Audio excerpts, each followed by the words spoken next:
Chapter 101, Treat Guests to Hot Pot. Hanfei scratched his body. Although these spiritual energy stings didn't hurt him, he felt quite sore. Under the stunned eyes of everyone, Hanfei's momentum suddenly skyrocketed. At this moment, everyone felt that this kid was so dangerous that he might even be able to kill them. In fact, this was true. The seemingly strong defense of this sturdy young man was torn easily by Hanfei. As the two knives in Hanfei's hands flashed, the man was covered in blood and fell straight back. With a flop, he fell into the sea. Chenjiara cheered. Hanfei, well done. But can you give me a hand? Hanfei simply said, sure.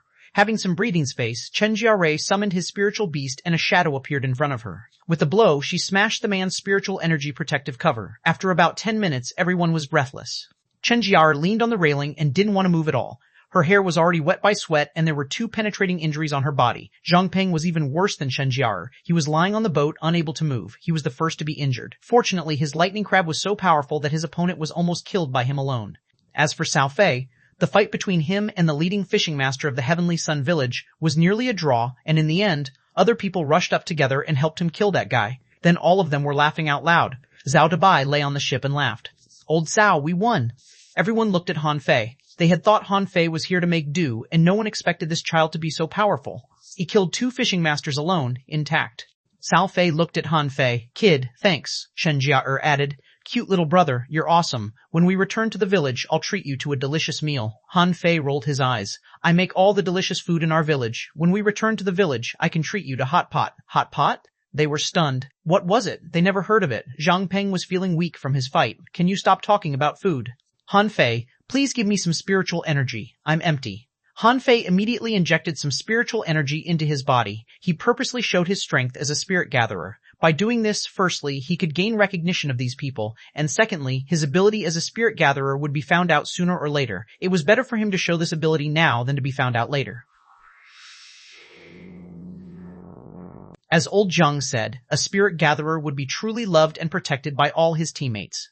Zhang Peng said with difficulty, Oh, it feels so good. It feels so good to have someone else give me spiritual energy, Zhao Dabai asked. Hanfei, could you please give me some too? The woman next to Zhao Dabai joked. Old Zhao, you're being greedy. We've all run out of spiritual energy and some are even lying there seriously injured.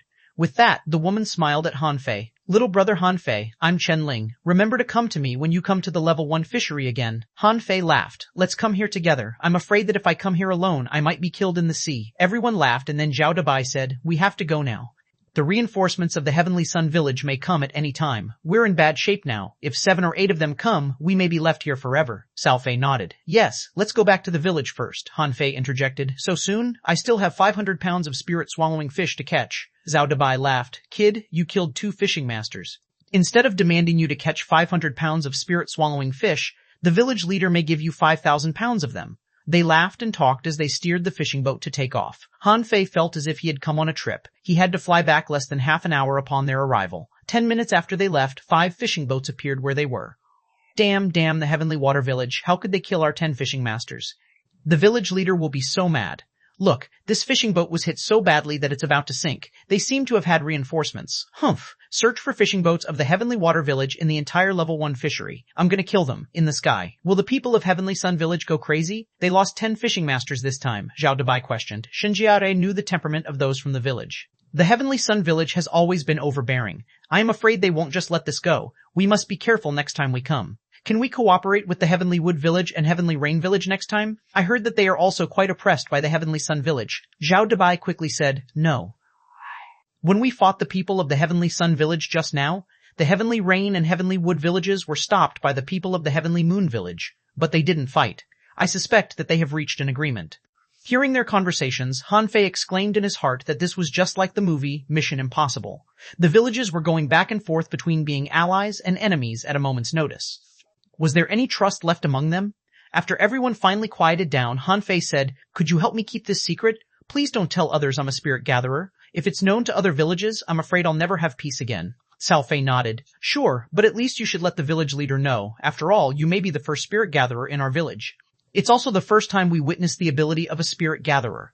Zhang Peng was excited. Yes, a spirit gatherer is powerful indeed. If we have such a person to reliably provide spiritual energy to us in combat in the level 1 fishery, we can almost be invincible. Everyone looked at Hanfei and was deeply shocked. Was this the ability of a spirit gatherer? They heard all day how powerful the spirit gatherer in the town was, and now they finally knew it was true. He was literally a secret weapon. He was even more powerful than the armorist of the Wang family. Although an armorist could fight, a spirit gatherer could continuously provide spiritual energy. Back in the Heavenly Water Village, the village leader's eyes almost popped out. How long had it been since they had left? Less than 5 hours. If it were before, they wouldn't even have hit the level 1 fishery yet after 5 hours. Zhao Dabai was first to speak. Leader, although the whole army of the Heavenly Sun Village was annihilated this time, our damage was equally great. 3 of our people, Li Yu, Yang Dong, and Shu Qing, died. Zhou Zhou was seriously injured and his contractual spiritual beast died. I'm afraid he won't be able to go to the level 1 fishery again. The village leader sighed. Well, take a good rest first. I've asked all our people to come back quickly. I am afraid that the Heavenly Sun Village is going to take revenge madly. Our people have to come back and take a rest. Then he turned to look at Han Fei. He knew already that Han Fei had already become a spirit gatherer, but he didn't expect him to be so powerful. A 12-year-old spirit gatherer. That's unbelievable. Even the professionals in the town were at least 15 years old. But Han Fei had just finished his fishing trial. Was it because old Zhang taught him much? Now the village leader knew why Han Fei stayed in the Heavenly Water Village. He just didn't expect him to have such a talent for gathering spirit. In the evening, Han Fei said that he was going to treat Zhao Dabai and the others to a feast, so they came to a Fish Dragon hot pot restaurant. At the gate of the hot pot restaurant, Chen Jiar was curious with the scene he saw. Brother, is this your hot pot restaurant? Why are there so many people? Looking at the crowd in the line, Han Fei said helplessly, It's because hot pot is too delicious. You see, no one comes to greet me although I'm their leader. As soon as he said this, Li Gang came at a trot with a face full of smiles. Young master, didn't you go to the level 1 fishery? How come you came back so quickly? My job was finished. Are there any vacant seats upstairs? Yes, this is your store. We'll certainly reserve an exclusive private room for you. Good, smart guy. Upon entering the restaurants, Zhao Dabai, Chen Zhaor, and the others were stunned. Why was this restaurant so popular? It was full of people, and 7 or 8 people sat on each table. Happy and satisfied laughter and talk could be heard ceaselessly. Wow, it smells so good. I'm hungry just by smelling it. Chen Ling's mouth began to water. Soon they sat in a private room and Li Gang personally served them. Come on, these are all fishing masters. Before Han Fei ordered any dish, a big yellow croaker hot pot was served. At the same time, everyone was served with barbecue. Chen Jiaora took a bite of garlic prawns and immediately beamed with a smile. Little brother Han Fei, the barbecue is really delicious. How much do you charge for this table of dishes? Han Fei waved his hand. It's not about money. This table of dishes won't cost much, only 40 or 50 mid-quality pearls or so. Suddenly, the room fell into silence. Cao Fei glanced at the crowded people outside the room and those waiting in line. Ho ho! I didn't know our village had so many rich people. Chapter 102, Seabed Grotto Translator, Henyi Translations Editor, Henyi Translations. It was more like these people accepted Han Fei as a new member now that Han Fei treated them to a feast. There were 10 fishing masters here, including Han Fei. This meant that Han Fei had formally entered another specific circle of friends. Chen Jiaer asked, Little brother Han Fei, how did you become a spirit gatherer in less than 3 months? It is a pity that you don't go to the town. Chen Ling also said, Little brother Han Fei, can you become the dedicated spirit gatherer in our group? Wow, I can't imagine how much our combat power will be improved if we have a spirit gatherer. Cao Fei also said, Han Fei, with your talent as a spirit gatherer, you'll definitely have a place in the town now. Are you really not going? Only Zhao Dabai grunted. It's not necessarily good to go to the town. The people in the town had to go to our level 1 fishery to gain experience too. By staying with us, Han Fei can also gather experience and I bet he will be no worse than anyone in the town. Han Fei was surprised. Do the people in the town also use the level 1 fishery? Zhao Dabai answered, Yes, otherwise where can they go?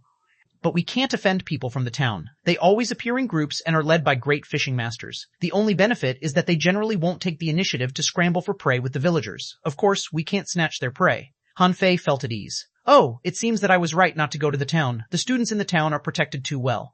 They are not free, neither exposed to actual combat. Cao Fei explained. That's not true. If it's fair, the great fishing master will allow them to fight, but you can't kill them. In fact, you won't be able to kill them. Han Fei pondered. That's boring. If there is always a man keeping an eye on me when I'm out on the sea, then I won't be able to do anything freely. Chen Ling suddenly asked, Han Fei, did you learn the 2nd level of true spirit fishing art? I really can't figure out how you upgraded so fast. Even if you've learned the 3rd level of true spirit fishing art, it's impossible for you to upgrade so fast.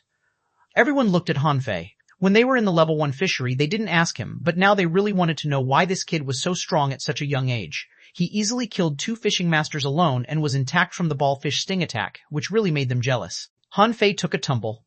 How could I forget to upgrade my arts? No, I haven't gotten the second level of void fishing. Now I'm still using the first level of void fishing. However, under the curious eyes of everyone, Hanfei scratched his head and said, I haven't got time to study the second level, but the speed of cultivation varies from person to person. Something went wrong during my last spiritual heritage test, so Grandpa Leader retested me.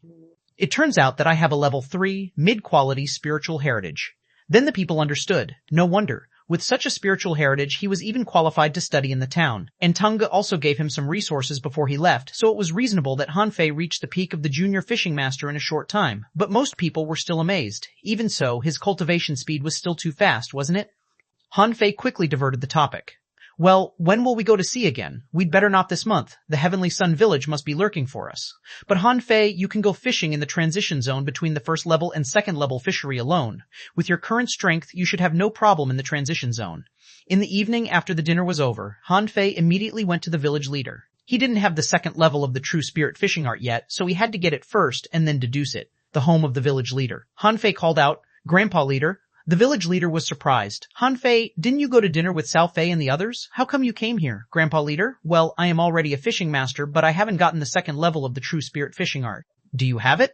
The village leader was surprised. Huh? Didn't old Jiang give it to you? Hanfei's face went dark. No. The village leader was shocked. This kid hadn't practiced the second level of the true spirit fishing art yet? That was unbelievable. Could he upgrade so fast without the second level of the true spirit fishing art? Even though he had a level 3 mid-quality spiritual heritage, his cultivation speed was way too fast. Such a cultivation speed was only possible for people with a level 4 spiritual heritage. The village leader looked around. Just a moment, Hanfei got the second level of the true spirit fishing art. He just flipped through the book and didn't try to memorize it. Learning this shitty art was a waste of his time. When he got home, however, Hanfei was dumbfounded. Hiya was acquired art quo-t true spirit fishing art. Incomplete. Ayatia incomplete. Ayatia incomplete. Ayatia. E remarks. The most common universal art in ancient times. As time went by, it was not complete anymore, and it takes 100,000 points of spiritual energy to complete it. Or superseding art fishing 1 for fishing, void fishing 1 propulus, hook incomplete C degree of completion 0 1 4000 1 4000 Hanfei's face suddenly turned dark. It only took me 1,000 points of spiritual energy when I deduced the first level, but it requires 100,000 points of spiritual energy for the second level. But now I only have 90,006 points in total. Hanfei almost burst into tears. Gosh, I need more treasures. How did I suddenly become poor? Hanfei, who was in high spirits, immediately became depressed. He couldn't even make both ends meet. Hanfei pondered for as long as an hour. He had consumed too much spiritual energy. Now he had to collect 100,000 points of spiritual energy just to deduce the void fishing art. Then how much would it take when he became an intermediate fishing master? What about combat that also required spiritual energy? What about Little Black and Little White who needed spiritual energy to feed? And what if he learned some other art? Hanfei put his head in his hands. Spiritual energy. I need spiritual energy. Shall I go hunting treasure again? But Ren Tianfei's treasure is hidden in the level 3 fishery. Wait, there is a place that I haven't explored yet. Hanfei hurriedly dug out the fish skin map from Li Jue and looked at the marked seabed grotto. Li Jue hadn't been to this place. Shall I go there? Without any delay, Hanfei was ready to go. It was not realistic to go to the level 1 fishery. Should someone discover he was alone, he would probably be besieged. Although he could explore the mixed zone between ordinary fisheries and the level 1 fishery, he thought he'd better explore the unexplored place in the ordinary fisheries first. Hanfei was very confident. He thought that the most dangerous place in the ordinary fishery should be the boat-burying pit, and the seabed grotto wouldn't be more dangerous than the boat-burying pit. Even if it was, he was not what he used to be. Now he was a fishing master. At night, he set out in the white fishing boat. The sea was gusty and the wind howled. Such weather was rare in ordinary fisheries. During the choppy waves, Hanfei jumped directly into the sea and put the white fishing boat into Forge the Universe. Otherwise, God knew where his boat would be when he came out of the sea. With a flash between Hanfei's brows, Little Black and Little White were released. Little Black, look for something to eat. Little White rubbed against Hanfei and vomited a mass of pure spiritual energy. It contained almost 1,000 points of spiritual energy, and Hanfei swallowed it in one gulp. Although the sea surface was rough, the seabed remained peaceful and quiet. Now Hanfei no longer needed to protect himself with a spiritual energy protective cover. With wandering dragon art, ordinary fish such as snakebelt could not match up with him. Besides, with Little Black here, no fish could come close to him. Hanfei had been diving down about 100 meters but hadn't reached the bottom. This place is deeper than the rest of ordinary fisheries. Hanfei dove about 100 meters more before seeing the shadow of some stones below. He dove for another 50 meters or so before he finally reached the bottom. He looked around and there were many jagged stones around. This place extended for at least dozens of miles. Hanfei tried the water pressure. After making sure it wouldn't cause him any problems, he began to casually shuttle through the stone forest. Since there is a seabed grotto on the map, there must be one here. I've got to find the grotto first. In fact, this grotto was not difficult to find. Soon, Hanfei found it. But when he saw this big grotto, he hesitated. Should he go in or not? At this moment, Hanfei finally knew why no one had explored this grotto before. This grotto looked too creepy. It looked as if it were man-made. Its opening was circular, about 50 meters in diameter. What was weirdest was that the grotto extended vertically downward. Hanfei could see the rock wall of this grotto, which was very smooth. Was this grotto dug manually? It looks a bit deep. Should I go down? Chapter 103, a hexagon starfish, should I go down? Yes. Hanfei knew well that in a mysterious place like the ocean, if you wanted opportunities, you had to look for them. Hanfei went all the way down, and around him there were some small white shrimp or small octopus hurriedly fleeing. As he went down, he felt a strange feeling in his heart that was mixed with excitement, amazement, and uneasiness. Diving another 100 meters, Hanfei suddenly saw an uneven hexagon. What is that? As soon as Hanfei saw clearly what it was, his face changed and he immediately swam up dozens of meters. Did he see a starfish? Damn, a 50-meter-long hexagon starfish? Shit, what the hell is this? Hanfei immediately had a thought in his mind. Why did Li Jue not touch this place? Because it was creepy. Too fucking creepy. There were few fish around, and the rock wall was not suitable for crabs and shrimps to live. However, he saw some crab shells in the open space beside the starfish's legs. Yes, it's impossible that the people of the Tianshui village hadn't found such a special place like the seabed grotto since they have been living here for hundreds or thousands of years. But why did no one come here? Who dares to come? This gigantic starfish was really scary. Who dares to come here?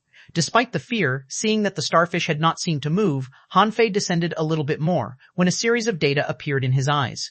Hexagon starfish feeble 36. Mysterious hexagon starfish is a mysterious creature. They're extremely rare and extremely greedy for treasure. They love seeking treasure everywhere, so they're called moving treasures. Its 6 legs can emit strange beams, in which 6 gates of the void will appear. You may get an opportunity or die by entering one of the 6 gates. Choose the gate to enter carefully. 4,200 points. Inedible. Nun Hanfei took a deep breath. A level 36 creature. Are you kidding me? Hey, this is an ordinary fishery, not a level 3-1, okay? Hanfei's face went dark. No wonder no one dared to explore this place. How would you? It's completely beyond my capability. This was the second mysterious creature that Hanfei had seen, the first being the twin yin-yang spirit swallowing fish. This kind of creature was basically a legend in the sea. Hanfei shook his head. Forget it. I'd better come here again when I'm strong enough. I won't have any opportunity to survive the attack of this starfish. No matter how valuable a moving treasure is, it won't be more valuable than my life. Just as Hanfei was about to leave, Little Black swooped out at once and ran directly to the hexagon starfish. Hanfei was astounded. Little Black, come back. It really is torture to have this stupid ADHD fish as my spiritual beast. Do you know what's in front of you? Why are you so fucking curious? When Little Black was only 4 or 5 meters away from the hexagon starfish, the surrounding water suddenly shook, and Hanfei felt that he was almost scared out of his pants. In the middle of the hexagon starfish's back, 6 big eyes suddenly opened. Hanfei felt his blood freeze. Yes, these eyes were looking at Little Black. Little Black seemed to be frightened too as he stopped swimming. 2 small fish eyes and 6 big eyes a few meters in diameter looked at each other. Hanfei felt as if there were tens of thousands of iron-head fish galloping in his heart. The 2 mysterious creatures stared at each other for a while, and then the 6 big eyes slowly turned to Hanfei. Hanfei was panicked, but under the stare of the hexagon starfish, he still raised his hand and waved at him as if saying that I don't want to disturb you at all. Don't look at me. I'm scared. However, the hexagon starfish obviously didn't get his meaning, and immediately his 6 legs shot purple light at the same time all the way to the top of the grotto. Little Black, run. Hanfei swam upwards desperately. As long as he ran away, he could take Little Black back. He had never swum this fast in his life. Activating the wandering dragon art, he shot upwards like an arrow. He swam so fast that he didn't even look like a human. Bam! He was about to reach the top, but in the next second he ran into an invisible wall. Damn, I'm finished. Human, who is speaking? Hanfei looked around in a panic and then looked down, but the hexagon starfish could not be seen at this moment. Human, come down. This voice appeared directly in Hanfei's mind. Hanfei just wanted to say, no, I ain't going down there. The voice of the hexagon starfish sounded again. There is only one way to go out. What is it? Hanfei spoke to the starfish in his mind. Shit, why did nobody tell me that sea monsters can speak? And this one can even communicate with me via my mind. Hexagon starfish asked, do you want to get treasure? No, I don't. Hexagon starfish? No. Don't you humans like opportunities? I can give you an opportunities. I can give you an opportunity. Hanfei shot back. Don't fool me. Most people will die in your 6 gates. I am only a fishing master, but you're already level 36. Huh. How do you know so much about me? It seems that you are the one I've been waiting for. What are you talking about? I am not the one you're waiting for. Why are you so afraid of death? Han Fei chuckled to himself. Ho ho, those who aren't are already dead. If you were below level 20, I wouldn't be afraid of you at all and could even beat the hell out of you. But Brother Starfish, look at yourself, level 36. Is it interesting to bully a minor fishing master like me? Relax. Your spiritual beast is my kind. I will give you an opportunity, for real. I don't believe you. Then are you going to suffocate on the bottom of the sea? I remember you humans need to breathe. Oh, you even know this. Gosh, why are you so familiar with humans? Han Fei begged. Master Hexagon, can you let me go? Then come down. The opportunity is given to you. It's your choice. Han Fei's face changed several times. Now he had returned to the first question. Should he go down or not? Yes, Han Fei came down with a sad face. He had to come down. Just as the Hexagon Starfish said, if he didn't come down, he would be suffocated. Although he could stay in the water for a long time, he would still die of suffocation eventually. The purple lights were still there, as if forming a large net and completely covering the grotto. Han Fei heard its voice again. I have been here for 300 years. Even if there is the slightest opportunity, I will not give you my treasure. Han Fei didn't believe him. Can't you get out? Can't you see I'm stuck here? Then why are you here? The Hexagon Starfish paused and continued. 300 years ago, when I was young, I was caught and trapped here. The man set a restraint circle here so I couldn't escape. He said he might come back in the future, or maybe it was not him but his disciple who came back, and then I would be released. Until today, many people have come, and I thought they were all his disciples, but unfortunately, these people either ran away or got stuck here and entered my gates. What about those who went in? Did they get the treasure? The Hexagon Starfish paused again. They haven't come out yet. Han Fei was speechless. What does it mean that they hadn't come out yet? We both know they're already dead, okay? Han Fei had an idea. Well, Master Hexagon, how about this? When I become a dangling fisher, I'll come back to help you out, okay? Now I'm just a minor fishing master. I'm not strong enough to help you. That person left 5 opportunities in my 6 gates. If you are related to that person, you might get them. Then what about the remaining gate? Han Fei asked. That's my own treasure. If you can help me out, I can give you the treasure. Han Fei asked. Master Hexagon, please tell me who that person is first. Let me find him and take him as my master, and then I will immediately come back and help you out. This is sound logic. Trust me, I do want the treasure. The Hexagon Starfish was silent for a while. Sounds reasonable, but I don't know what his name is, only that he has a beard. Han Fei rolled his eyes and thought to himself, then how can I find that person? Beard? Our village head has a beard. Old Zhang has a beard. Cao Fei has a beard. It seems that every man in the world has a beard. Han Fei replied, let me go out and I can find someone to help you out. I know an old man who is a very powerful spirit gatherer and can even control water. Chapter 1004, second level of Void Fishing Translator, Henyi Translations Editor, Henyi Translations. The Hexagon Starfish communicated again. If I let you go, you won't be back. I promise I'll be back, Han Fei assured him. That man said the same thing, but he has been gone for 300 years. Han Fei secretly cursed the bastard who imprisoned the starfish 10,000 times.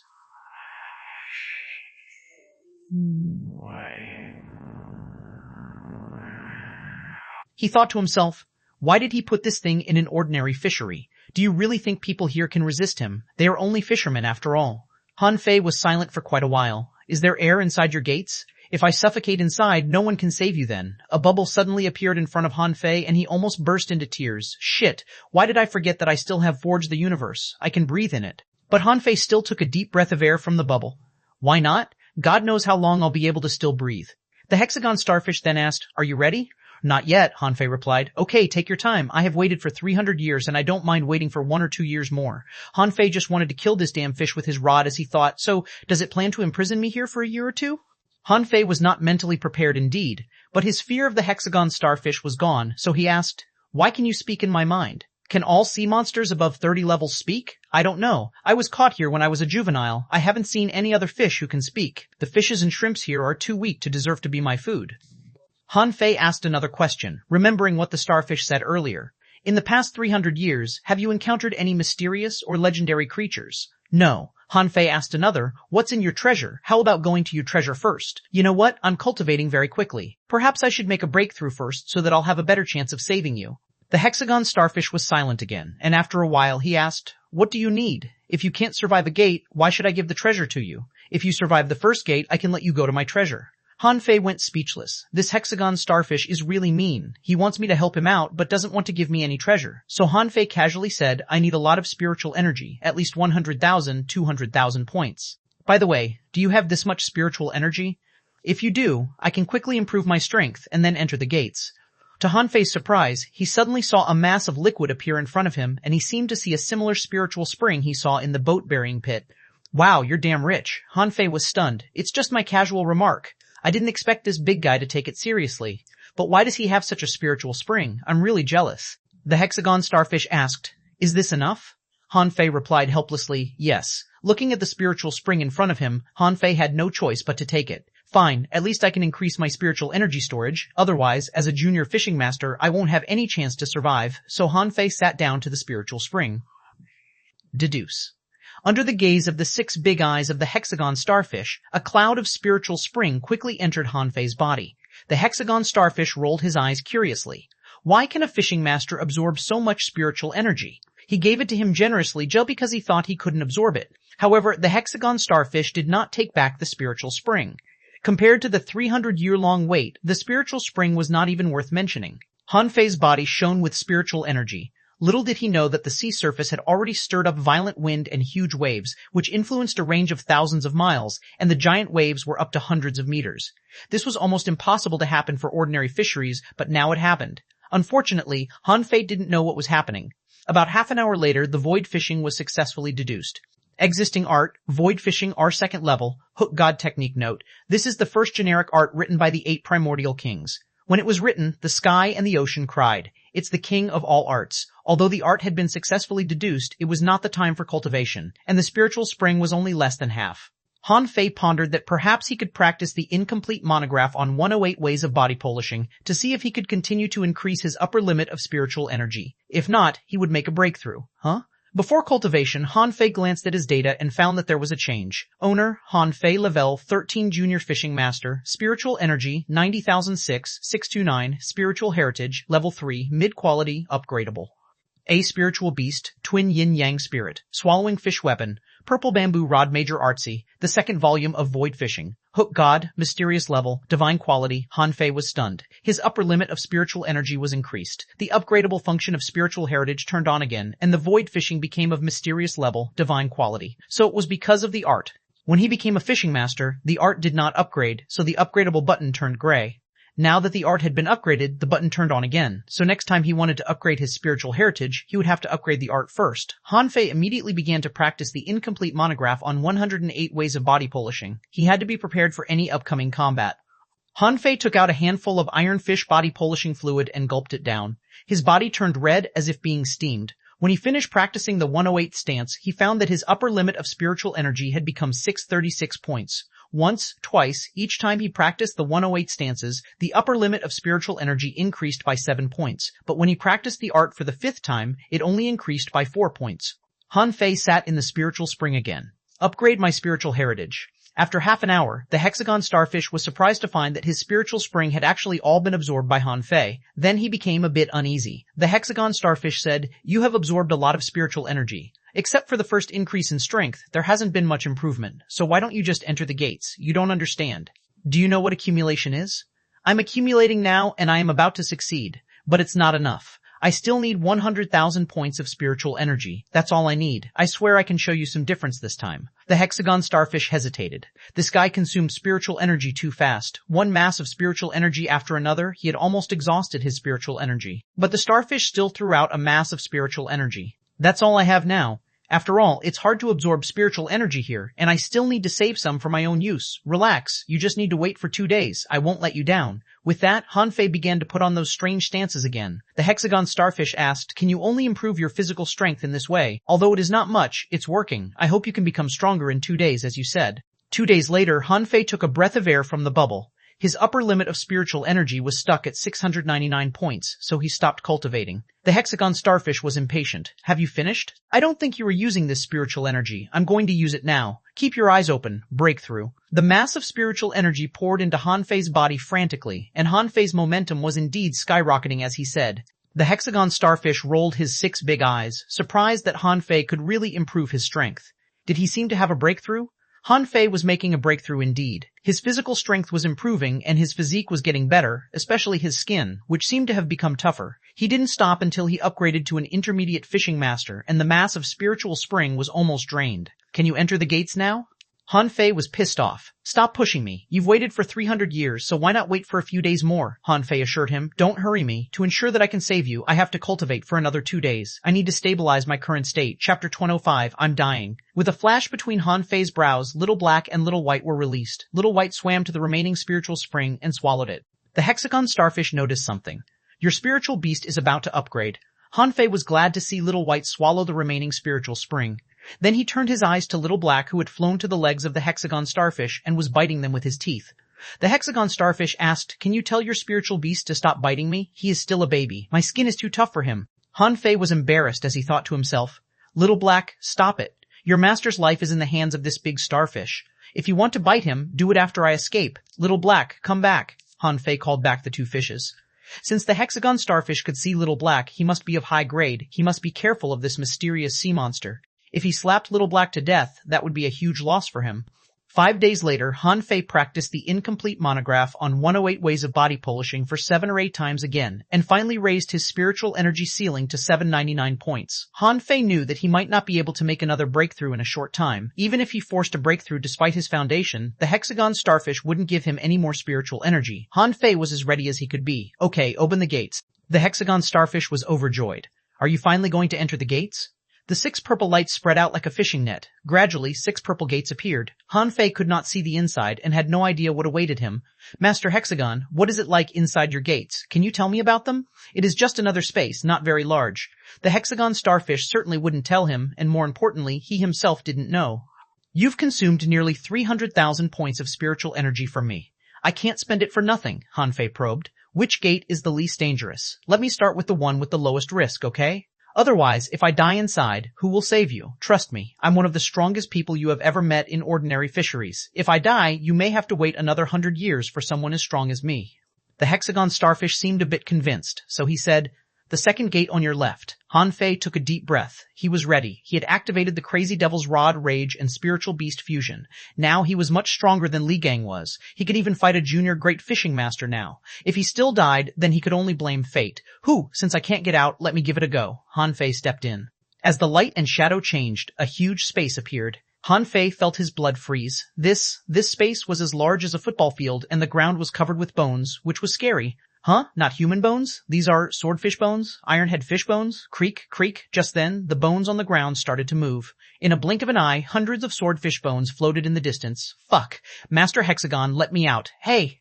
Big brother Hexagon. Fuck you, Hexagon. The gate had been shut behind Han Fei, but a bubble came out of it from time to time, which was for him to breathe. The hexagon starfish did not respond at all. Han Fei knew that he was fooled. I'm such a moron. How could I trust that big damn fish? Tens of thousands of swordfish bones and ironhead fish bones were floating in the air, and these bonefish's eyes glowed with a faint blue light. Shit. Are you ghost fish?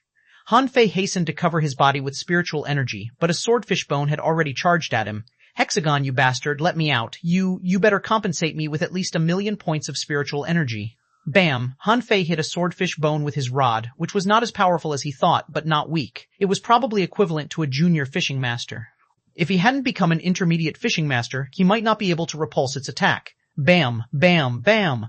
Han Fei swept the rod and played with the sweeping stick to its full swing. As he hacked, swept, and stabbed, his body put out various weird angles to avoid those bonefish darting at him.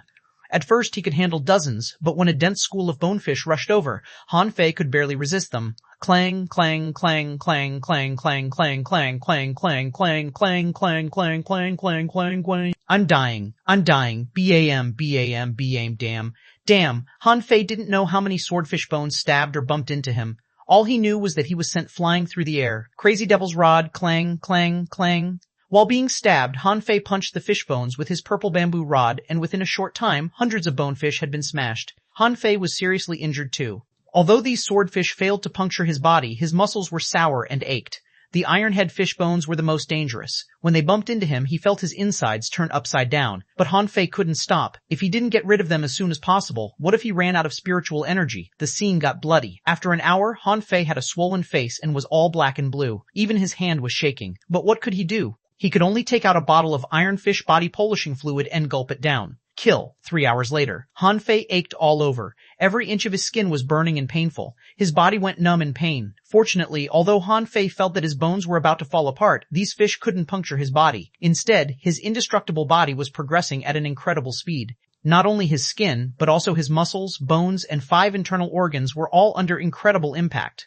Han Fei believed that if it were someone else, like Li Jue, he would definitely be killed in less than 5 minutes. But he had held out for 3 full hours. Han Fei struggled to hold out through the agony. He wanted to fuse with Little Black and Little White, but his spiritual beast was not a mutated big turtle but 2 small fishes. Although their combat power and agility were good, they had no advantage in defense. But there were already thousands of fish bones on the ground, and Han Fei felt a bit relieved. As long as I don't die, I won't lose. 1 day later. Han Fei almost got used to the impact of these fish bones. His only purpose was to take away one bonefish's life every time he attacked. 2 days later, the bonefish in this space had been reduced by more than half. 3 days later, only sporadic bonefish rushed at Han Fei. He didn't dodge them, but chopped them to pieces. The moment he smashed the last bonefish, he was suddenly ejected out of this space. The hexagon starfish was excited to see him. You survived. You survived. You must be that person's disciple. You must be. In fact, on the first day he entered the space, he guessed that these bonefish's existence seemed intended to specifically help him practice the indestructible body. They couldn't break his defenses, but could stimulate all-round progress and improvement of his body. He didn't believe this had nothing to do with Ren Tianfei. Han Fei was lying on the ground, glancing at the hexagon starfish. Provide enough air for me. I need to sleep. Otherwise, I can't guarantee that I can still stand after entering the second gate. The hexagon starfish immediately said, Okay, no hurry. Take your time. Han Fei slept all day and night, and in his dream he felt his muscles were beating as if being hit by something. His body twitched from time to time. When Han Fei opened his eyes again, he held the bubble and took a deep breath of air before saying, Send me to your treasure first. I need to see if there is anything suitable for me so that I'll be more motivated to enter the second gate. Chapter 106, Don't Touch Those Golden Things. Translator, Henyi Translations Editor, Henyi Translations. Han Fei didn't want to work for this big starfish for free like a fool. Since he brought him hope, he should reward him with some benefits, right? The introduction said hexagon starfishes were mysterious creatures that were extremely greedy for treasure, so treasure must be very important to them. If he failed to get some treasure now, he wouldn't have any chance to touch it after he helped this big fish out. And he didn't think he could beat this powerful sea monster. The hexagon starfish said aggrievedly, Human, my treasure has already been emptied by that person, and there is nothing left. If you can enter several other gates first, I can give you a little more spiritual energy. Han Fei went speechless as he thought to himself, Do I look like a fool? You devious, dishonest sea monster?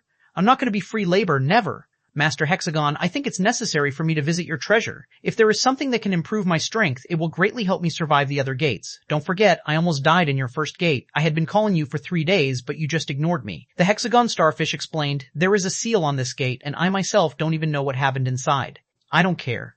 I want to take a look at your treasure first. I promise I won't take away many things. I really don't have much treasure left. Fine. You can go in, but you can only take away 10 things at most. Otherwise, I'm not in a hurry to leave here. Han Fei's face suddenly turned black. What a miser. It was as big as a football field inside the gate. And you'll only give me 10 things? Han Fei thought about it. Okay, it's better than nothing. Anyway, there are still 4 gates left. Every time I enter a new gate, I'll ask him for some more. Deal. I just want to see if there's anything to improve my strength. Among the 6 gates of the hexagon starfish, the purple net over one gate disappeared, revealing a black hole. Han Fei strode in. The big starfish didn't have to cheat him. After all, it was still waiting for him to save him. Suddenly, Han Fei saw flashes of gold before his eyes, and the blinking golden light almost made him blind. What the hell? Han Fei gaped at the mountains of gold and shining stones in front of him. Master Hexagon, didn't you say all your treasures have been taken away? How come there is still so much here? The hexagon starfish explained. All the good items were taken away by that man, but you can't take away the golden stones. You can take something else, those not shining. You can take 10 things. Han Fei almost burst into laughter. Why is this big fish just like the legendary dragons who like to collect golden things? But what is the use of gold? It is a treasure on the earth, but here it is just a piece of ordinary metal. The area of this space was also the size of a stadium, most of which was occupied by these gold and shining stones. Han Fei casually picked up a fist-sized diamond. Is it really a diamond? The hexagon starfish's voice rang in his head. Not this one. This can shine. This thing is of little value. Except for its good looks, it doesn't have any characteristics. Why do you love it? I like shiny things. Han Fei threw the diamond into the pile of stones. He was not interested in these useless things at all. After walking around the stone mountain, Han Fei was speechless. So what the starfish said was true. Shit, what the hell is even left? There were a bunch of rods which were probably picked up from the seabed. However, as a commonly used weapon, these rods certainly couldn't escape Han Fei's examination. Huh? Isn't this he Xiaoyu's bamboo rod? No, it's not as good as my purple bamboo rod. Huh? I have never seen this red rod. Han Fei's eyes flickered. A red lotus rod, divine level, mid-quality. It's made of natural red lotus wood and can slightly enhance your strength when used. Han Fei tossed it aside. Sorry, a divine level, mid-quality weapon is too low grade for me now. Han Fei continued to search. Fiery bamboo, divine level, high quality natural fiery bamboo, not refined or forged. It will erupt scorching heat when used. Green black stone, divine level, high quality, the best material for refining divine level weapons. Blue jade, divine level, high quality, wearing it for a long time, you will be cold proof and heat proof. It can be refined. Han Fei scanned one after another. For some, he could see their information, some could not, but there were mostly divine level materials which seemed useless to him. Huh? Is this a fishing rod? Black iron rod, divine level, high quality, made from millennium black iron and blood spider silk. It can increase the success rate of fishing. Han Fei froze for a moment. A divine level, high quality fishing rod? Now he was still using the fine iron fishing rod, which didn't even reach the divine level, so he took the black iron rod without hesitation. Han Fei rummaged through the gold and various shiny gems and continued to search. He threw away these so-called treasures one by one like garbage. Huh? Purple jade? Han Fei saw a purple stone and a purple bone, and the stone seemed to grow out of the bone. Purple jade, treasure level. Spiritual jade, treasure level spiritual jade. It is made from the bone marrow of purple gold arowana, which can be used to refine treasure level magic weapons. Han Fei's eyes lit up. This was the first time he saw materials above the divine level, and he decided to keep it. Then he glanced at the purple bone. O bone of purple gold arowana treasure level. Bone of purple gold arowana, which can be used to refine treasure level magic weapons. Oh, two at once. Not bad. Then Han Fei found a small black token under the bone of purple gold arowana, which was painted in black and had the word jail written on it. Wow, this looks so special. I'll keep it. The hexagon starfish instructed, Human, it's true that all the good stuff has been taken away. Can you come out now? I can give you 2 golden beads. Han Fei was speechless and thought to himself, do you think my head was hit by ironhead fish? What's the use of golden beads? No hurry, I haven't finished yet. It took half an hour for Han Fei to dig through the gold mountain. Han Fei's eyelid twitched. There was a big tripod hidden inside. Han Fei snickered. Nothing can escape my eye, even if you hid it under the gold mountain. Look, I've dug it out. This black big tripod was actually not big, less than 1 meter high, with 3 feet and 3 fish-shaped handles. To his surprise, however, the demon purification pot didn't respond to it. Whatever, since this sly starfish hid it so secretly, it must be good stuff. Han Fei quickly took out the gold, diamonds, and colorful gems in the tripod. The hexagon starfish was anxious. This is just a useless broken jar. It is useless. I use it to put shiny things in. Han Fei simply replied, It's okay, I don't mind. I like it because it's pleasing to my eyes, huh? When Han Fei took out everything in the tripod, he found that there was a black bead at the bottom. Han Fei seemed to realize something and immediately said, This bead is not shining. I want it. The hexagon starfish said almost at the same time, That bead was with me when I was born. I can't give it to you. Han Fei wanted to bargain for it. You told me to pick whatever I liked. Let me keep this one and I'll give up the rest, okay? This is just a useless bead. Han Fei thought to himself, Don't fool me. You put it under the gold mountain, hid in the tripod, and covered it with other stuff. Ren Tianfei must have been too lazy to rummage for it. Otherwise, he would have taken it. Most importantly, in his eyes, the information about this bead showed 3 question marks. According to his experience, whenever the question mark appeared, the item must be very precious. I'll keep the black bead anyway. It's not shining but like an iron ball. Why do you want to keep it? And you promised me that I can take 10 items. Now I only took 6. I can give up the last 4. It took a long time for the hexagon starfish to respond. I will trade you something else for this. No way. This bead is mine. Okay, to tell you the truth, this is a black bead, a mysterious thing. It has little effect on you humans, but it can increase the mysterious characteristics of our mysterious creatures. Han Fei thought, I have little black. The little black fish has greater talent than me, so this black bead is useless to him. If you don't believe me, you can call him out and check it out. With a flash between Han Fei's brows, Little Black and Little White swooped out. Han Fei put the black bead in front of Little Black. Do you like it? Little Black went forward, circled about it a few times, spat out a bit of saliva, and then directly ran to play with Little White. Disappointed, Han Fei frowned. So what do you want to exchange for this? I don't want rubbish. On his side, a pile of gold and gems shook suddenly, and then a small black seal floated to Han Fei. Chapter 107, I Am a Fatty Han Fei, reached out to grab the small black seal. However, as soon as he grabbed it, he dropped to his knees. Fortunately, he loosened his hand immediately. Otherwise, his hands would have been smashed by this thing. Damn, Master Hexagon, why didn't you tell me it's so heavy? It is cast of seabed water-stirring iron. It weighs more than 10,000 pounds, but it is as light as a feather when put away. Water-stirring seal technique. Han Fei wavered. Compared with the seemingly useless black beads, he liked this small seal better. What attracted him most was that after putting it away, it would be as light as a feather. Han Fei couldn't imagine how miserable his enemy would be if hit by this seal. This was simply a perfect hidden weapon. With it, he would almost be invincible in level 1 fisheries. Master Hexagon, deal. I won't take away the little black bead. As for the other things here, nothing caught his eye. All the good things had been taken away by Ren Tianfei. What was left was of little value. The hexagon starfish was very happy. This guy didn't take away a single piece of his golden treasure. He felt that Han Fei was a silly cultivator, as silly as the guy 300 years ago who chose some useless things too. He didn't even know what the uses of those things were, so he didn't mind they took them away at all. Master Hexagon, how can I put away this seal? It's too heavy for me. The hexagon starfish said simply, just refine it with a drop of your blood. Take it away as soon as possible. As soon as possible? Han Fei seemed to realize something and exclaimed immediately, Master Hexagon, do you think it is too heavy, so you gave it to me? Getting no response from the hexagon starfish, Han Fei was more certain. Yes, this seal is almost as heavy as 10 tons of gold. He must have hated the weight of it, but I don't. Han Fei quickly dropped a drop of blood on the small seal. After the blood penetrated it, Han Fei felt his heart suddenly twitch. But what should he do next? The hexagon starfish instructed, use your own spiritual energy to nurture it. It won't take long. Only as long as 2 or 3 minutes. Once again, Han Fei affirmed that this big starfish disliked this little seal, or else why did he urge him to take it away? After a few minutes, Han Fei walked out of the treasury holding the little seal in his hand. The seal was so light in his hands and he could wield it as easily as his double knives. Now he could make it smaller and make it bigger.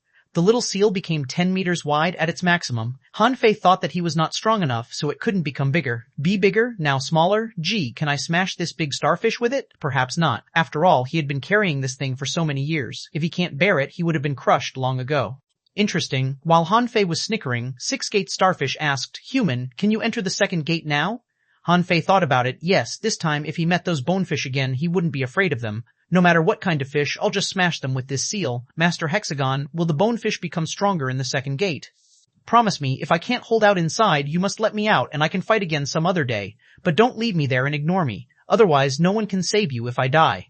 Hexagon starfish assured him again, I can't see what's going on inside. Of course, Han Fei didn't believe him. This meant the big starfish must be peeping like watching a show. Then keep the gate open. If I'm in danger, I can run out. Han Fei wanted to try any trick he could.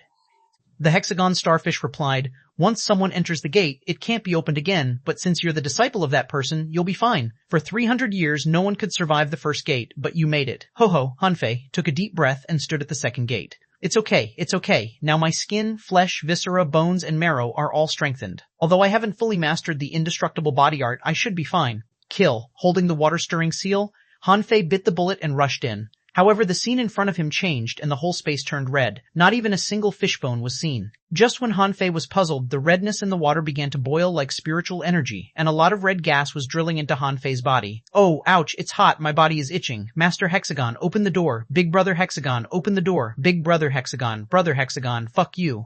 You damn fish, help! Han Fei almost burst into tears. Why is there no bonefish here? Shit! He felt as if being steamed in boiling water. His eyes were burning and he couldn't open them. What was worse, Han Fei felt that his body seemed to be swelling internally while being steamed outside. In just a few minutes, a scorching heat flowed throughout his body, stimulating his blood and flesh. 1 hour later, Han Fei felt that his body was no longer his own as the sizzling seawater almost cooked him. He felt as if he became taller and seemed to be gaining weight while his belly grew bigger. 2 hours later, Han Fei was finally adapted to this damn place, but the kind of torment was still unbearable. It was like someone cutting his flesh one piece after another, and gradually he didn't feel any pain. Maybe he got used to it, or maybe he broke down. Han Fei felt that he was on the verge of a mental breakdown, but it was not only this torment that caused him to collapse. He found that he was still gaining weight fast. 1 day later, if anyone was here, he would see there was a ball in the pale red water. Yes, the kind of ball you could kick. Han Fei felt like he was going to die. His body seemed to be close to exploding. In his body, there was a burst of explosive energy, perhaps not spiritual energy. He didn't even know what the hell it was. It condensed into a red bead of the size of a baby's fist and settled in his dantian. 2 days later, the red bead was already about the size of an adult's fist, and Han Fei almost cried. I'm so much the same as a pregnant woman. No pregnant woman could be as fat as me. I look like a 999-pound fatty. The only thing that Han Fei was glad at was that the redness in the water was fading away as it seemed to have turned into the bead in his belly. 3 days later. Han Fei's ball-like body gradually became thinner, but in the end, when he was ejected from the gate, he bounced on the ground 3 times. Han Fei didn't get up or say anything as he could just lay on the ground, pinching his stomach with his hands. Han Fei was a handsome young man before, but now he was an ugly, obese patient. To put it another way, the former Han Fei was a 99-pound thin person, but now he looked like a 999-pound fatty. Hexagon Starfish remarked, "You are fatter than before. Shut up. I don't want to talk to you. I'm helping you out, but you just watched me suffer. Where's your conscience? Don't you feel guilty?" Hexagon Starfish, "Right? Your body is stronger, much stronger. I don't want it. I want to lose weight," the Hexagon Starfish noted. "You see, you're the disciple of that person. You survived, which shows that you are different. Ho ho, do you know that I almost exploded inside? When I was the fattest, my belly skin was thinner than the shrimp shell of a small white shrimp. One poke at me with a needle and I would have exploded."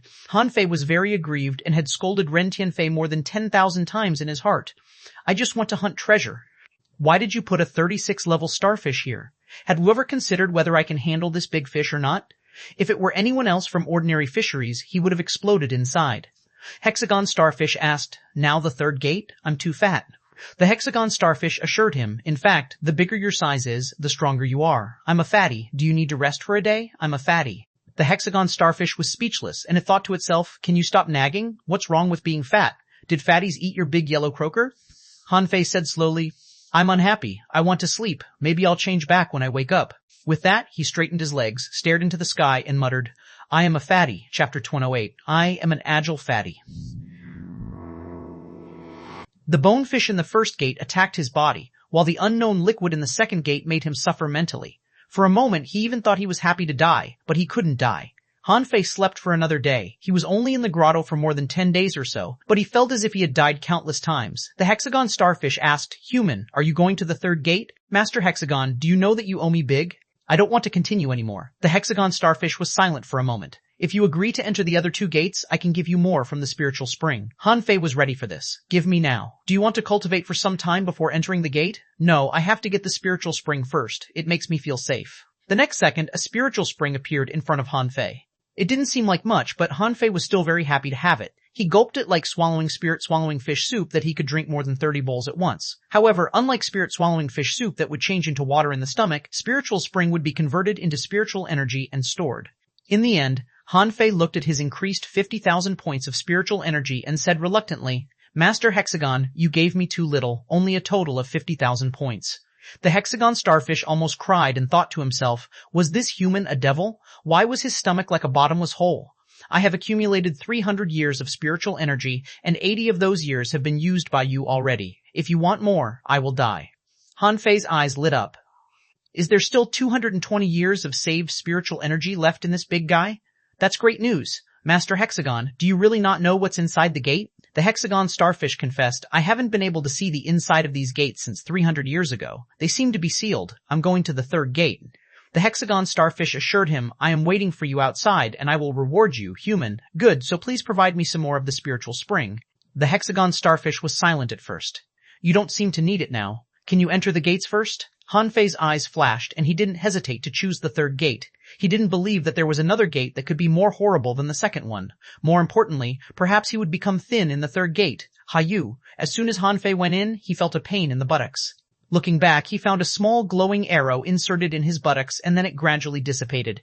It turned out that it was condensed with spiritual energy. Han Fei gritted his teeth and touched the buttocks, only to find his hands were covered with blood. "Shit, help, I'll be killed this time. Hyo, hyo, hyo." Han Fei was stunned. He saw hundreds of glowing arrows shooting at him. "Ren Tianfei, damn you.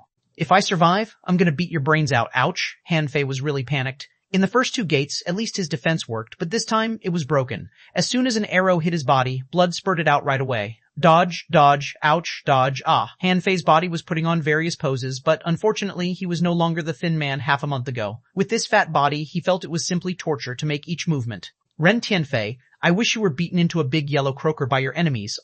The only thing that made Han Fei happy was that there seemed to be only 100 of these glowing arrows, and each time he was hit, their power was declining. 3 days later, when there were only 30 or so arrows left, Han Fei simply stood there, letting the arrows cut his skin, and now he would not bleed much. But Han Fei found a good way to lose weight. He could lose weight by shedding some blood. He felt that he had lost at least 20 pounds. Han Fei flew out of the gate, covered with blood. Han Fei kept spitting blood. "Master Hexagon, hurry up, spiritual spring. I feel I'm about to die. Give me some of your spiritual spring as soon as possible." However, the Hexagon Starfish froze for a moment. "Your breath is very strong. I feel your vitality is even stronger than mine." Han Fei cursed secretly and said feebly, "No, my internal organs are badly injured. Do you know what is in the gate? I was almost killed. Can't you see I'm dripping with blood?" The hexagon starfish was puzzled. "Your internal organs seem fine." "No, my internal organs were almost shattered. I felt my source of spiritual energy was damaged and my soul fire was almost extinguished. It's a serious matter. I don't think I can get up without 100,000 points of energy from the spiritual spring," Han Fei shouted through his mind. If the hexagon starfish were a human, he would have shouted abuse. He only thought to himself, "How can you be so shameless? Your acting is terrible. I've already seen through your lie, okay?" The hexagon starfish simply stated, "I don't have much left of my spiritual spring left." "Nonsense, you still have the 220 years of savings left. But I have also been consuming spiritual energy these 300 years. I have given you half of, I don't care. I don't think I can survive the fourth gate without 100,000 points of spiritual energy. Master Hexagon, look at me. In order to get you out of here, I have become a fatty. Doesn't your conscience ache?" The hexagon starfish still didn't give in. "Starfish have no heart. I can't feel the kind of pain you speak about." Black-faced, Han Fei simply asked, "Will you give it to me or not?" The hexagon starfish was helpless, and in the end, a mass of the spiritual spring appeared in front of Han Fei again. Han Fei hurriedly bounced up from the ground and swallowed it. But then Han Fei complained, "Master Hexagon, why are there only 50,000 points? What about the other 50,000 points?" The hexagon starfish was silent for a while. "Although I don't have a heart, I feel that my 6 legs are twitching uncontrollably." Han Fei froze for a while and quickly said, "You have to learn to control yourself. Violence can't solve any problems. We humans usually convince people by reasoning, however." Then Han Fei saw this big starfish lift 4 of his legs. Han Fei shouted, "Master Hexagon, I think the top priority now is to help you get rid of the restraining magic circle. I'm going into the 4th gate so that you can leave here as soon as possible."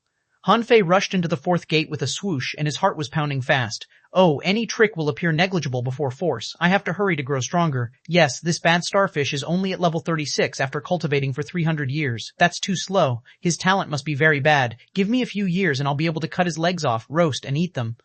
There seems to be no danger in this gate? Is the danger over? No, there it is. Bang! Han Fei felt as if he was bumped into by a big mountain. He only heard a bang and then he was sent flying. Who the fuck gave me a sneak attack? Han Fei looked back in the midair and immediately cursed. He saw a gigantic mantis shrimp again. Mutant Mantis Shrimp King 20. Exotic 1,100 points. Its flesh is exceptionally delicious. Eating its flesh can build up your body. And eating exotic mantis shrimp beads can greatly strengthen your physical strength. Mantis shrimp beads. Han Fei broke into a heavy, cold sweat. Last time, he killed that Mantis Shrimp King by a fluke.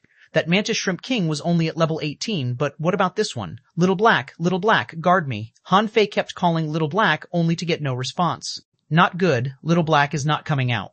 Bang! The Mantis Shrimp King suddenly rushed up to him like a bolt of lightning, punched his stomach hard, and knocked him hundreds of meters away. Ew! Han Fei reached out and took out the water-stirring seal. Although this space seemed to be able to isolate his connection with his spiritual beast, the demon purification pot seemed not subject to this restriction. He decided to knock this shrimp to death with the water-stirring seal. "Let's see whether your claw or my water-stirring seal is more powerful." "Huh? Strange? I'm not injured?" Han Fei patted his round belly. Theoretically, no creature in level 1 fisheries was able to stand the blow of the Mantis Shrimp King, not even the armored turtle, except for the legendary stone-carrying turtle. But now, after the Mantis Shrimp King punched his stomach so hard he was not injured at all?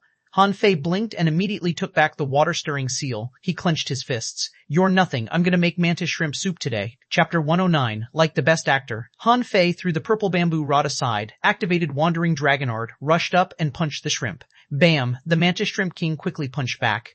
Underestimating the shrimp's punching speed, Han Fei was thrown to the ground and rolled dozens of times on the ground. "Humph! You're faster than me, but so what? If I hadn't become a fatty, I would have beaten the hell out of you." Bam! Bam! Bam! 1 person and 1 shrimp were locked in a dogfight. Of course, at first, the shrimp took the upper hand. But he had learned the 108 strange stances, not to mention that now his evading ability had been further strengthened and was no longer limited to the 108 stances. So after only 1 hour, the Mantis Shrimp King could no longer take the upper hand. Han Fei was quite proud. "No matter how fast you punch, you can't hit me." At this moment, Han Fei hit his fist on the Mantis Shrimp King's outstretched leg and threw Mantis Shrimp King out upside down. "Do you surrender?"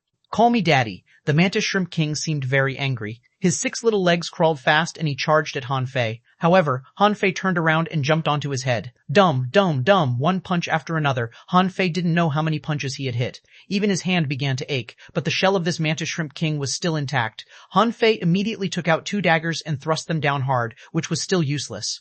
In the end, he had to take out the water-stirring seal, and he crushed the mantis shrimp king to the ground. Putting away the water-stirring seal, Han Fei walked slowly to the mantis shrimp king. Now will you surrender to me? Unfortunately, there is no way to make a fire here. Otherwise, I'd roast and eat you. Oh, right. It suddenly occurred to Han Fei that he had turned on the function of demon refining. This mutant mantis shrimp king was an exotic creature. Perhaps I can refine it? As soon as he thought so, a green light flashed across the calabash on his wrist, and the huge mantis shrimp king disappeared in front of his eyes. Han Fei quickly looked at the demon refining function, only to find that a mantis shrimp was on it, but unfortunately, there was only one which didn't seem to meet the conditions for refining. Strange, shouldn't you be my pet after being absorbed? Why did you become a picture? Han Fei scratched his head, picked up the stick, and walked slowly towards the exit. No, I can't just go out like this after a few minutes. The hexagon starfish saw a hand stick out of the gate, a bloody hand. The 6 big eyes of the hexagon starfish kept blinking. Is this human seriously injured this time? Soon, Han Fei stuck out his head and both hands, all dripping with blood. Master Hexagon, help, I think I'm going to die, Han Fei pleaded. Why is your skin gone? It's so horrible inside. Hurry up, give me the spiritual spring. Even the hexagon starfish was horrified. Han Fei seems to be seriously injured indeed, and this time he came out in only 1 hour. Is there something different inside this gate? Finally, Han Fei crawled out of the gate, blood staining along the way. At this time, a mass of the spiritual spring appeared above Han Fei's head. The hexagon starfish didn't want Han Fei to die. He had already passed 4 gates with only 1 left. If he died, the spiritual spring he accumulated for 100 years would be wasted, not to mention that the seal had not yet been broken. Han Fei sucked the spiritual spring in big gulps, and every time he sucked, the skin on his body regenerated a bit and his bloody body was recovering at a rate visible to the naked eye. It wasn't until the entire mass of spiritual energy had been sucked up by him that most of his injuries recovered. Han Fei looked at his 240,000 points of spiritual energy with satisfaction. This big starfish was really generous this time. He gave me 100,000 points of spiritual energy. But on the surface, Han Fei finally struggled up from the ground, staggering as if he could fall at any time. Han Fei wore a worried expression. Master Hexagon, I feel the last gate will be a bit difficult. I'm afraid I can't get past it. Human, no hurry. I can wait. Han Fei was realizing how much time was passing. But I can't. Hundreds of my men are waiting for me to return. Their children are wailing and their parents are waiting for them to feed them. If I don't go back, they will all die. The hexagon starfish remained silent for a while. How about taking something from my treasury again? Han Fei snorted and secretly thought to himself, your good stuff has all been robbed. How can you call it treasure? It should be called a garbage dump. Master Hexagon, I think if you can give me another 100,000 points of spiritual energy and help me return to my peak state, maybe I can pass the last gate. The hexagon starfish fell silent for a moment before questioning, Human, you hurt yourself, didn't you? Han Fei was shocked. Could this guy see the situation in the gate? Did he discover I learned the indestructible body art? No, if he did find out, why did he still give me 100,000 points of spiritual energy? Han Fei looked indignant. Are you suspecting me? I worked my butt off for you. How can you doubt me? Do you know what's in the gate? 300 fire-breathing big fish? Look at my skin. It's all burnt out. Think about it. What would happen if your skin was gone? The hexagon starfish stated, but you want too much spiritual energy. In just a few days, you spent 100 years of my savings. How could a human need so much spiritual energy? I'm not an ordinary person. I tell you that there is a 10,000-year-old grandpa hidden in my body. Do you think it's me who needs so much spiritual energy? No, I borrowed his power to pass the 4 gates in a row. Do you think just a few 100,000 points of spiritual energy is enough to invite a 10,000-year-old guy to help you? Looking at Han Fei's sincere and sad face, the hexagon starfish thought for a while. There does seem to be something in your body. Otherwise, your body would have exploded with only thousands of points of spiritual energy, let alone hundreds of thousands of points. But can I see the one in your body? He is in my soul. How can you see him? If you can give me 150,000 points more, I can show you his strength. Han Fei staggered and seemed to almost fall at any time. Come on, give it to me. Then I will show you rage, he thought to himself. In the end, another big mass of spiritual energy appeared above Han Fei's head. The hexagon starfish was annoyed. That's all I have. I can give you no more. Otherwise, I will be killed by other mysterious or legendary creatures even if I go out. Han Fei didn't mind. It's okay. Let me eat these 100,000 points first. After a while, Han Fei looked at his data. Han Fei 16 Junior Fishing Master, 340,06799 Level 3, High Quality Upgradable. Twin Yin Yang Spirit. Swallowing Fish, Purple Bamboo Rod. The second volume of Void Fishing. Hook God, Mysterious Level, Divine Quality. Han Fei estimated that he would not get any more of the spiritual spring, but he remembered that he was seriously injured, so he hurriedly sat down and his skin grew back again. After a while, he was intact. Han Fei twisted his neck and made snapping sounds. His momentum suddenly skyrocketed and he exclaimed, "It feels so good to have the spiritual spring. Master Hexagon, I've recovered. I'm going into the last gate. Don't you need to cultivate a bit? According to your situation just now, the last gate may be very difficult for you." Han Fei said solemnly, "Master Hexagon, you can rest assured. I'm a kind-hearted person. I can't bear to see you suffer more than 300 years in this abyss of misery, so I can't wait any longer. Wait for me."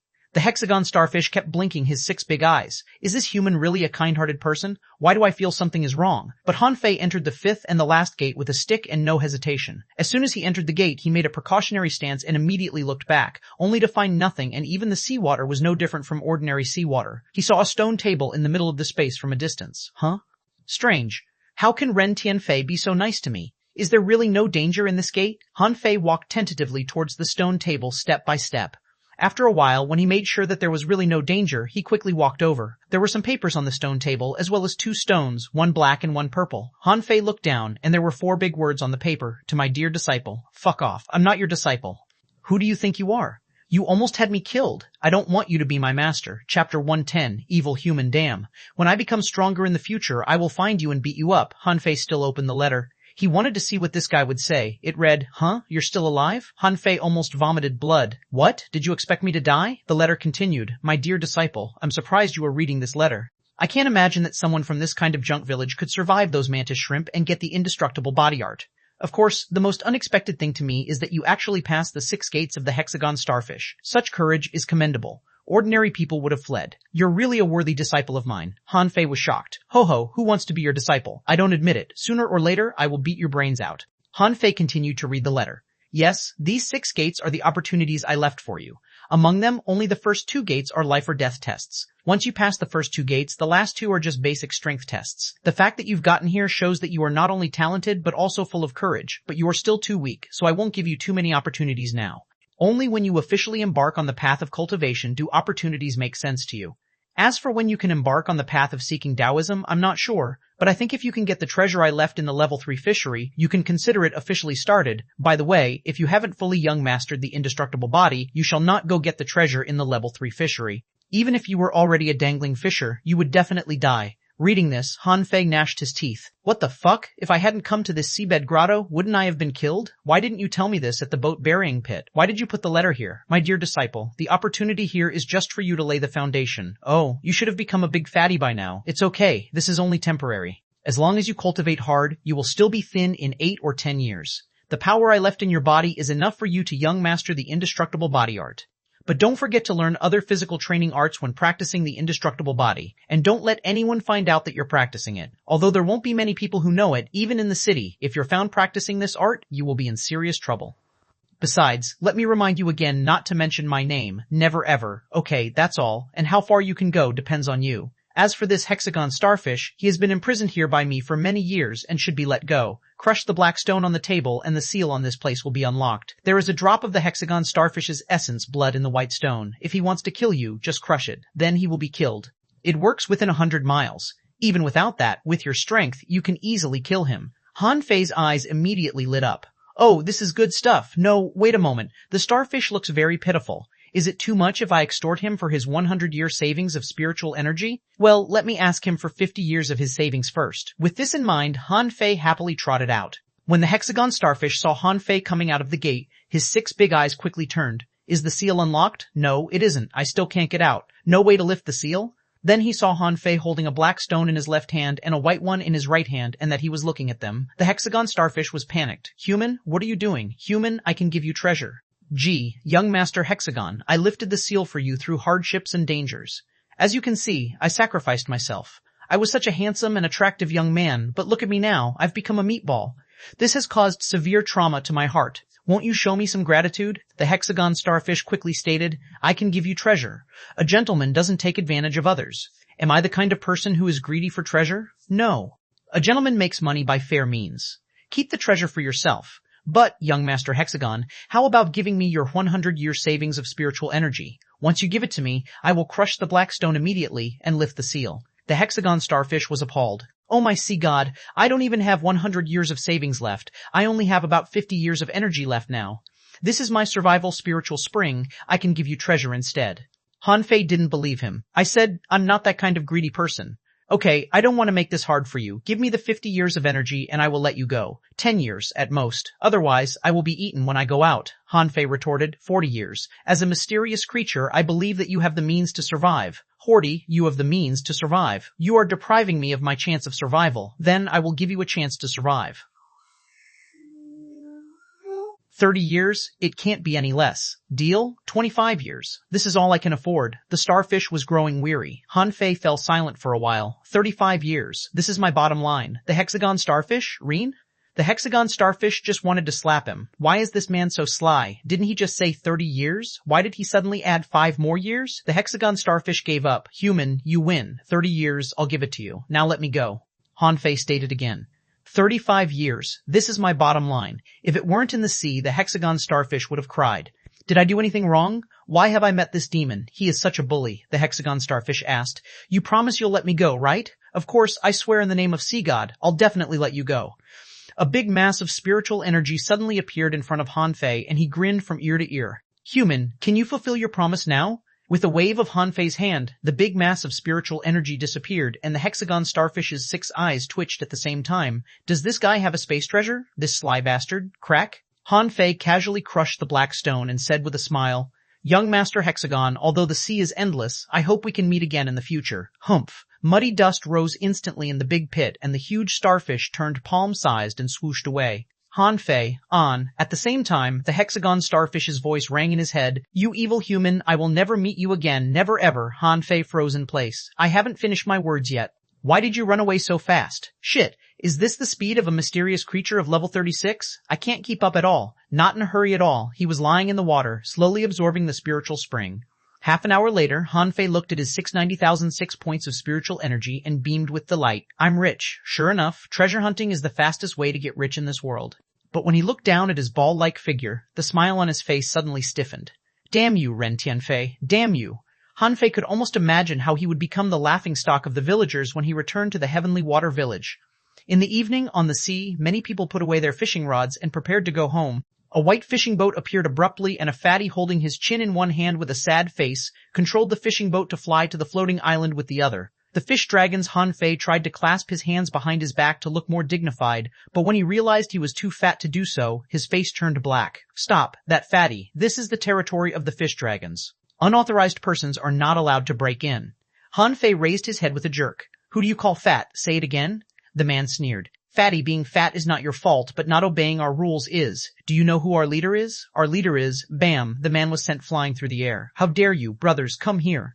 Someone broke into our territory. Chapter 111. Han Fei, the fatty translator. Hanye Translations editor. Hanye Translations Han Fei was quickly surrounded by a group of members of the fish dragons, but everyone was wary. This fatty seemed to be quite strong. Han Fei shouted, Hot, hey, can't you recognize who I am? One member shouted, no matter who you are, you gotta behave yourself here. Besides, we don't have such a fat person in the entire Heavenly Water Village. Are you a spy from another village? Han Fei pulled the fat on his face aside with difficulty. Now can you recognize me? Oh, the members were all stunned. They seemed to find something horrible. Leader? Han Fei asked. Did you just find out it was me? Do you want to revolt? Gosh, leader, how you've changed. Young master, what happened to you? After a while, Li Gan, Li Geng, and Li Keng and Li Qing all came back. When they saw Han Fei, they couldn't believe their eyes. Li Geng even stuck out his belly and patted it. Oh, I'm no match for young master in the figure. I'm almost skinny compared to him. Han Fei pointed to Li Geng angrily. Li Gang, hold your belly back. Li Gang, during the more than half month since I left, has anyone asked for me? Li Gang replied, Young master, the village leader has looked for you, so have those people who you took to our hot pot restaurant for dinner last time. But they all thought you went to the mixed zone to cultivate. Han Fei was puzzled. Didn't anyone ask why I hadn't come back for half a month? Li Gang scratched his head and said, Well, the 2 female fishing masters said you must be fine, saying that the mixed zone was not dangerous for you at all. Han Fei, didn't want to speak. He waved his hand. Okay, go about your own business. I have to go to the plantation. It was getting dark. Han Fei thought that he should quickly turn to old Jiang for help. Perhaps in the entire Heavenly Water Village, only he could help him lose weight. Old Jiang and Zhang Qin had just cooked their meal. Zhang Qin brought a bunch of barbecue from the barbecue stall. Old Jiang was fiddling with the hot pot. Old Jiang frowned. Why can't I make it so delicious like that kid could? Zhang Qin simply stated, this may be his talent. I don't know where the damn little bastard went. Does he think he's invincible?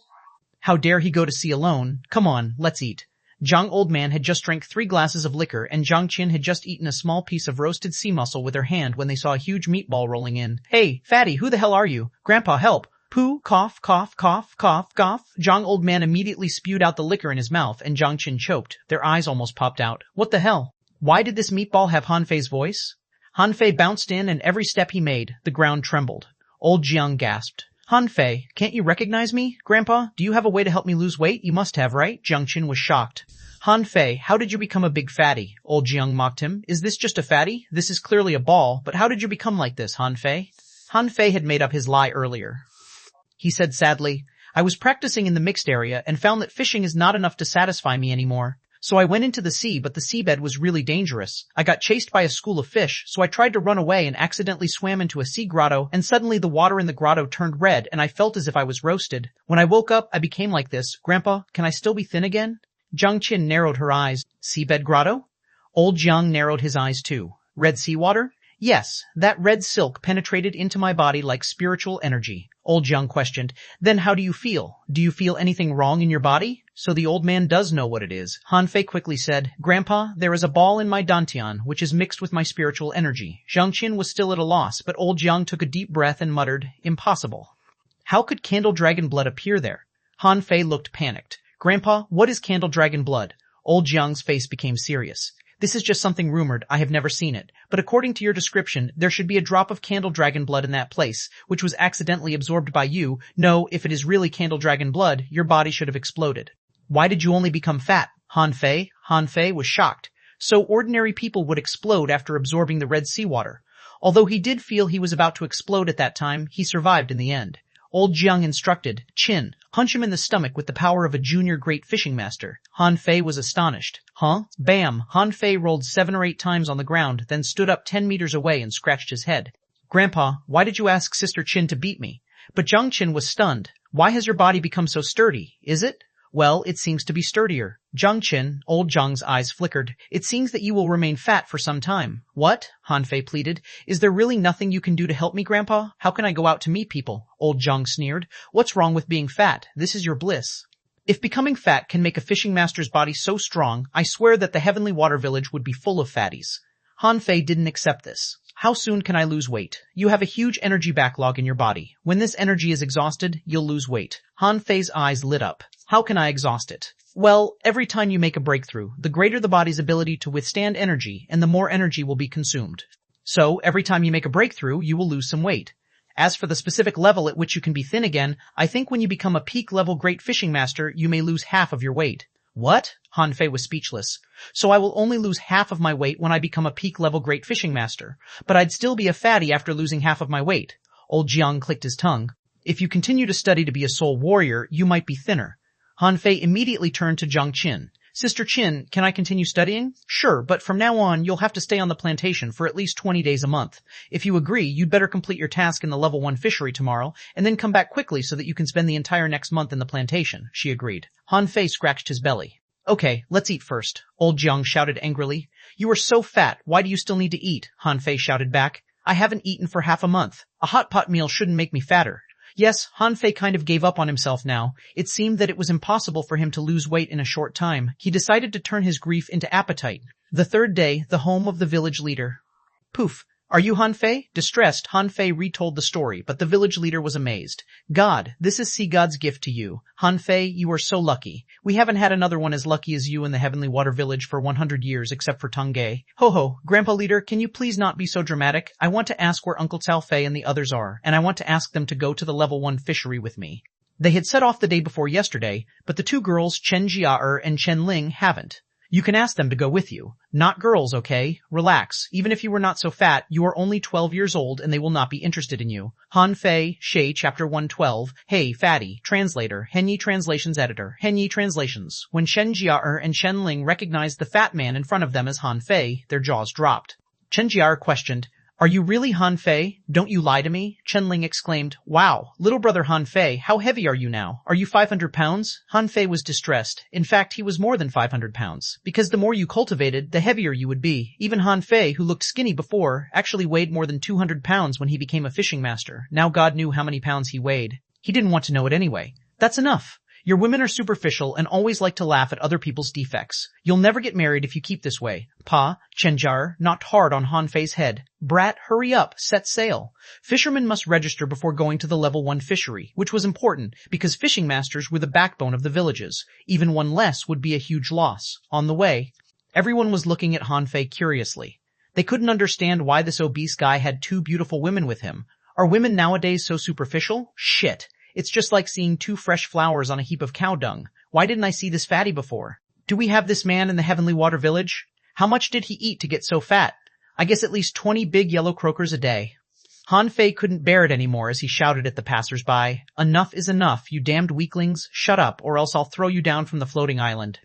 But no one took his words seriously. Even the tigers dared not throw people from the floating island. Who did he think he was? Chen comforted him. Little brother Han Fei, don't mind them. You may wear a mask when you go out. That's self-deception, Chen giggled. It's okay. Anyway, you're still young. When you grow up, you'll lose weight. Han Fei, IET, the level 1 fishery. When the fishing boat got onto the sea, it suddenly plunged a bit. Han Fei's face went all dark. Don't remind me I'm heavy all the time, okay? This time we can go fishing carefree. Uncle Cao contacted the Heavenly Wood Village and Heavenly Rain Village. Now the 3 villages are allies, and I think that the level 1 fisheries will be safer. Shenjiara filled them in. Little brother Han Fei, have you practiced the 2nd level of true spirit fishing art? The level 1 fishery is not an ordinary one. It is difficult to catch 500 pounds of spirit swallowing fish with only level 1 fishing arts. Han Fei responded, yes.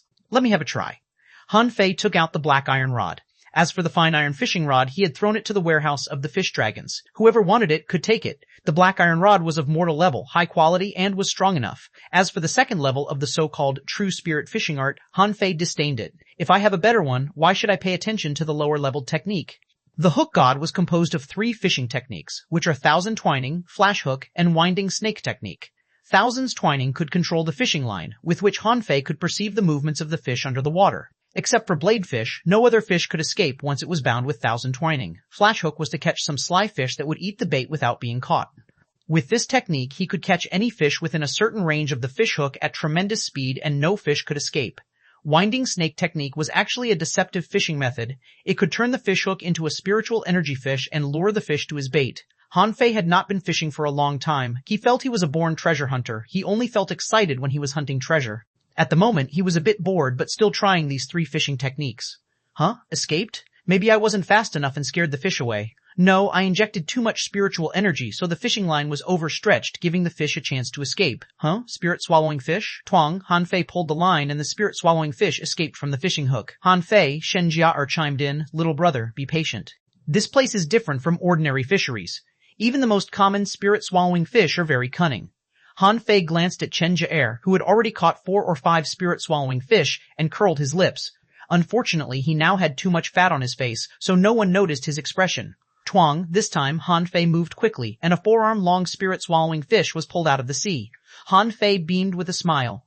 You see how simple it is. I think I can catch 500 pounds today. Chen Jiaer, the spirit-swallowing fish, was not large, but rather very small. It was too small compared to other fish species, but there were a lot of them. After an hour, Chen Jiaer and Chen both caught dozens of fish that weighed at least 70 or 80 pounds in total, while Han Fei only caught 7 or 8 fish. Chen Jiaer had an idea.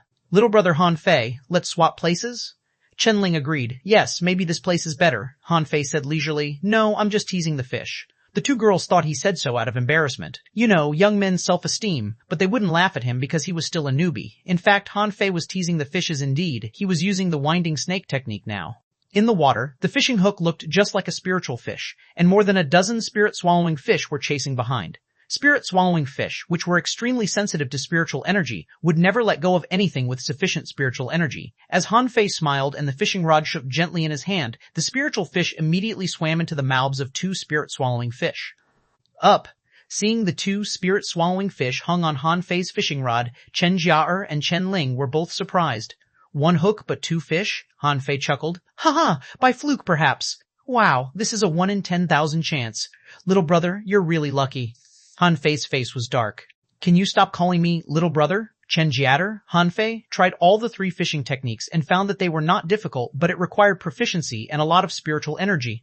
After trying it, he found that the winding snake was not suitable for fishing in the level 1 fishery. A spiritual fish needed at least 30 points of spiritual energy, plus the cost of fishing itself. He could hardly make a profit.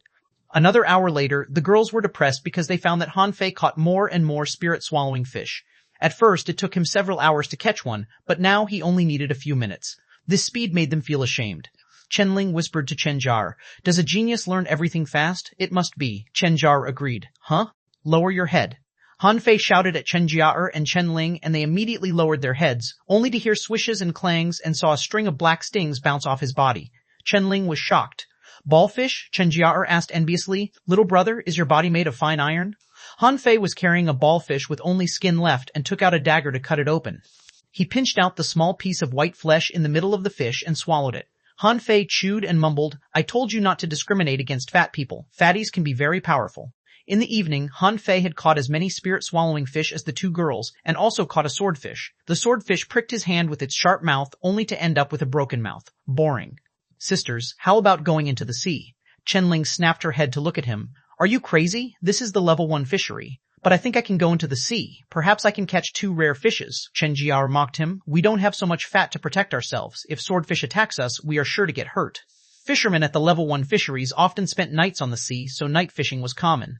But no one would go into the water, because at night, the entire level 1 fishery would turn into a bloody hunting ground. Suddenly, Chen-Ling said seriously, "Han Fei, stop fishing. Some boats are coming." There were 3 boats coming, as well as 7 fishing masters. Chen-Jiao was nervous. "Damn, I thought the place we chose was already remote. How are we still found?" "Haha. Those from the Heavenly Water Village. Hand over your harvest today, and I can spare your life."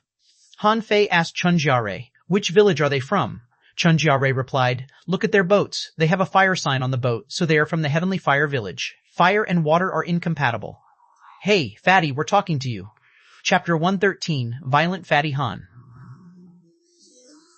Valiant Fatty Han Fei felt the sea breeze blow past, in which there was a tinge of sadness. Han Fei took a deep breath. "Sister Jia ram our boat at theirs."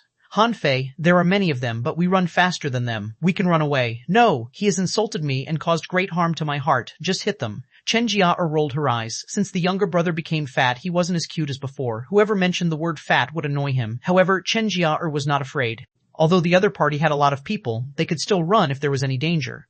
After all, their ship was better. Seeing the white fishing boat rushing towards them, a man opposite immediately yelled, "Fatty, are you crazy? We just want your fish. Do you have to fight us so desperately? Who are you calling fat?" With a bang, before the other party had any time to escape, the ship ran into theirs. And Han Fei's fat body jumped up and fell to the other party's boat with a slam. "Come on, fight me." The people from the Heavenly Fire Village didn't expect this fatty to be so ferocious. Dong, Han Fei landed on one of their fishing boats that sank a bit because of his weight, panicking those people. The young man hit Han Fei's belly with a rod that was wrapped with spiritual energy and dented his belly a little. However, Han Fei stuck out his belly and bounced the man off. The man flew backward and hit the railing so hard that they deformed. Wow, the 3 fishing masters on this boat were stunned. Wow, this guy didn't need to use spiritual energy? Did he block the blow with his own body? Although it was not a spiritual energy explosion, the human body shouldn't be able to stand it. Han Fei scratched on his belly, pointed at the man who was knocked off, and said, "I will give you another chance to organize your language and learn to speak politely to others. Fatty, you are seeking death. We have 3 fishing boats. You." Before he finished speaking, however, he saw the fatty rushing up to him at a speed that didn't match his figure. Then his feet were grabbed and his whole body was picked up upside down.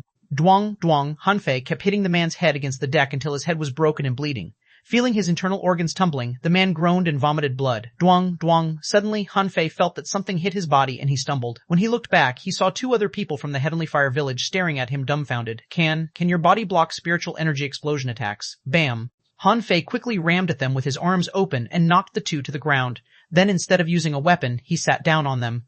Ooh, one of them couldn't bear his weight, and blood spurted out of his mouth. The other person was scared out of his pants. He quickly jumped into the sea and threw his fishing hook at another fishing boat from the Heavenly Fire Village trying to get on board. Han Fei wouldn't let him go that easily. "Did I let you go? Come back here." Han Fei waved the black iron rod in his hand, and the man flying in the air was immediately tied up with the fishing line and pulled back. Bam! As he punched, the man flew into the air and then fell into the air and then fell into the sea. Chen Jia and Chen Ling were stunned. Is this the strength of Han Fei? What on earth has he experienced? It has only been half a month. He overcame the 3 fishing masters without even using spiritual energy. The other 2 fishing boats from the Heavenly Fire Village were prepared to come over and support. However, when there was still more than 30 meters away, they found that the people on this fishing boat had all been defeated by the fatty. They swallowed and hesitated. Is that fatty from the Heavenly Water Village? His strength is scary. Since when did the Heavenly Water Village have such a person? Hey, fatty, we have no intention of being enemies with you. If you let us go, we will leave immediately. Aha, I said, don't call me fatty. Hanfei grabbed the two men under his feet and threw them at the fishing boat. The huge force almost smashed the two men's guts. But Hanfei still didn't stop. He plunged into the sea, setting off huge waves. The other people from the Heavenly Fire Village hurriedly helped the two men up and laid them on the deck, and someone asked, Huh? Where is that fatty? He seems to have jumped into the sea. Ah, did he commit suicide? Bam. Suddenly the water surface exploded, and Hanfei landed on the deck of the ship with a thud. Hanfei's face was all black. I'll give you one more chance to reorganize your language. Who the fuck is fatty? Gulp, brother, it's our fault. Older brother, bam, with a boom, they saw the fatty smash the deck and fall into the cabin. Hanfei asked, Who is your elder brother? I'm only 12 years old, and I don't have so old a brother like you. Everyone was dumbfounded. A 12-year-old? Seriously? Then how fat will you be when you are 22? But they certainly dared not speak it out. Someone finally stood up. It's just a misunderstanding. Little brother, this is completely a misunderstanding. Okay, then tell me, am I fat? No, of course you are not fat. If anyone dares to say you are fat, I'll cut his tongue off. You look perfectly fit in our village. I must say you're slim. Everyone thought to themselves, aren't you ashamed saying this crap? The guy is literally a meatball. Perfectly fit? Slim? How did you have the cheek to say this? Hanfei took a look at the speaker, and it was a boy about his age. Hanfei was satisfied. Okay, give us all your spirit-swallowing fish and you can go. The other ship wanted to run away, but 5 fishing masters of their village were in Hanfei's hands. If they ran away, how would they explain to other villagers when they went back? The boy from the Heavenly Fire Village heaved a long breath of relief. Sure. Let me move them to your ship. Chen and Chen Ling were stunned. This is only your second visit to the level 1 fishery. The first time, you stayed for only an hour, and the second time, you smashed 2 fishing boats and snatched so many spirit-swallowing fish. Everyone from the Heavenly Fire Village shut up, and no one dared mention the word fat. Something suddenly occurred to Hanfei, and he asked the boy, What's your name? The boy froze for a moment and answered, Ding Yu. Okay, now I've decided to give you a chance. Do you want to be allies with our Heavenly Water Village? Everyone, the people from the Heavenly Fire Village thought they heard him wrong.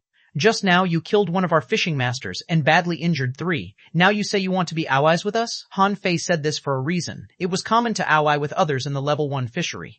If he coerced the people of the Heavenly Fire Village to smash the boats of the Heavenly Sun Village or Heavenly Moon Village, they would have no choice but to take sides with the Heavenly Water Village. Chen Jiater interjected, Hanfei, we have fished too much fish. Shall we go back first? Chen Ling agreed, Yeah. We have 3,000 pounds of spirit-swallowing fish in our boat, and I'm afraid our boat won't be able to contain more. We've been here for only a day. Why do we leave so early? Okay, let's requisition a fishing boat from the Heavenly Fire Village. The people from the Heavenly Fire Village wanted to vomit blood. They had never encountered such a situation in the first-level fishery for so many years. One man held them under such control. But under the eaves, people had to bow their heads. The existence of Hanfei seemed to be a bug in the level 1 fishery. They couldn't beat him, so they could only surrender to him. On the fishing boat, Chen Jiaer looked at Hanfei. Little brother Hanfei, the Heavenly Fire Village is not credible. We have too few people and fishing boats. We'd better go back first and come again with reinforcements. Chen Linger agreed. Yeah. Although you are very strong now, if you were besieged by several peak-level fishing masters, it is still dangerous. Hanfei thought for a moment. How about you guys go back first? I want to look for rare fish. The 2 girls were speechless. Chen Ling finally said, It's not that easy to find rare fish. Even if there is, people won't tell you. Hanfei complained in his heart, If I knew the 2 of them were so weak, I would have come alone. With the 2 of them here, I can't even go into the sea to find fish. Wait a minute. Chen Ling suddenly pointed to the distant sea. Look, what is it? They looked at the direction she pointed to, only to see a big golden fish with a big bump on his head hopping on the sea. Before Chen Jiaer said anything, someone from the Heavenly Fire Village shouted, God, it's a treasure-digging fish. Chapter 114, Let Me Teach You a Lesson Translator, Henyi Translations Editor.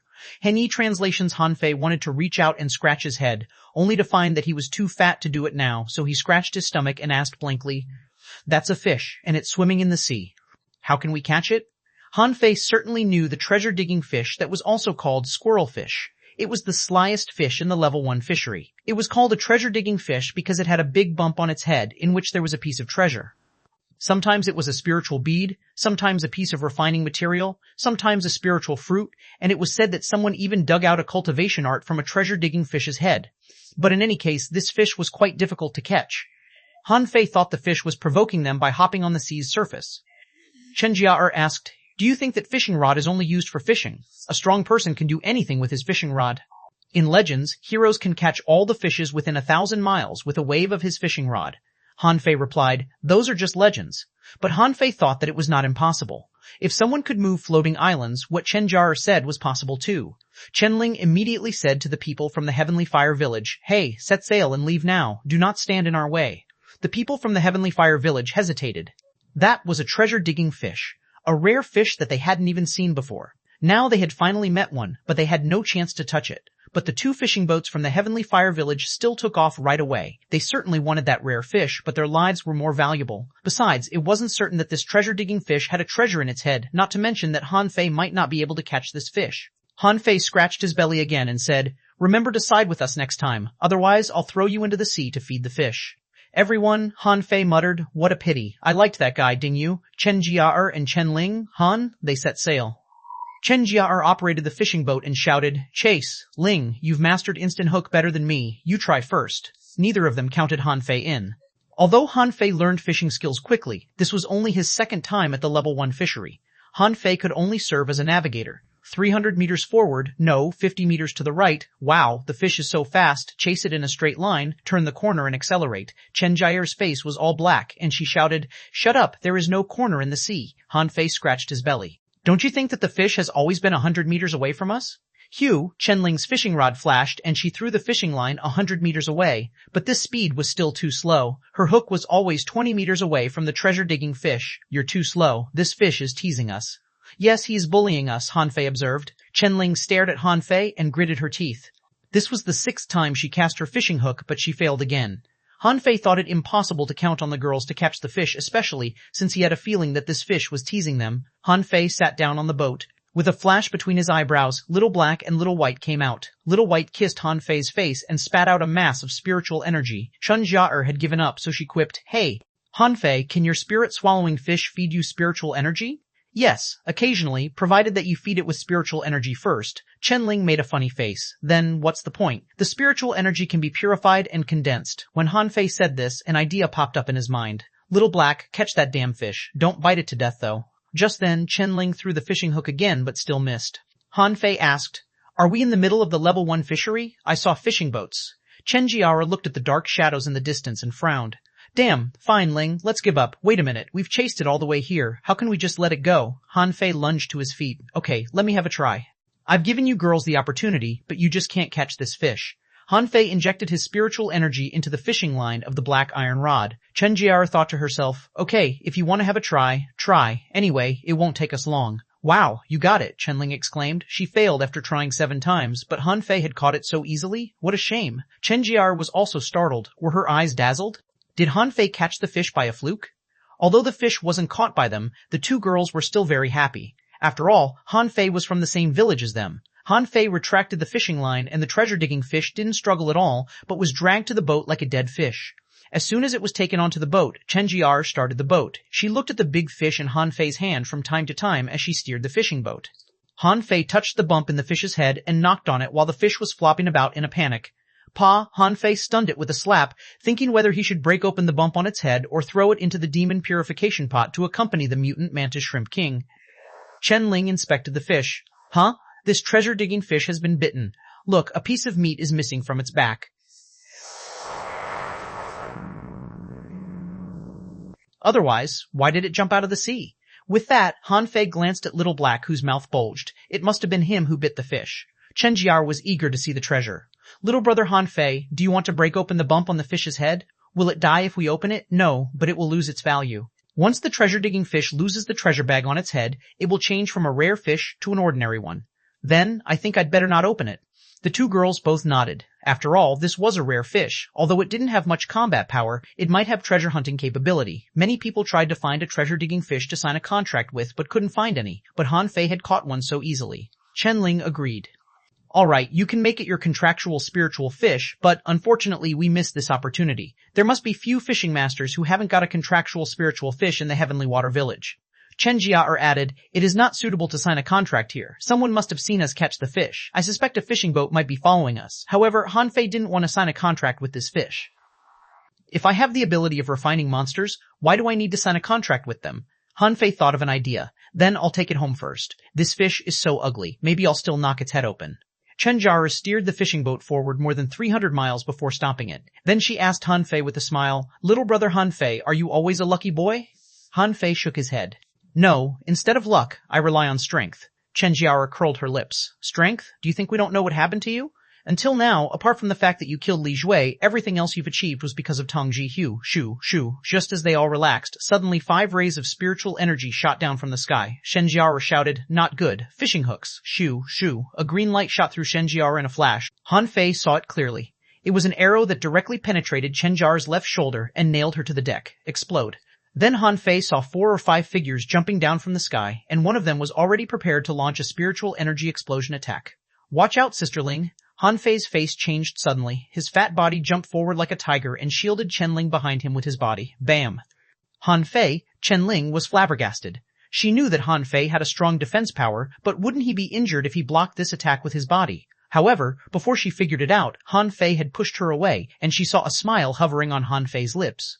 The man attacking Han Fei seemed to be surprised. They had paid attention to this fatty for a long time, but he didn't understand how this fatty could be so agile. The man only felt 2 cold lights flash past his eyes, and at the next moment he heard a scream from behind. "Dodge that fatty," Han Fei sneered. "Dodge? Let me teach you a lesson." Chapter 115, A Manipulator. Han Fei's speed was so fast that before the man behind him reacted, Han Fei's double knives had been respectively inserted into his left and right shoulder. "Ah, asshole. Damn you, fatty. You're seeking death. Go to hell." At the moment, a total of 5 people landed on Han Fei's white fishing boat. Apart from this boy who had been stabbed by Han Fei, there were 4 other boys. Han Fei was surprised. Why were they all boys about his age? Kill him. The 4 boys all pounced at Han Fei. 2 of the 4 launched spiritual energy explosion attacks at him. One of them held a bow and the arrow was already on the string, and the left one was thrusting the sword in his hand at Han Fei. Ho! Han Fei wrapped his double knives with spiritual energy and also launched a spiritual energy explosion attack. In an instant, with Han Fei as the center, air billow went off in all directions. How could that be? The 4 boys were shocked to find that Han Fei was unscathed after being shot by the arrow, thrust by the sword, and hit by the rod. "I'm gonna hack you to death." Han Fei aimed at one of them who called him a fatty. The double knives twirled in his hands and then chopped down as fast as a bolt of lightning. Fuse. The boy reacted very quickly. He immediately protected himself with a spiritual energy cover and then fused with his spiritual beast. Han Fei saw a turtle shadow merge into the boy's body. Pooh, however, he was still hacked down by Han Fei, and his clothes were torn apart, revealing a bloody long cut. At this time, Chen Jiara and Chen Ling had fused with their spiritual beasts, covered their rods with spiritual energy, and rushed to help. Humph! Entangle. The sword-bearing boy retreated, and suddenly numerous amounts of seaweed emerged from his sides and tried to entangle Chen Ling and Chen Jiare. Chen Jiare's face changed greatly. "Spirit entangled grass? Are you from the town?" A shrimp shadow appeared in front of Chen Jiare and tried to cut off the spirit entangled grasses with its pliers. The sword-holding boy shouted, "Bind!"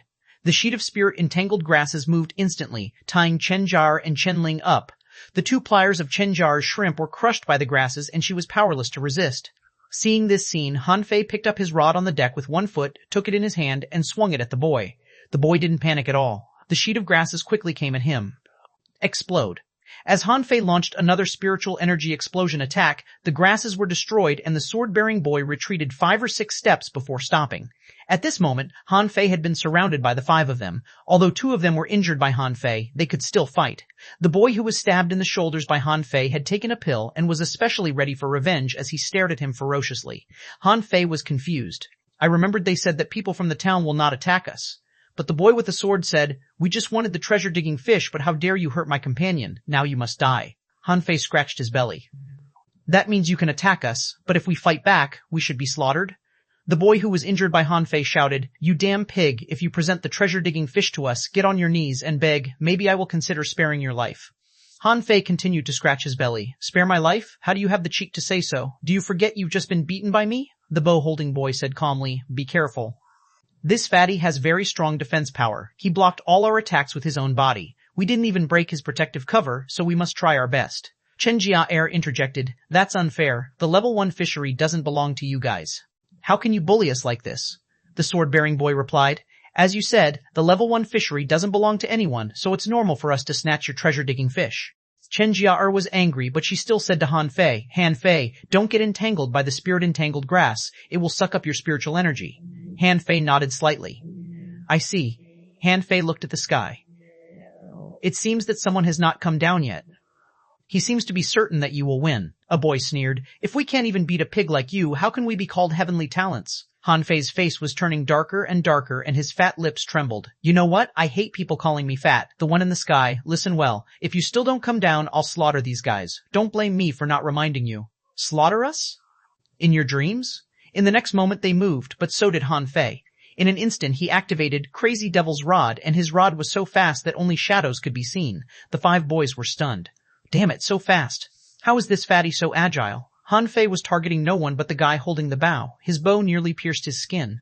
Die. Clang, clang, clang. 3 boys were guarding the bow-bearing boy, but to their horror, they could hardly resist the fatty's attacks. His speed didn't match his figure at all. Behind him, Han Fei felt that spirit-entangled grass secretly crawl at him again. He dodged and then, in the horrified stare of everyone, set foot on the wind and flew into the air. At that second, everyone was stunned.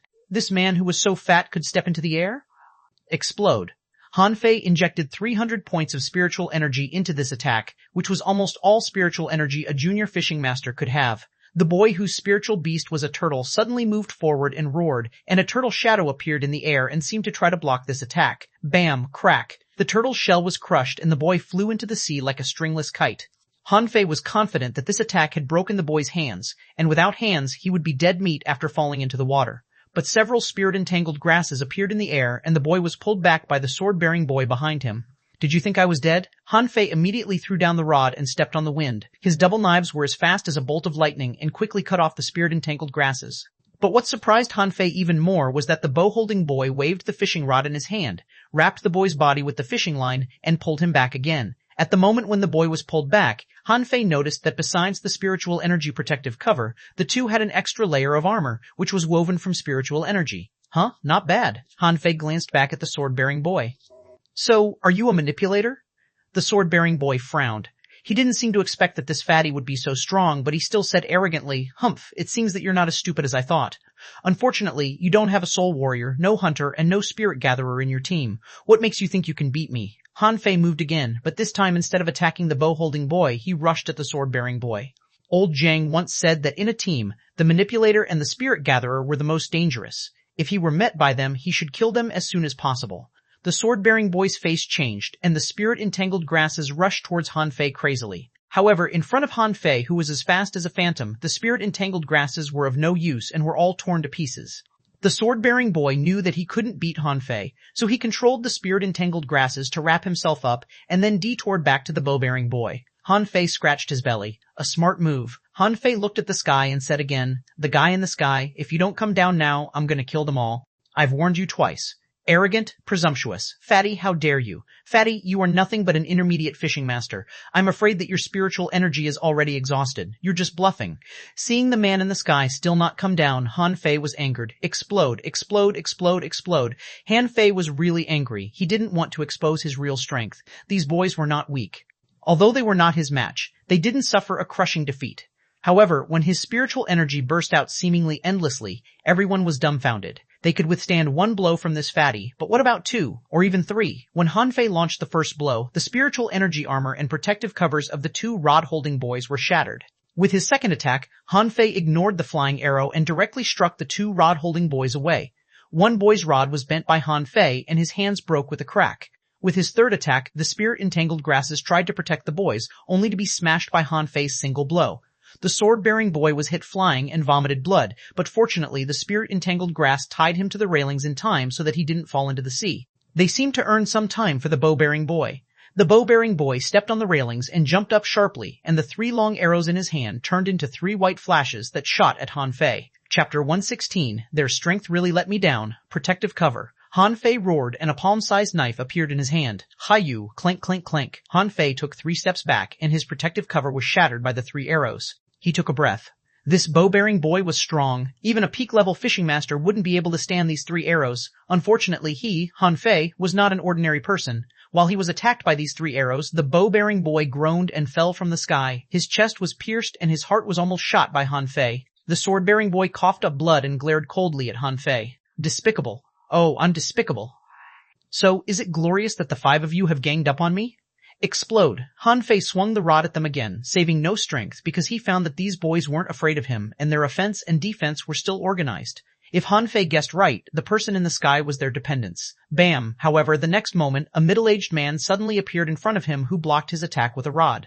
Han Fei was shaken off more than 3 meters away and then took 4 or 5 steps back. "Stop it, Fury," Han Fei shouted. "Stop my ass!" Han Fei's strength skyrocketed in an instant, and he activated Crazy Devil's rod again. This time he reserved no strength. If it weren't for the fact that he looked a bit creepy after fusion, he would have already fused with Little Black and Little White. Huh? What a strong force. Don't you feel that he has become stronger? Bam, bam, bam. The middle-aged man was forced to fight back, and they were locked in a dogfight. Chen Jia'er and Chen Ling were dumbfounded, and Han Fei's strength was beyond their cognition.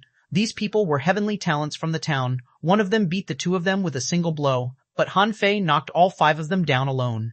Chen Jia'er shouted, "Han Fei, the man is a great fishing master." The middle-aged man pleaded, "Boy, stop it. They've lost. I'll take them away." "Are you kidding me? Do you think you can just walk away? You've got to give me compensation." The middle-aged man frowned. "Boy, don't overdo it." "Ho-ho, I overdo? Explode." Han Fei didn't know whether he could beat a great fishing master, but when it came to spiritual energy, he was sure that this man was definitely no match for him. Explode, explode, explode, explode, bam, bam, bam. Even a great fishing master couldn't resist Han Fei's crazy attacks, and the 5 boys behind the middle-aged man were all dumbfounded. How could this fatty be so strong? This was their teacher. And they fought to a draw? The middle-aged man also seemed to be a bit embarrassed and burst into a roar. Electric shock. Immediately, Han Fei saw an electric arc flash past his eyes and a jellyfish floating on the head of the middle-aged man. The jellyfish was generating electricity that made his body numb. However, this pain was completely incomparable to what he got from the hexagon starfish, so Han Fei just shook his body and swung his rod at him again. Shit. The middle-aged man didn't know what to say. Is this fat man's spiritual energy infinite? Why hasn't his spiritual energy run out yet? When he blocked this attack, Han Fei suddenly retreated and shot out a knife at him as fast as a bolt of lightning. Universe broadsword. The middle-aged man's face changed greatly. Fuse. In an instant, the middle-aged man protected his body with a spiritual energy cover, fused with his spiritual beast, and held the rod in front of his chest. Crack. The middle-aged man was hit flying, his hand was bleeding, and a trace of blood oozed out of his mouth. He didn't seem to be seriously injured, but his protective cover and fusion with his spiritual beast were both shattered. Cough, boy, don't challenge my patience. Although your strength is formidable, with me here you can't hurt my students. In fact, Han Fei was also breathless. After all, he was only an intermediate fishing master and his attacking methods were limited. Although he was already strong, in front of a real great fishing master he didn't seem to be strong enough. He had used the universe broadsword technique to see whether he could withstand using it in combat or not.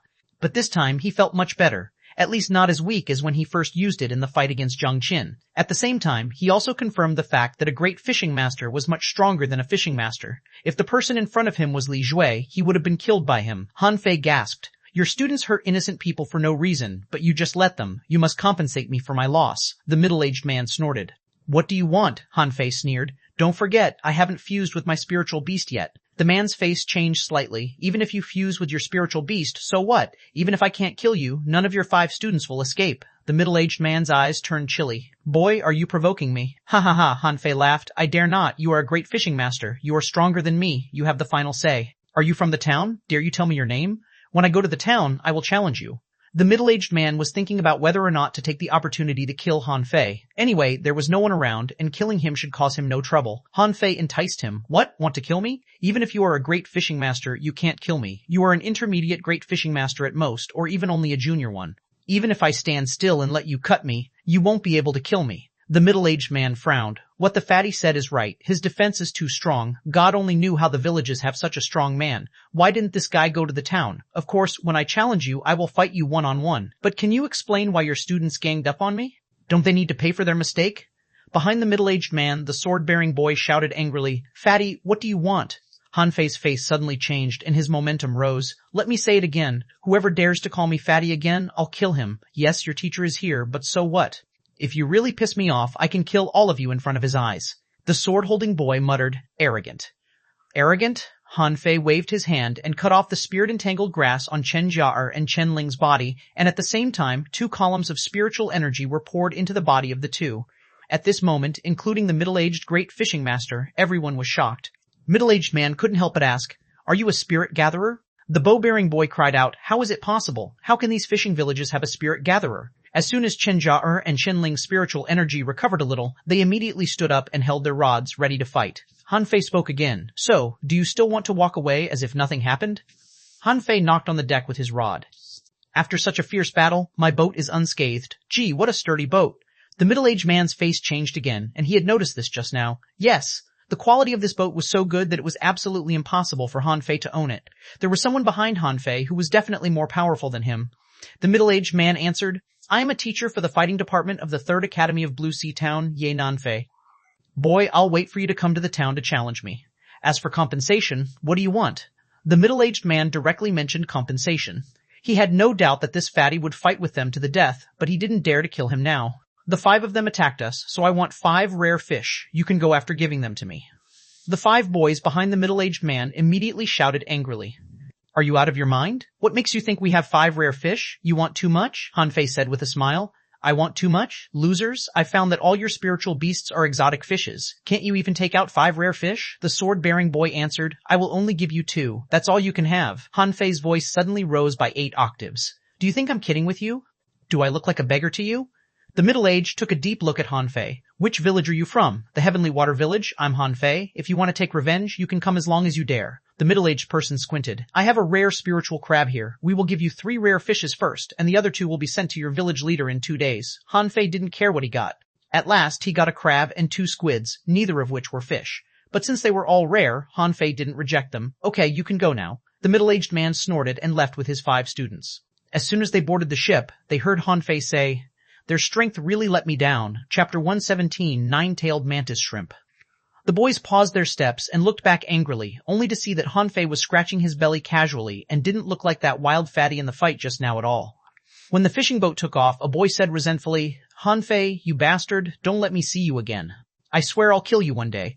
The sword-bearing boy paused for a moment. Teacher, is that man really an intermediate fishing master? Why is he so powerful? And he is also a spirit gatherer? Hearing his words, everyone fell silent. Yes, the fatty was too strong. They had used all their combat skills but couldn't even pierce his skin. This huge sense of frustration overwhelmed them. If Han Fei was a genius in the town, they might be able to accept it, but he was only an ordinary fishing village boy. The middle-aged man said, He is not simple. His spiritual energy is exceptionally sufficient. Although he is a spirit gatherer, he did not absorb spiritual energy for himself during the battle. Moreover, his defense power is even stronger than mine, so I think he must have got some special chances. But no matter what, it's not a bad thing that you failed this time. However strong you are, there is always someone stronger. You must bear in mind that there is no shortage of geniuses in this world. The middle-aged man paused, and this man won't stay in a fishing village forever. One day, when he sets his feet in the town, he didn't go on, but everyone shivered. If the fatty came to the town, what would happen? Can he make it to the top 100? The sword-bearing boy asked tentatively. The middle-aged man nodded. It's possible. Huh, everyone gasped. Oh my gosh, the top 100 of the 3 colleges are at least peak-level junior great fishing masters. The bow-bearing boy secretly clenched the bow. He always felt that his explosive power was unparalleled. Even in the town, he could be ranked among the top 100, but he couldn't break the fatty's defense. He muttered, Did I choose a wrong cultivation path? When they left. Han Fei collapsed to the deck like a dead pig, humming, Sister Jiara, let's go back. Oh, I'm exhausted, I can't move. Chen Jiara and Chen Ling were dumbfounded. Didn't you just clamor that you would fight those people to death if they didn't give you rare fish? So you were just pretending? Chen Jiara asked. Are you okay? No, I feel that my hands and feet are not my own. The great fishing master is really powerful.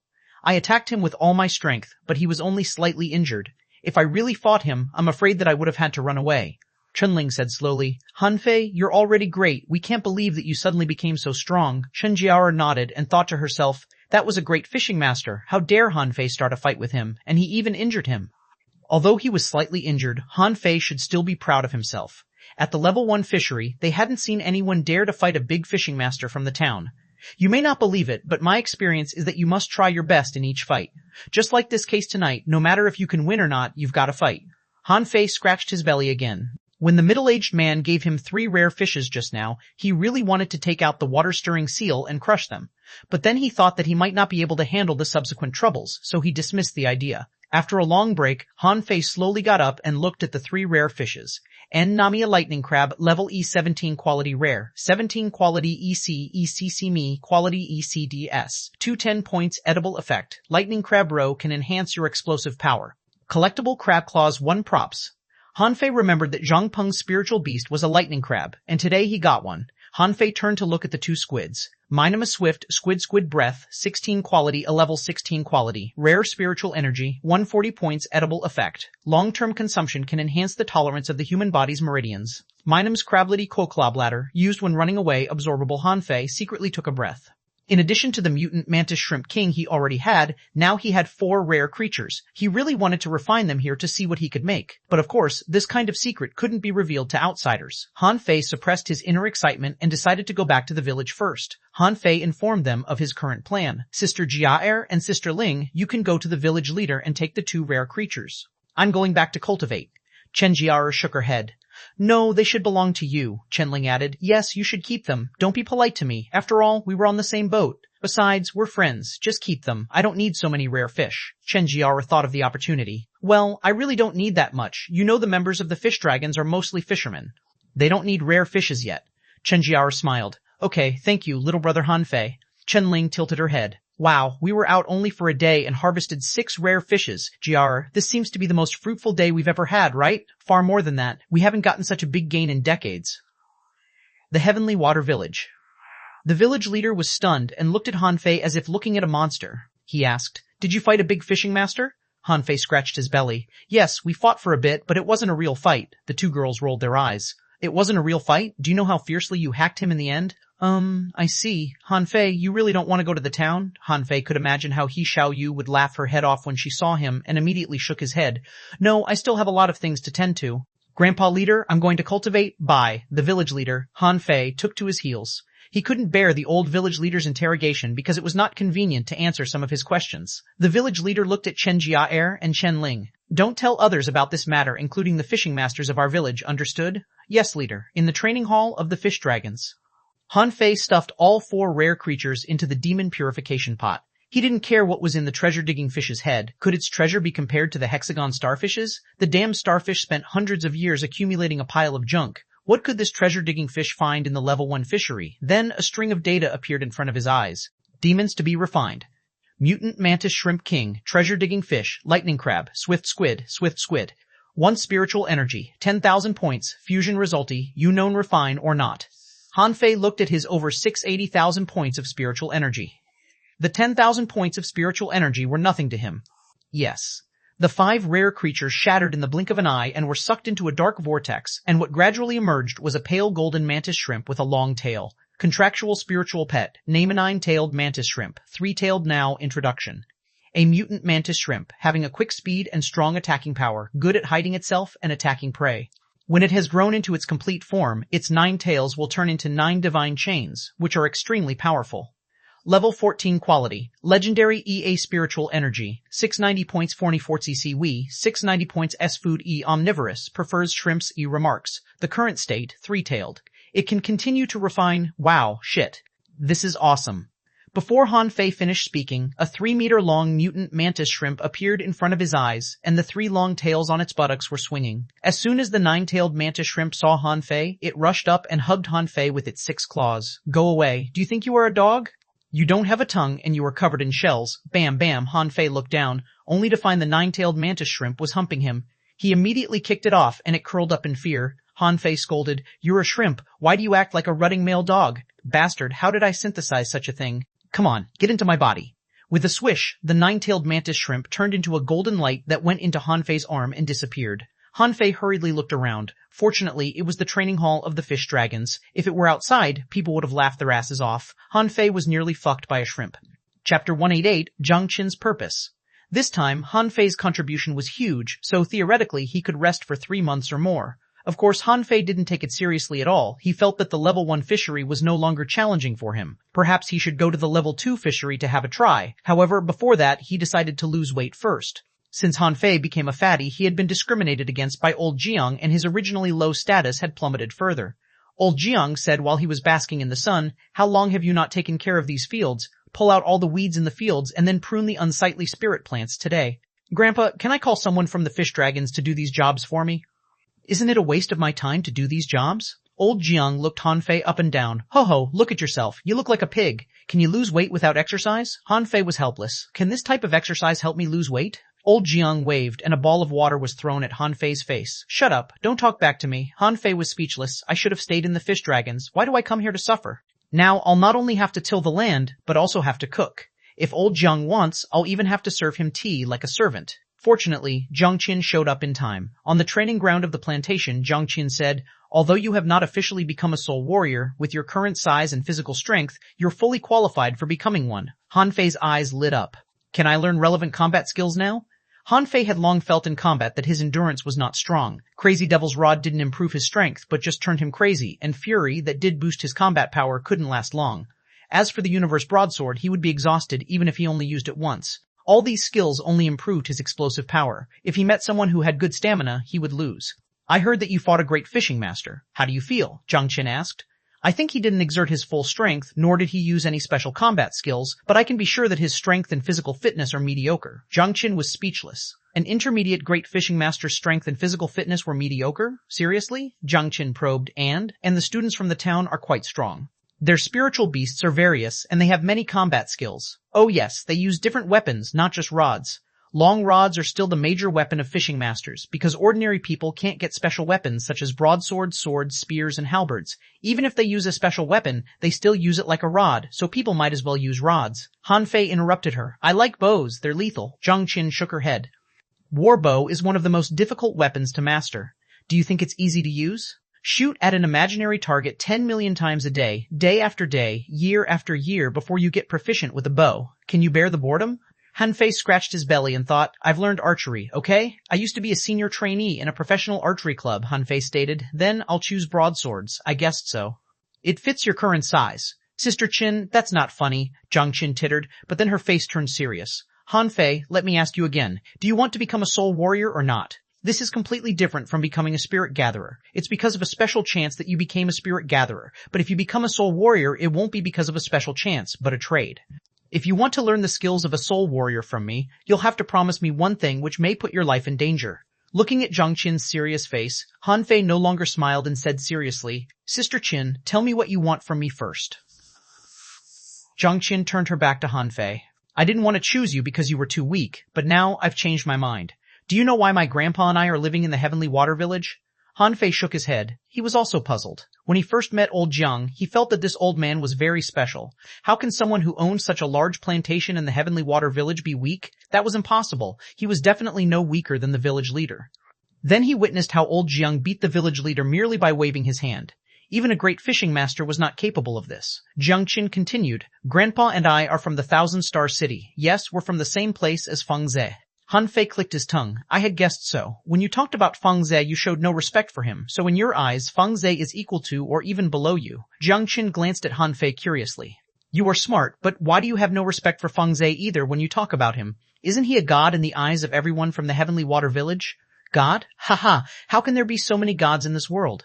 Feng Ze is at most an ordinary character in the city and must be far away from those high-level ones. He only looks like a big shot in a small place like this. Why should I treat him like a god? My goal is the infinite ocean. Perhaps when I've become a god and he hasn't yet. Jiang Qin gave Han Fei a slap and said helplessly, You're not like a 12-year-old kid at all. You've just had some insignificant chances. Don't be so arrogant. People like you are easy to fail. Han Fei bounced up from the ground. So I have to lose weight so that I can run fast. When I'm stronger than the enemy, I attack. When they are stronger than me, I retreat. It's easy, isn't it? Jiang Qin just wanted to slap this little bastard to death. How can you talk about retreat so righteously? Jiang Qin waved her hand. Okay, let's get to the point. I want to help you become a soul warrior because I want you to find a person for me. Sister Qin, you are a soul warrior yourself. Can't you go find that person? Can't you find him with your strength? Han Fei wondered. I did. Since Grandpa and I came to the floating island 3 years ago, we have never stopped looking for him. I chose you because you're really lucky. A person can be lucky once or twice, but you're lucky all the time. You're special. Han Fei scratched his belly. Actually, instead of luck, I rely on strength. Ha! Do you know how many times the level 1 fishery and the level 2 fishery have been searched by countless strong masters? But you can still find opportunities frequently in these two places. You can even go into the seabed grotto and come out alive. It shows that you are special. Han Fei was shocked. Oh, so you've known? Jiang Qin curled her lips. How many special chances are there in ordinary fisheries? If I guessed right, you've won the only 2 special chances that they can offer. This is what we call luck. Seeing Han Fei swallow his saliva in embarrassment, Zhang Qin waved her hand and said, "In fact, there are many places where there are special chances. As far as we know, there are hundreds or thousands of forbidden places. But there is always someone who can get a special chance from these places."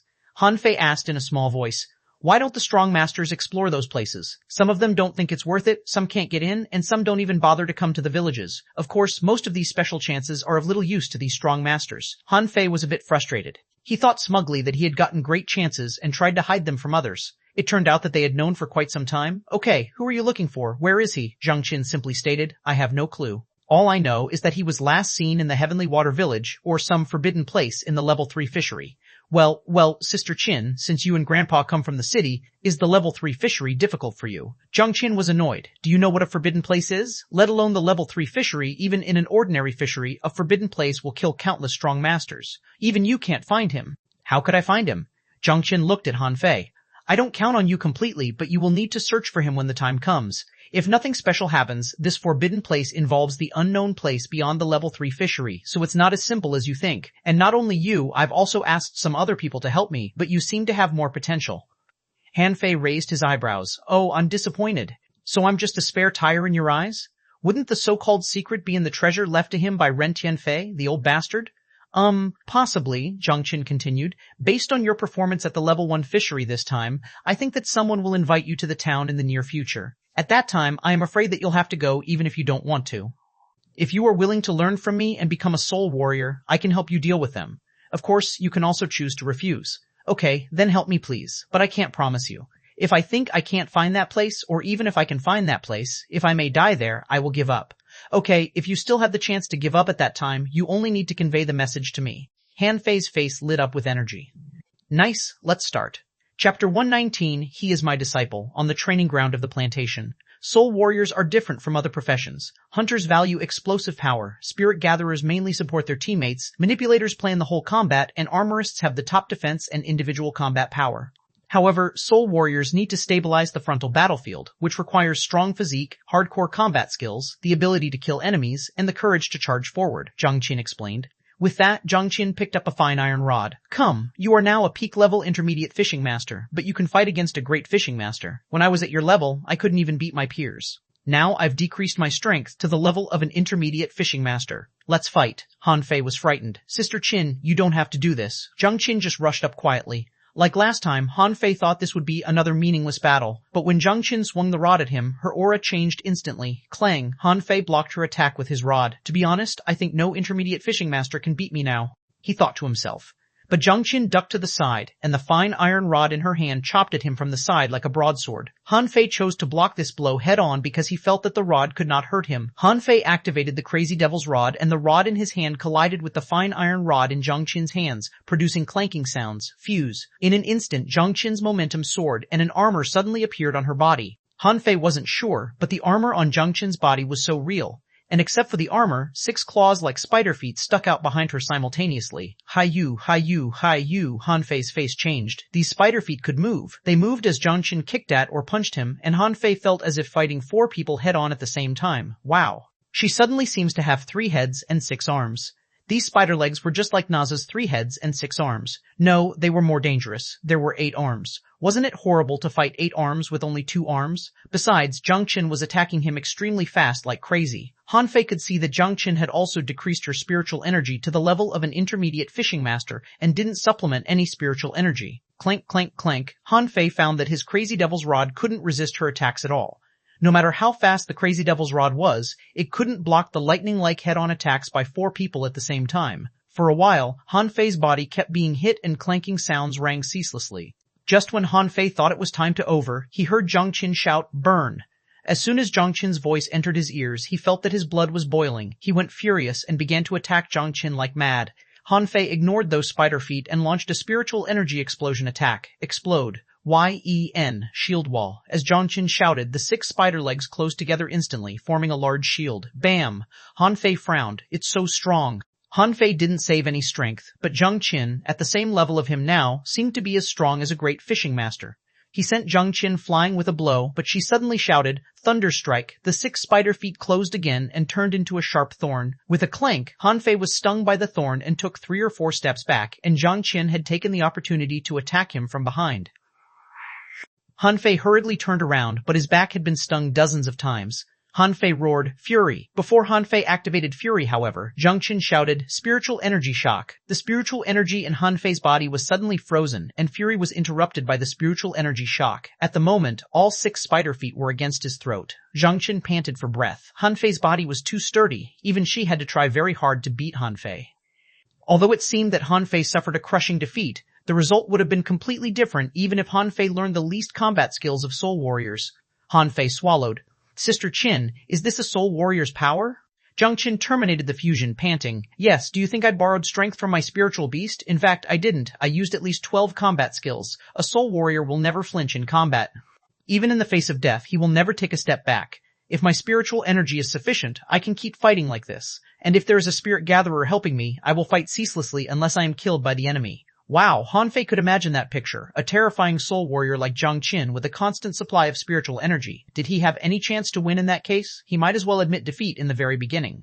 Zhang Qin looked at Han Fei and said solemnly, "Although I don't know where my senior brother went, he once said that he was going to a forbidden place left by a soul warrior. If so, only soul warriors and armorists can enter that forbidden place. That's why I want to make you a soul warrior." Han Fei asked, "Do I have to learn a dozen combat skills first? Don't be greedy. I know you didn't exert your full strength just now. Tomorrow, I will take you to the seabed for training, but then I will use the strength of a great fishing master." Zhang Qin went to bed, and Han Fei was still standing on the training ground scratching his belly from time to time. He was defeated, although Zhang Qin decreased her strength to the same level as him. If it weren't for his sturdy body, he would have been killed. This fact was a big blow to him. The moonlight poured down like water and the cool breeze blew past. Old Jiang came up to him slowly holding a wine bottle and sneered, "Now you know your distance? This is not an easy choice. Do you know that every soul warrior is a lunatic who is not afraid to die?" Han Fei scratched his belly and complained, "I thought to be a soul warrior would be as simple as being a soul gatherer, but it doesn't seem to be the case." "Pooh," Old Jiang laughed.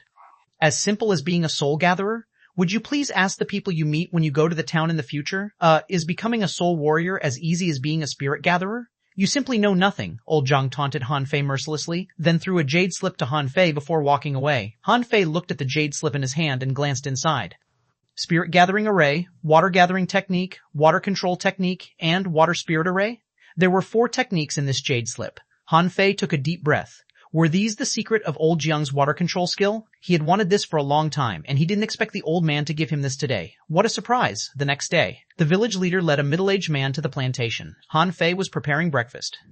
When he saw the village leader, he said, "Grandpa leader, what a coincidence! I just made this breakfast. Let's eat together?" The village leader replied, No, Han Fei. I came to you specifically today." Han Fei scratched his belly and asked in surprise, "What's the matter?" "This is Mr. Xishan, a teacher from the combat department of the 3rd Academy in the town. He is a peak-level great fishing master, and now he personally invites you to formally enroll in his school." Xishan was looking at Han Fei up and down, and his fat body seemed to attract his attention. Xishan asked, "I heard that you defeated 5 students from our 3rd Academy by yourself, and then you still fought Yanan Fei?" Xishan's eyes were shining. He could tell that Han Fei was already an intermediate fishing master. So he said to the village leader, "Old Zhao, why didn't you send such an outstanding student in your village to the town? It's a waste of his talent." "Ho, let's see if you can persuade him." Xishan looked back at Han Fei. "You're called Han Fei, right? Are you willing to follow me to study in the town? I can assure you that you will be one of the top 100 heavenly talents in the town for at least the next 3 years. Han Fei blinked.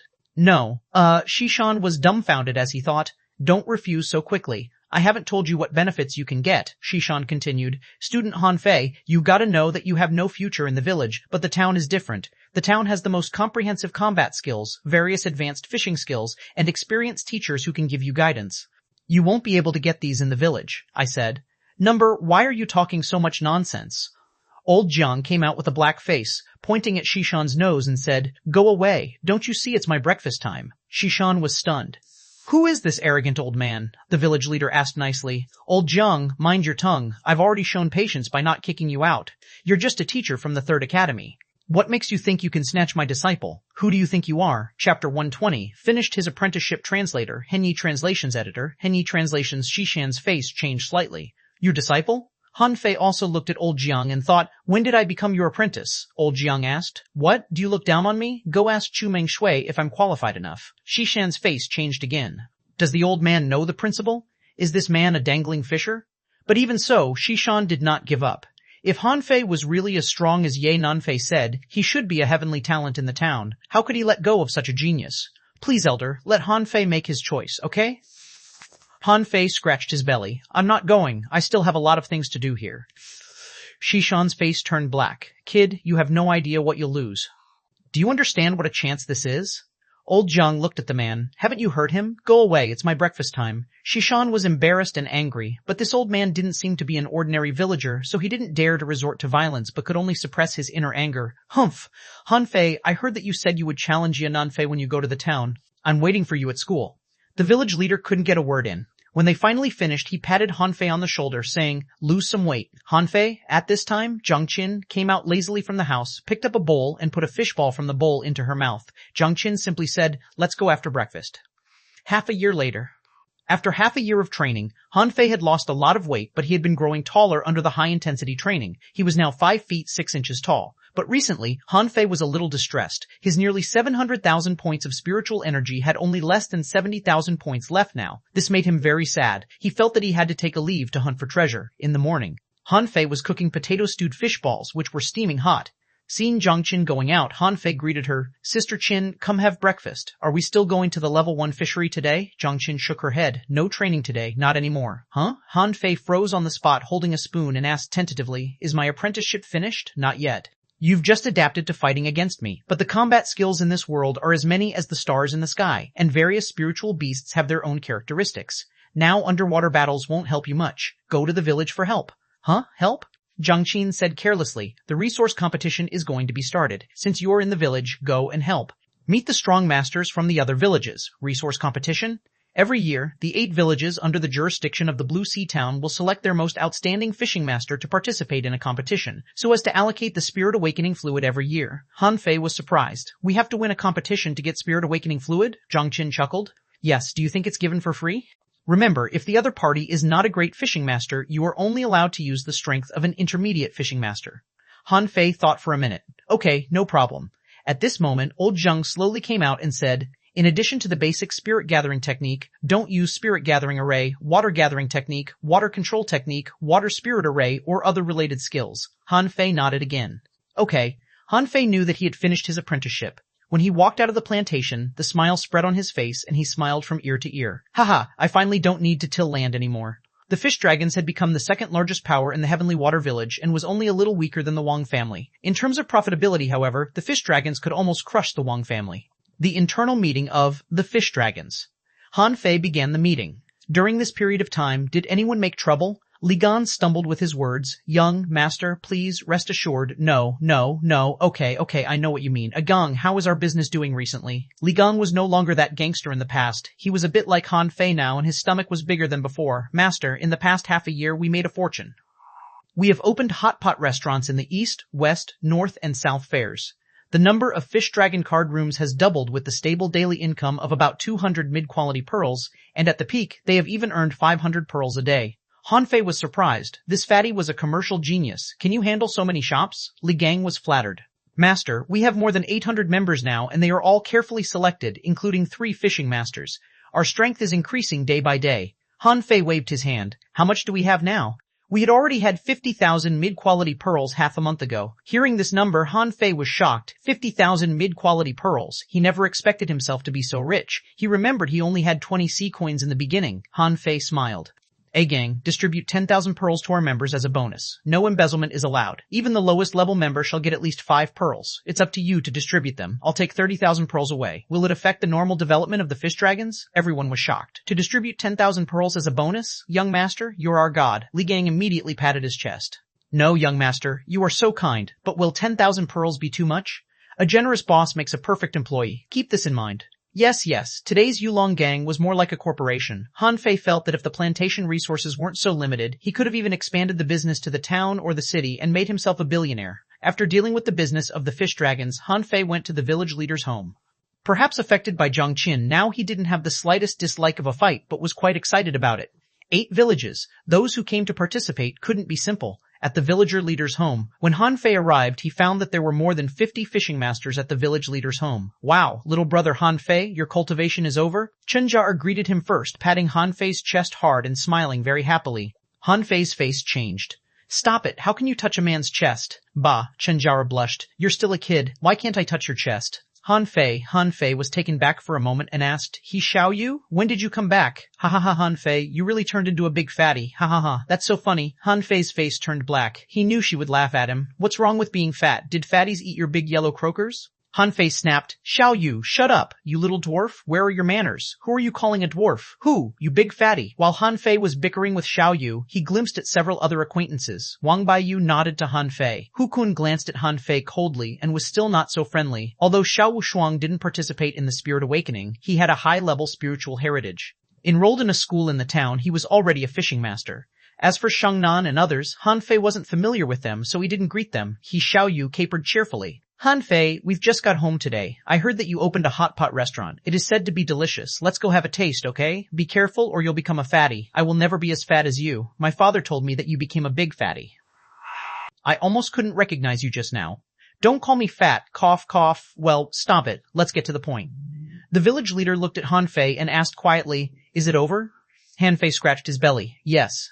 Okay, since it's over, you'll lead the juvenile team this time. Han Fei was stunned.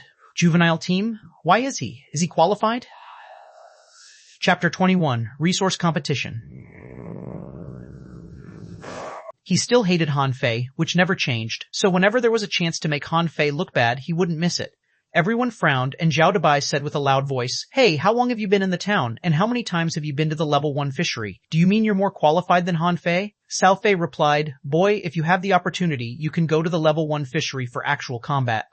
If you haven't experienced actual combat, don't talk nonsense. Hu Kun was speechless for a moment and his face turned red. He could attack Han Fei but not these predecessors. Xiao Wushuang, Wang Baiyu, and the others were surprised. It seemed that Han Fei knew these people very well and had experienced many battles in the level 1 fishery. Han Fei ignored Hu Kun but asked, Leading the juvenile team? Didn't you just ask me to participate in a resource competition? Cao Fei explained. The so-called resource competition is actually a competition for the potential and heritage of each village. The stronger a village is, the greater the potential of the village, so it can get more spirit awakening fluid. Zhang Peng jumped in. Moreover, the resource competitions are mostly conducted underwater, which can best test the strength of each village. Conducted underwater? Zhang Peng said seriously. Otherwise, do you think that the resource competition is only about fights? No. What is the most important ability of our fishing master? It is fishing and the exploration of the ocean. The battle is just to make us better survive in the fishery, and fishing is our bounden duty. The village leader took over. Okay, these juniors haven't experienced these things before, so let me explain briefly. The so-called resource competition is comprised of 3 contests. The first is fishing on the sea. The more rare spiritual fish a village catches, the better. The second is underwater exploration. Which village finds the most valuable things determines which village wins. The third is battle, which is not an end in itself, but to temper the participants. Wang Baiyu asked, Leader, is the juvenile team built to measure the current strength of a village and its potential in the future? The village leader nodded. Yes, you are the future of the Heavenly Water Village. As long as you do not leave the Blue Sea Town, you may often participate in the resource competition in the future. Hearing this, these teenagers got excited. This was the first time they participated in a big event in the village. From now on, no one could treat them as kids. Han Fei didn't mind participating in the resources competition. This was a good opportunity to measure the so-called geniuses in other villages.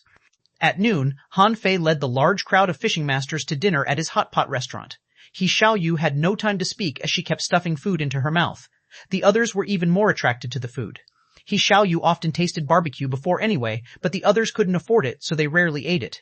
Xiao Wushuang asked, Han Fei, which level are you at? Han Fei thought to himself, shall I tell them about my real strength? I'm an intermediate fishing master, Han Fei said with a smile. Wow, He Xiao Yu looked down. I am only a junior fishing master. It seems that although Brother Han is in the village, his strength has increased very fast, Wang Baiyu observed.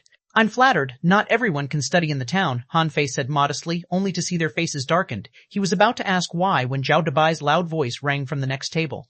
Han Fei, you don't know the situation in the town. The town doesn't lack geniuses, so they must have a hard time since they had just gone to the town. Han Fei immediately looked at them with a perplexed look. He Xiao Yu added, some people are such bullies. They look down upon us because we're from villages. Xiangnan agreed. Humph. Most of them are local children in the town, as well as those from the 3 villages of Heavenly Moon, Heavenly Sun, and Heavenly Heart.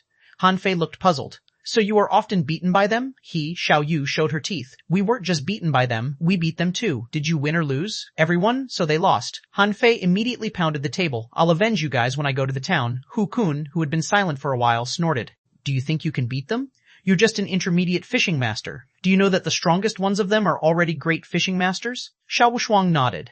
Indeed, the top 10 students in the 3 academies in the town are all advanced or even peak-level great fishing masters. They are truly talented. Han Fei's eyelids twitched. Are they that strong? Han Fei secretly took a deep breath. Wow, a peak-level great fishing master at his age. That's really strong. Wang Baiyu tried to ease the tension. In fact, we don't have to worry too much. As far as we know, in the 8 villages, no one has become a great fishing master yet, at most a demi-great fishing master. Xiao Wushuang finished chewing. No, you forgot the guy from the Heavenly Heart village who became a great fishing master the day before yesterday. Everyone was stunned, including Zhao Debai and the others. Were today's young people so strong that they had become great fishing masters at such a young age? They really outshone them? This time we are in the same team, so there is no competitive relationship between us. We better think about how to catch rare spiritual fish. Wang Baiyu wanted them to get back to focus. Using a special bait, perhaps. I heard that the natives in the town don't use greenworms very much, Xiao Yu wondered. But there are very few special baits. It is difficult to find marching sea leech, shrimp beads, and golden nematodes. And I'm afraid we can't afford high-quality pearls but can only fish with our own spiritual energy, but then it'll consume a lot of spiritual energy. Han Fei blinked. Did you learn to be a spirit gatherer in the town? Wang Baiyu, I remember you also got the spirit concentration art. Wang Baiyu smiled bitterly. So what? I haven't gotten started yet. How can I provide spiritual energy to others? Ha ha ha. The other fishing masters at the other tables all laughed, and Wang Baiyu said with a black face, Spirit gatherer and manipulator are the 2 most difficult professions among the 5 major professions. Isn't it normal that I haven't got started yet? Chenling giggled. Then you can ask Han Fei. He's already a spirit gatherer. What? At Han Fei's table, everyone was shocked, and even Hokun widened his eyes. Xiao Yu looked at Han Fei. Have you become a spirit gatherer? Don't be so excited. Eat the food. Everyone. Wang Baiyu wanted to know. Han Fei, have you become a spirit gatherer so quickly? Xiao Yu also blinked as if thinking of something. Han Fei was secretly pleased with himself. Ho ho, I'm awesome, right? Shocked? Envy me? Now you know how strong I am? Xiao Wushuang's eyes lit up. Then we don't have to worry about the bait we use. Shangnan added, I have no objection to Han Fei becoming our team leader. Hokun was dumbfounded. What? Han Fei had become a spirit gatherer? Was this a joke? Han Fei was not a genius, but a waste. Han Fei waved. No problem. You can have as much spiritual energy as you want. After dinner. Xiao Yu and the other teenagers went home to see their parents, so Han Fei stayed with the fish dragons and played cards with Li Gang, Li Qing, and Li Gan. Li Gan suddenly lit up. Fu, full house. Li Qing mumbled, pass. Bomb. Han Fei looked at the cards in his hand and said helplessly, pass. After a few rounds, Han Fei said with a dull tone, a gang, do you think the town is better than our village? Han Fei was a little surprised today because he found that everyone seemed to have changed, even including Hu Kun. Although he was still very hostile towards him, his temperament changed. Xiao Yu, who was a simple-minded girl, became much smarter this time. Only when the environment had changed greatly would people change so much. Li Qing answered, Master, we haven't been to the town, but I think it should be better than here. Otherwise, why are there no great fishing masters in our village? I've been there once. It's very, very amazing. Han Fei wanted to ask Li Gan more, but then he gave it up. He would have fallen asleep before Li Gan finished speaking. Han Fei threw the cards to the table. I'm out. You can find someone else to play with you. Xiao Yu's home. He Mingteng glanced at Han Fei and frowned. Han Fei, why haven't you lost weight yet? Han Fei, Wei, you are not allowed to take Xiao Yu out before you lose weight. Han Fei's turned red. Before I lose weight? Why? Chapter 22, Captains Meet Han Fei. With clicking sounds, Xiao Yu rushed down the stairs with a cheerful look. Xiao Yu, I came to ask you about the situation in the town. Xiao Yu questioned. Aren't you going to the town? I'll go there one day, but not now. At this time, Xiao Yu's mother came out. Oh, hi, Han Fei. Old Hey, why don't you let him in? He Mingtong said crossly. I'm afraid that he may abduct my daughter. Xiao Yu blushed. Dad, what are you talking about? Mr. He, don't worry. I won't take her out. Humph. Xiao Yu stood on the stairs and shouted, come play fish dragon cards with me. Wow, this game is really funny. No, I don't want to play. Xiao Yu called again. Xiao Yu called again. Come play with us. Dad, Mom, come play cards. There happens to be 4 of us here. Surprisingly, both He Mingtang and Xiao Yu's mother didn't object, and both went to the table as soon as their daughter called. Han Fei muttered, so I happen to make up the 4th player. Xiao Yu's mother looked up at him. So, Han Fei, come here more often in the future. We're going to be a family anyway, so you can be the 4th for our card game. Xiao Yu blushed again. Mom, stop it. Xiao Yu's mother smiled and did not speak. He Mingtang questioned, why do you ask Xiao Yu about the town? Do you want to go to the town? Maybe, but I'm still considering it.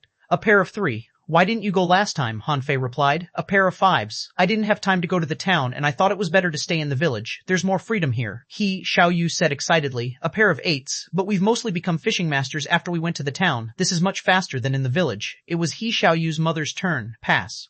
Don't brag.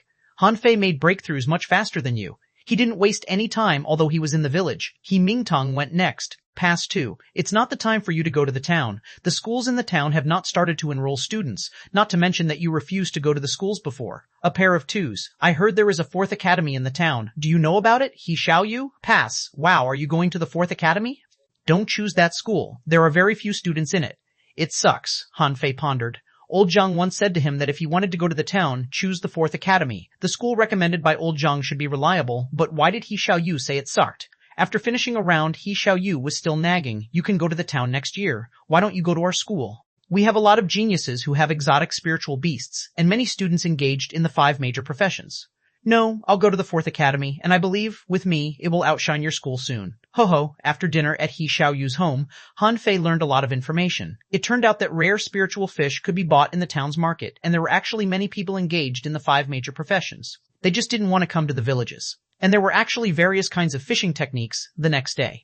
All the people gathered at the village leader's home, a total of 38 junior fishing masters, 63 intermediate fishing masters, 32 advanced fishing masters, 8 peak-level fishing masters, but no great fishing masters. Han Fei's juvenile team had only 14 members, including himself, most of whom had not yet become fishing masters and were still studying in the town. Of these 14 people, only xuanhuan was an intermediate fishing master, and even Wang Baiyu was only a junior peak-level fishing master. The village leader started off the meeting. Han Fei, the juvenile team you lead will compete with those of other villages. Don't underestimate the strength of other teams. Most of them came back from the town, and some are already engaged in the 5 major professions. Leader, can I hit them? Don't we just win if we knock them all down? The village leader rolled his eyes. It's not allowed in the first 2 rounds. The mayor will watch from the sky, but the players can fight when they compete for the same item, provided that they stop where they should. Players are only allowed to fight in the 3rd round. Let's go. More than 30 fishing boats took off and sped away, especially the white fishing boat that was the most conspicuous. At the moment, many people in the Heavenly Water Village looked up. Someone murmured, I hope this time our ranking can be higher. There is too little spirit awakening fluid in our village every year. Some people sighed. What can we do? Heavenly Heart, Heavenly Moon, and the Heavenly Sun villages occupy the best positions. It is difficult to win against them, someone said in a deep voice. I just hope that this time not so many people die. There were 4 people on Han Fei's fishing boat, including him, Wang Baiyu, Xiao Wushuang, and Xiao Yu. The other 10 people were on 2 other fishing boats. Xiao Wushuang asked, Wang Baiyu, are the weapons ready? Yes, you can rest assured, Han Fei asked curiously. What's in your box? Wang Baiyu said with a smile. Some weapons that assist with fishing. After all, rare spiritual fish are not easy to catch. Once they come out of the water, we must catch them immediately. Xiao Yu, what is the ability of your little red? Her tracking ability is very strong, so is her combat power. Once there is a bite, it wouldn't be a big problem for her to catch the rare spiritual fish. Han Fei looked at Xiao Wushuang. My spiritual beast is a human-faced crab with the ability to create illusions. Han Fei was shocked. Is there such a crab? Yes, it's an exotic species, but its combat power is poor. Han Fei thought for a while. Do you know what rare spiritual fish like most? Xiao Yu's hand raised. I know. Cardinals like to eat spiritual energy-filled food and fish brains, Wang Baiyu added. All spiritual creatures like things full of spiritual energy, so Han Fei, your identity as a spirit gatherer is very helpful. In the center of the level 1 fishery, nearly 600 fishing boats floated on the water. Han Fei was shocked. Why are there so many fishing boats? I think our village has less than 50 fishing boats combined, right? Xiao Yu looked helpless. What can we do? The other villages have many more fishing masters than us. This is not a fair competition. The fishing boats of the 8 villages met each other. Han Fei, as the team leader of the juvenile team of the Heavenly Water Village, also needed to meet with other captains. He didn't know the leader of the adult team from the Heavenly Water Village. All he knew was that his name was Qin Hai and he was a peak-level great fishing master. Qin Hai, I'm surprised you're still alive, the captain of the Heavenly Sun Village said with a smile. Qin Hai responded to the man, I would not die before you. The captain of the Heavenly Wood Village added, Old Qin, you won't win me this time. Everyone knows you always win the last place. The captain of the Heavenly Moon Village was a woman. She snorted. The third last mocks the last. So interesting. The captain of the Heavenly Wood Village scoffed. Zhang Yue, put away your disgusting look. Hey. Fatty, are you the leader of the juvenile team from the Heavenly Water Village? You are so fat. Can you even swim in the water? Han Fei was watching the great fishing masters bickering with each other with interest when he suddenly heard this. He looked at the person who provoked him. Was this guy from the Heavenly Sun Village again? Han Fei laughed and said, when I first came to the level 1 fishery, I killed 2 fishermen from the Heavenly Sun Village. I remember 8 or 9 people in your village died that day, right? The Heavenly Sun Village boy snorted coldly. I hope you can make it to the 3rd round, and then I will cut your fat off piece by piece. A sturdy boy from the Heavenly Fire Village looked at Han Fei coldly. Fatty, Ding Yu said that you had snatched 3 fishing boats from us alone. Dare you try it this time? Which Ding Yu? I don't know him. But look at yourself. Do you have anything worth snatching? Great, let's see then. The leader of the juvenile team from the Heavenly Heart Village was a girl. She rolled her eyes at Han Fei. You're so ugly. Young lady, don't judge people by appearance. I was handsome before I got fat, right? He Xiaoyu froze for a while. Were you handsome? Why didn't I feel it? But she must take sides with Han Fei now, so she immediately said, yes. He was much better looking than you ugly skanks. Han Fei, Wang Baiyu, xuanhuan, everyone was speechless. He Xiaoyu, you win. You've successfully pissed off the 7 villages. Chapter 23, A Despicable Lightning Crab. This kind of meeting was all about bickering and cursing. Han Fei thought that his team had almost annoyed all other teams, but of course it didn't matter. If anyone dared to provoke him, he just needed to knock them down. Wang Baiyu had the most information on these teams. The woman from the Heavenly Heart Village is named Feng Qing. She is said to be a peak-level fishing master. Some people say that she is already a great fishing master, I'm not sure. Her spiritual beast is a green snake eel. The captain of the Heavenly Sun Village is called Gu Longyu. He is from the combat department of the 2nd Academy. He is said to be a soul warrior, and his spiritual beast is a dragonhead fish, and his strength remains unknown. Han Fei asked, did you meet them in the town? Xiao Wuxuang nodded. Yes, they are famous. Besides them, the weak-looking girl from the Heavenly Wood Village is also famous. Her name is Miao Mumu, and she is a manipulator. Han Fei suddenly said, are there any hunters or armorists on their side? Not sure, but there should be. Han Fei glanced back. Of the 5 major professions, there is only a hunter missing, so let's assume there is at least a hunter among them. On the other side, the teams of the other villages also had heated discussions on the way back. The captain of the Heavenly Fire Village addressed his team. It's strange that the captain of the Heavenly Water Village is not Wang Baiyu or Xiao Wuxuang, but a fatty. Be careful, this fatty looks strange. The people from the Heavenly Heart Village were also talking about them. If we fight the Heavenly Water Village, avoid that fatty. He is not in the 3 academies in the town, but he can even lead Wang Baiyu and Xiao Wuxuang. We must be careful of him. This was the same case in the other villages. They all came back from the town and knew each other well, so when they first saw Han Fei, they felt strange and then grew wary of him. When the crowd returned, 8 fishing boats were floating in the air and the village leaders were standing at the bow. In front of them, there was a person. He was the mayor of the Blue Sea Town. He had 2 wings on his back and was already a dangling fisher, at the same level as Feng Zhe. The mayor said flatly, the competition will end this hour tomorrow, and the ranking will be based on the number of rare spiritual fish obtained by the fishing masters. Now I announce that the competition has officially started. For a moment, the sky was full of fishing boats.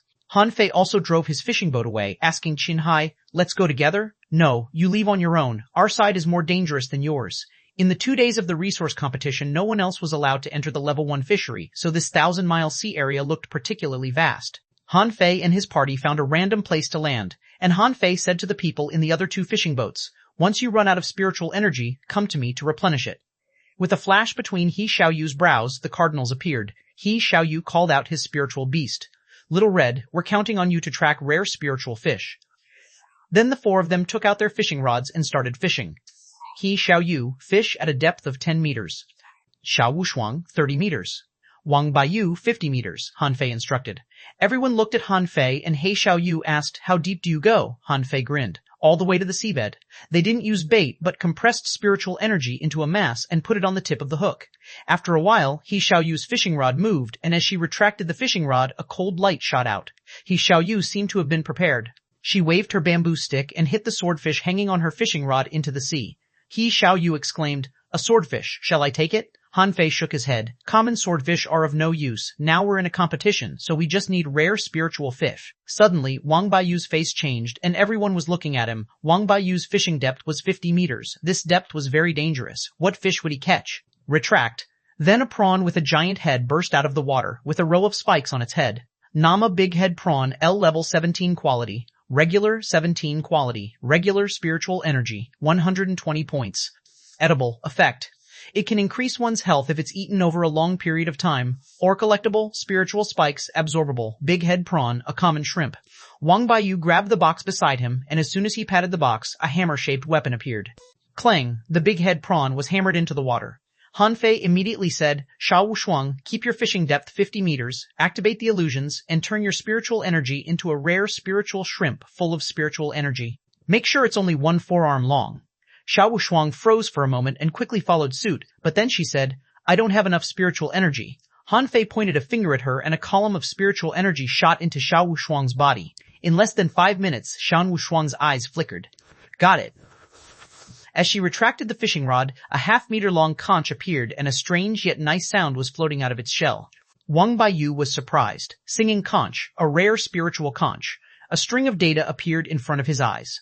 One name, singing conch, introduction. It sings to attract fishes. When it attacks, dozens of scimitars will pop out of its shell, killing the enemy. Level 17 quality. Quality U117 quality. 120 points edible effect. Long-term consumption of it can nourish one's skin.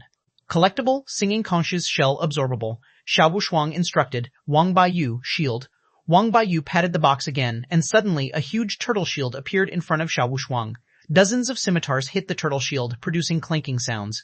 When the sounds were about to end, Wang Baiyu threw out a hook-shaped weapon and hooked the singing conch back. Xiaoyu lit up. Wow, it's a singing conch. I want it. The singing conch powder sells at a high price in the town. Han Fei asked, what is singing conch powder? Xuanhuan smiled helplessly. It's applied on the face. The girls from rich families in the town like to buy singing conch powder. They'll look prettier after applying it to their faces. Han Fei smiled. There are also fish for cosmetics here, so they caught a material for cosmetics together? Look how happy Xiaoyu is. Not far away, Shangnan said in surprise. Did they catch the first rare spiritual creature so quickly? Shukun yelled back. It's a singing conch. Oh, singing conches are very expensive. It is said that a small bottle of singing conch powder costs dozens of mid-quality pearls, and its supply often falls short of demand. On the white fishing boat, Xuanhuan looked at Han Fei wonderingly. Han Fei, why did you ask me to keep my fishing depth 50 meters after the big head prawn was caught?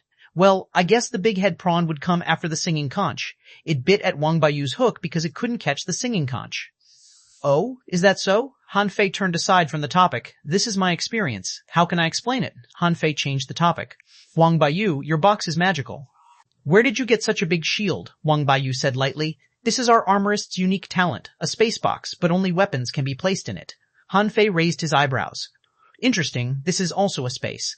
Suddenly, Xiaoyu pointed at Han Fei's fishing rod and said, Han Fei, you have a bite. Han Fei glanced at his fishing rod and said casually, no hurry, something bit at your hook. Why are you still so calm? It doesn't feel like a rare spiritual fish. Let it swim for a while. Everyone? One of the three? Techniques of the second level of void fishing was winding snake technique, which simulated a swimming fish with spiritual energy. Little did the others know that Han Fei was waiting for a rare spiritual fish. There were not only rare spiritual fish in the sea, but also a large number of ordinary fishes, so Han Fei was waiting for a rare spiritual fish to bite at his hook. Suddenly, Han Fei felt something biting at his hook. He paused and then suddenly pulled the fishing rod hard. Huang Baiyu, shield. Huang Baiyu was stunned. I haven't started fishing again, and you want my shield already? Wang Baiyu immediately placed his shield in front of Han Fei, and the next moment, a swift squid was pulled out of the water. Wang Baiyu muttered, damn, Xiaoyu, get down. Pooh, half a minute later, Wang Baiyu's face was all black. Shit, why didn't you remind me of this? I gave you my shield, but I was sprayed with squid juice all over my face. Well, I didn't expect it to be a swift squid, Wang Baiyu said seriously. It seems that I should prepare 2 shields next time. Xiaoyu was getting excited. Wow, we are quick. We've already caught 2 rare spiritual fish. The people on the other 2 boats were speechless. Was this luck? When did they catch that singing conch? 2 minutes ago, half a day later, Han Fei and his party had caught a total of 4 rare spiritual fish. The other 2 boats only caught 1, which was sent to them by Han Fei with the winding snake technique.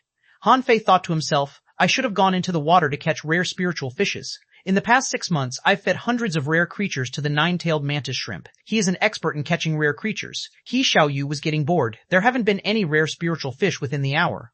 Should we change places? Okay. Just as everyone was ready to retract their fishing rods, Han Fei suddenly shouted, wait a minute. Han Fei vaguely saw that in the water, a lightning crab had cut off Xiaoyu's fishing line. He thought it was just a coincidence and was about to catch this lightning crab. But then to his surprise, the lightning crab turned around and snapped Xuanhuan's fishing line. A spiritual beast? Chapter 24. Hothead Han Fei's face immediately changed and he whispered to the others, get ready to attack. When Wang Baiyu and the others were still wondering what happened, with a flash in Han Fei's hands, he launched instant hook and thousand twining at the same time. Although lightning crab was famous for its speed, it was still tied up in a ball in an instant. As a light flashed past the other's eyes, a tied-up lightning crab flew out of the sea. Then Han Fei launched a spiritual energy explosion attack at the crab. The other three didn't know what happened. Wasn't lightning crab a rare creature? Why did he kill it? However, although they were confused, they still followed Han Fei to attack. Wang Baiyu patted his box and a broadsword and a sword flew out. He Xiaoyu also launched a spiritual energy explosion attack. Xiao Wuxuang hammered at the crab with a sledgehammer. Being attacked by 4 fishing masters with a crack, the carapace of the lightning crab was broken and 1 claw and 3 legs of it were hammered off. In the next moment, however, the lightning crab turned into a shadow and disappeared. The others were all stunned. Is this crab a spiritual beast? Han Fei muttered. Is a spiritual beast so hard to kill? Being attacked with all our strength, it's only injured. I think it'll recover in less than a year. Xiao Wuxuang asked. Did someone sneak up on me just now? Wang Baiyu looked around. Let's leave here. Anyway, it seems that we've already caught all the rare spiritual fish here. Just as Han Fei and his party attacked the lightning crab, dozens of miles away, someone screamed and vomited blood. He seemed to be seriously injured. If Han Fei and the others were there, they would have recognized this was a fishing boat from the Heavenly Sun village. Lu Junyu, what happened? The seriously injured boy was still vomiting blood. My spiritual beast was almost killed. Gu Longyu, the captain of the Heavenly Sun village, changed his face. Really? A spiritual beast could be taken back immediately once its owner issued an order, even if it was tens of miles away. But the other party almost killed Lu Junyu's spiritual beast, which meant that their reaction speed was extremely fast, and they attacked Lu Junyu's spiritual beast almost instantly. Someone said, Longyu, are we still going to challenge the Heavenly Water Village? Not now. Players are not allowed to fight in the first round, and Junyu's spiritual beast can be injured by them even underwater, indicating that they have a very special attack method. It'll be a waste of our time even if we challenge them. Gu Longyu wouldn't take revenge on Han Fei, but it didn't mean that Han Fei would not take revenge on them. With a flash between Han Fei's eyebrows, Little Black and Little White came out. For the last half a year, when Han Fei and Zhang Qin were fighting on the seabed, Little Black, Little White, and the 9-tailed mantis shrimp were put idle. Now, they had already reached level 13. On average, they went up a level a month.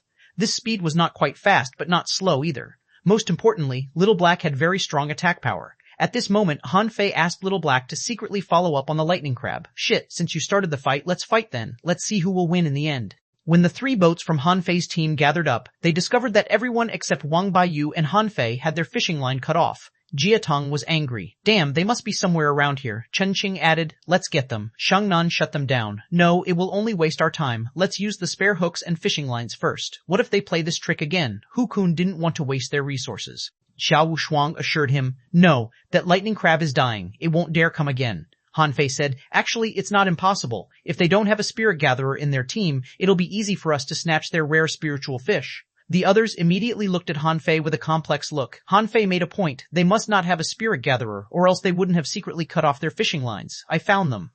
I found where they are. They're about 30 miles away to the west of us. Han Fei pretended that he had just known it and waved his hand. Go, get them.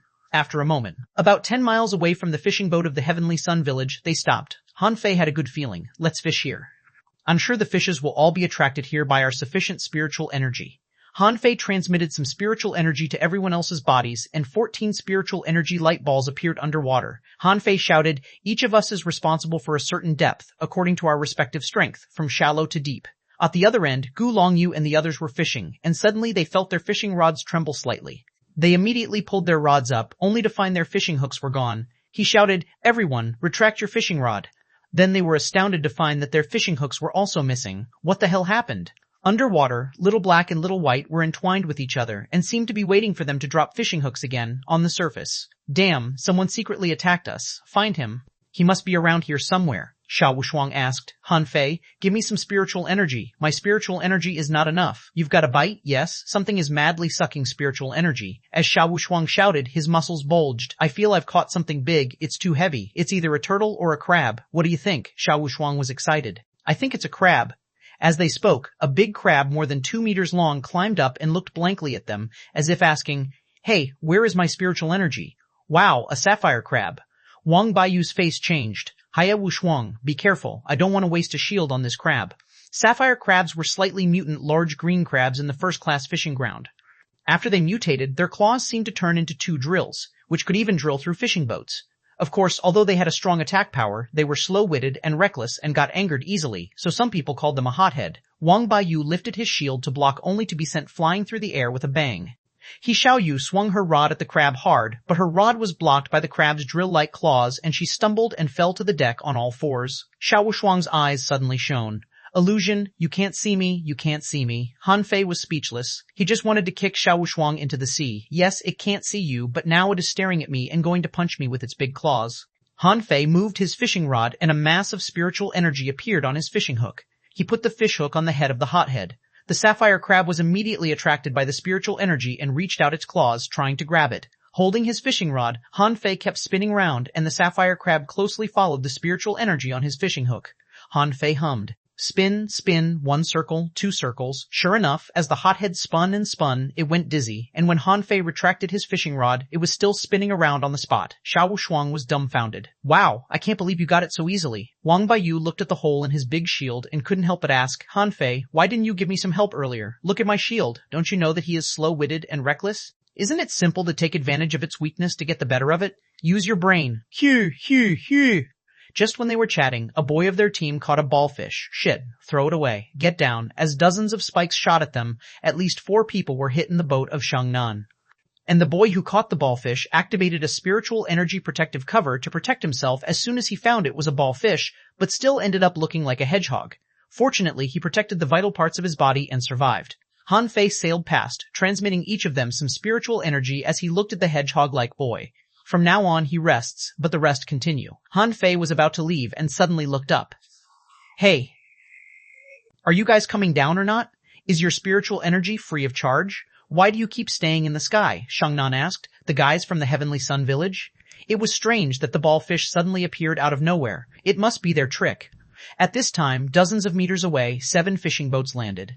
Gulongyu called out, Fatty, not bad, you discovered us. But since you destroyed our fishing rods, how can we still let you fish happily? Chapter 25, Han Fei, the Bastard. The juvenile team of the Heavenly Water Village only had 3 fishing boats, while the Heavenly Sun Village had 7 fishing boats, which caused Han Fei and his team members great pressure. Gulongyu called again. Fatty, do you know that if there is a conflict between 2 sides, it can be solved by fighting? Sorry, what are you talking about? Referee, where is the referee? Someone picked a fight for no reason. Come and punish him. Everyone looked at Han Fei. Is this really okay? Gulongyu sneered. Fatty, you cut our fishing lines. Do you think we don't know it? Han Fei questioned. Sorry, which of your eyes saw us cutting your fishing lines?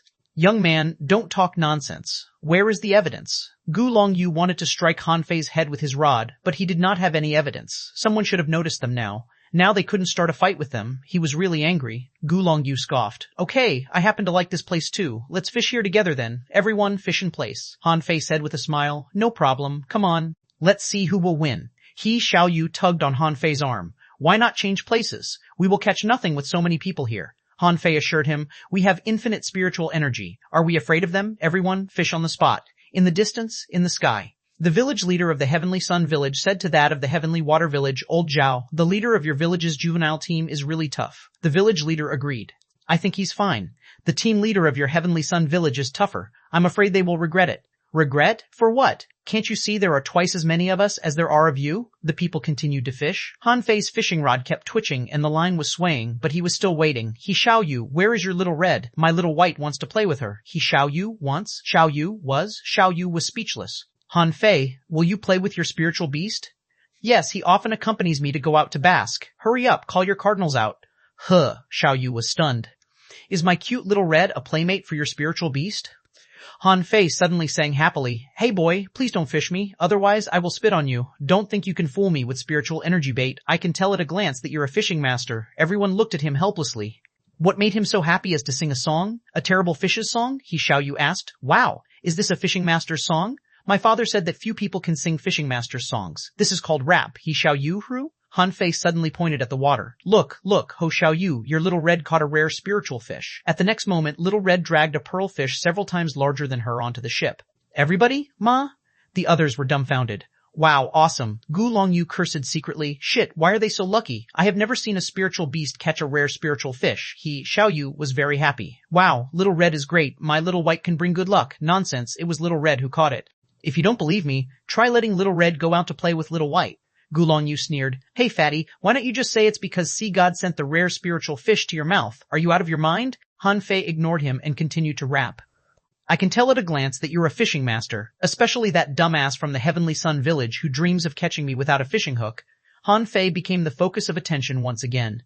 Gu Longyu's face turned black, and he suddenly retracted his fishing rod, only to find that the hook was really gone and only half of the line was left. Fatty, how do you explain it this time? How did you know my fishhook was gone? Haha, you are really interesting. Can't you see your fishing line is loose? Are you blind? Gu Longyu's face changed greatly. Strange, where is the spiritual energy on my fish line? It's supposed to be transmitted to my hand, but now it's gone. Gu Longyu's eyes turned bloodshot and he glared at Han Fei. Is this because of you? Don't frame me. I will tell the referee that you tried to frame me. I can't believe you're the leader of your team. Use your brain, okay? Then he suddenly pointed at the water. Look, he Xiaoyu, your little red caught another rare spiritual fish. Little Red floated up again with a starfish in her mouth. The starfish was blue when it came out of the water, but turned pale gold after a while, and when it was thrown onto the boat, it turned the color of wood. Is this a color-changing starfish? He Xiaoyu stroked Little Red's head. Good girl, go catch more. Han Fei rolled his eyes. Go catch more? What makes you think there are so many rare spiritual fish waiting for your cardinals to catch? At this time, the people from the Heavenly Sun village finally realized that something was wrong. Obviously, Han Fei's team had simpler skills for fishing rare creatures. Gu Longyu's face kept changing, and then he said to his team members, Stop, let's change our spot. Han Fei immediately shouted, Guys, let's follow them. Gu Longyu stumbled. What do you mean? Han Fei rubbed his belly and said innocently, I feel like we get luckier with you around. What do you think, He Xiaoyu? Yes, I feel the same way. Half an hour later. Gu Longyu shouted at Han Fei angrily, Fatty, if you don't want to be killed in the third round, stop following us. Let's follow them. Gu Longyu gave up. Fine, I'd like to see how long you guys can fly. 1 hour later, the people from the Heavenly Sun village had exhausted their spiritual energy. Noticing the people from the Heavenly Water village all looked pale, Gu Longyu sneered and said to his team members, Let's change to another place. Hold on a little longer. They're running out of spiritual energy. But as soon as he said so, Han Fei pointed a finger and a column of spiritual energy entered into Xiangnan's body. What? A spirit gatherer? Gu Longyu felt as if there were 10,000 iron-headed fish galloping in his heart. What kind of person is this fatty? Why is he also a spirit gatherer? Why is there a spirit gatherer in a village? Gu Longyu waved his hand and all his team members landed. Han Fei's team also landed. Xuanhuan laughed. Hey, Heavenly Sun village guys, why aren't you flying? Gu Longyu looked at the sky. They were running out of time. They had got to hurry to fish. Everyone, fish right where we are. Release your spiritual beasts to guard your fishhooks. After a moment. Boss, my fishhook is gone. Gu Longyu turned red. Didn't you make your spiritual beast guard the fishhook? The man said aggrievedly. I did, but it's still gone. Boss, mine is gone too. Brother Gu, me too. Gu Longyu immediately retracted his fishing rod. Staring at the bare fishing line, he rolled up his sleeves and rushed up to hit Han Fei. Han Fei pointed to the sky. Asshole, don't blame us. We followed you just to collect luck. If you dare to hit me, you'll get the last place in this round. Just then, Xiangnan took a pearlfish out of the water and exclaimed with a smile, We really do become luckier by following them. Xiao Shuang also caught a rare fish. Soon, a swift squid was lifted out of the water. Although he was sprayed with ink all over his face, he laughed. Great. We do become luckier. Gu Longyu's eyes narrowed to a thin line. I warned you not to follow me. Otherwise, we will kill all of you even if we lose this round. Han Fei just smiled. He looked up at the sky. It was completely dark. Little Black, go and eat all the rare creatures in their fish cabin. After a moment, Han Fei suddenly said, You can go now. We need to focus on fishing. It seems that we've used up the luck you brought us. Will you stop following us? I don't want to talk to a dumbass. Gu Longyu and his team members immediately sped away. Xiangnan asked, Han Fei, shall we still follow them? Xiao Shuang added, Let's just follow them. They dare not do anything to us. Yes, with them here, Little Red becomes amazing. Everyone looked at He Xiaoyu speechlessly. Why is this girl so simple-minded? Do you even know whether these fishes were really caught by your Little Red or not? Chapter 126, Scorpion Cave. The night passed quietly. Han Fei didn't use his secret abilities to help the team. In fact, even if he did, they wouldn't have been able to catch so many rare creatures. Instead, Han Fei was wondering how to keep all these rare creatures. His 9-tailed mantis shrimp hadn't grown up. He had fed him hundreds of rare creatures, but his tails only grew to 6. He estimated that he would have to feed him at least 100 rare creatures before he had all 9 tails. In the morning, everyone gathered in the center of the level 1 fishery. Gu Longyu looked furious as soon as he saw Han Fei. He pointed to Han Fei and called, Fatty, don't let me meet you in the third round. Otherwise, I will beat you to death. Han Fei scratched his belly and put on a frightened look. Oh, I'm so scared. I didn't offend you, did I? Why, what happened to you? Did your fish escape? Gu Longyu almost burst into tears. They had left in a hurry last night and didn't check the fish tank at all. When they checked it in the morning, there were only a few fish bones and a bunch of crab shells left in it. The village leader landed in front of his team. Han Fei looked at Qin Hai and the others who were not far away. It seemed that many of them were injured, so he asked, "Leader, what's wrong with them?" The village leader glanced at Han Fei. They met the people of the Heavenly Heart village and had conflicts with them in fishing. You kids did a better job this time. Wang Baiyu's face slightly changed. 17 people are missing. Leader, do they? The village leader shook his head. Some people lost combat power and quit in advance. Han Fei and the others all gasped. 17 people quit in one day, and the team was led by a peak-level fishing master? Just then, the mayor declared in the sky, the first place of the first round is the Heavenly Heart Village, 37 rare creatures, including 21 rare creatures caught by the juvenile team. Han Fei and the others were shocked. He Xiaoyu exclaimed, "How come there are so many?" "How did they do it?" Wang Baiyu added, "I've told you that the Heavenly Heart Village is not simple, especially that Feng Qing. The second place is the Heavenly Water Village, 32 rare creatures, including 20 rare creatures caught by the juvenile team." Qin Hai looked to Han Fei and the others. "Not bad. We had a fight with them, and no one lost, but unfortunately it wasted us a lot of time."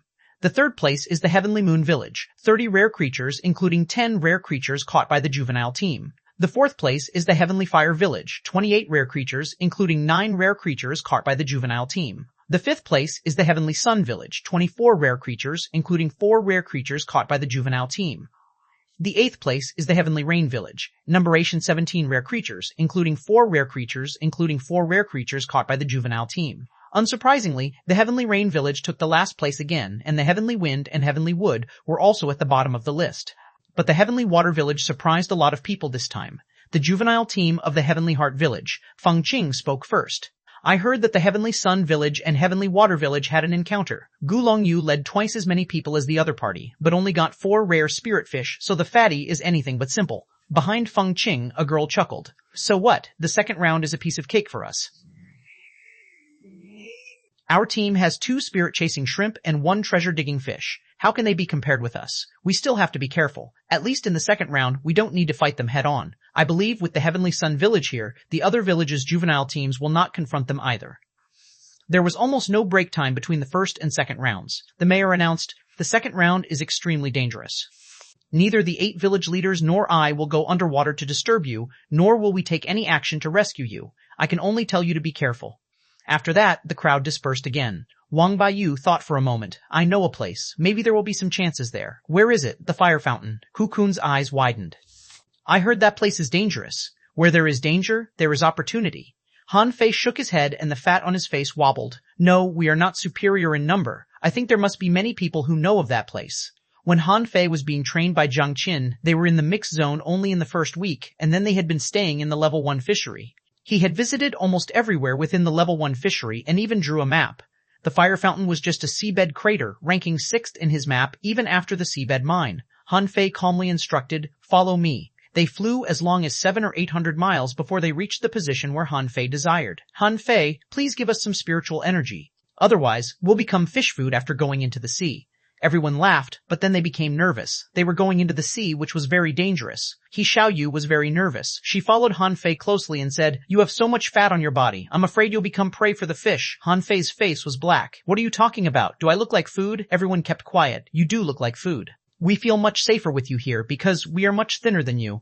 Han Fei took out a map and said, "According to my research, right below us should be the Scorpion Cave."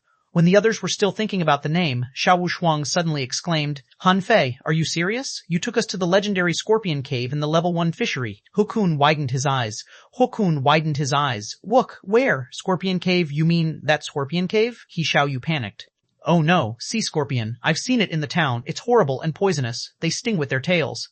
Han Fei looked at them with a surprised look. "Guys, we are hunting treasure. How can a treasure hunt not be dangerous? Who told you this place is dangerous? That's bullshit." Wang Baiyu said seriously, "Everyone knows the Scorpion Cave is dangerous.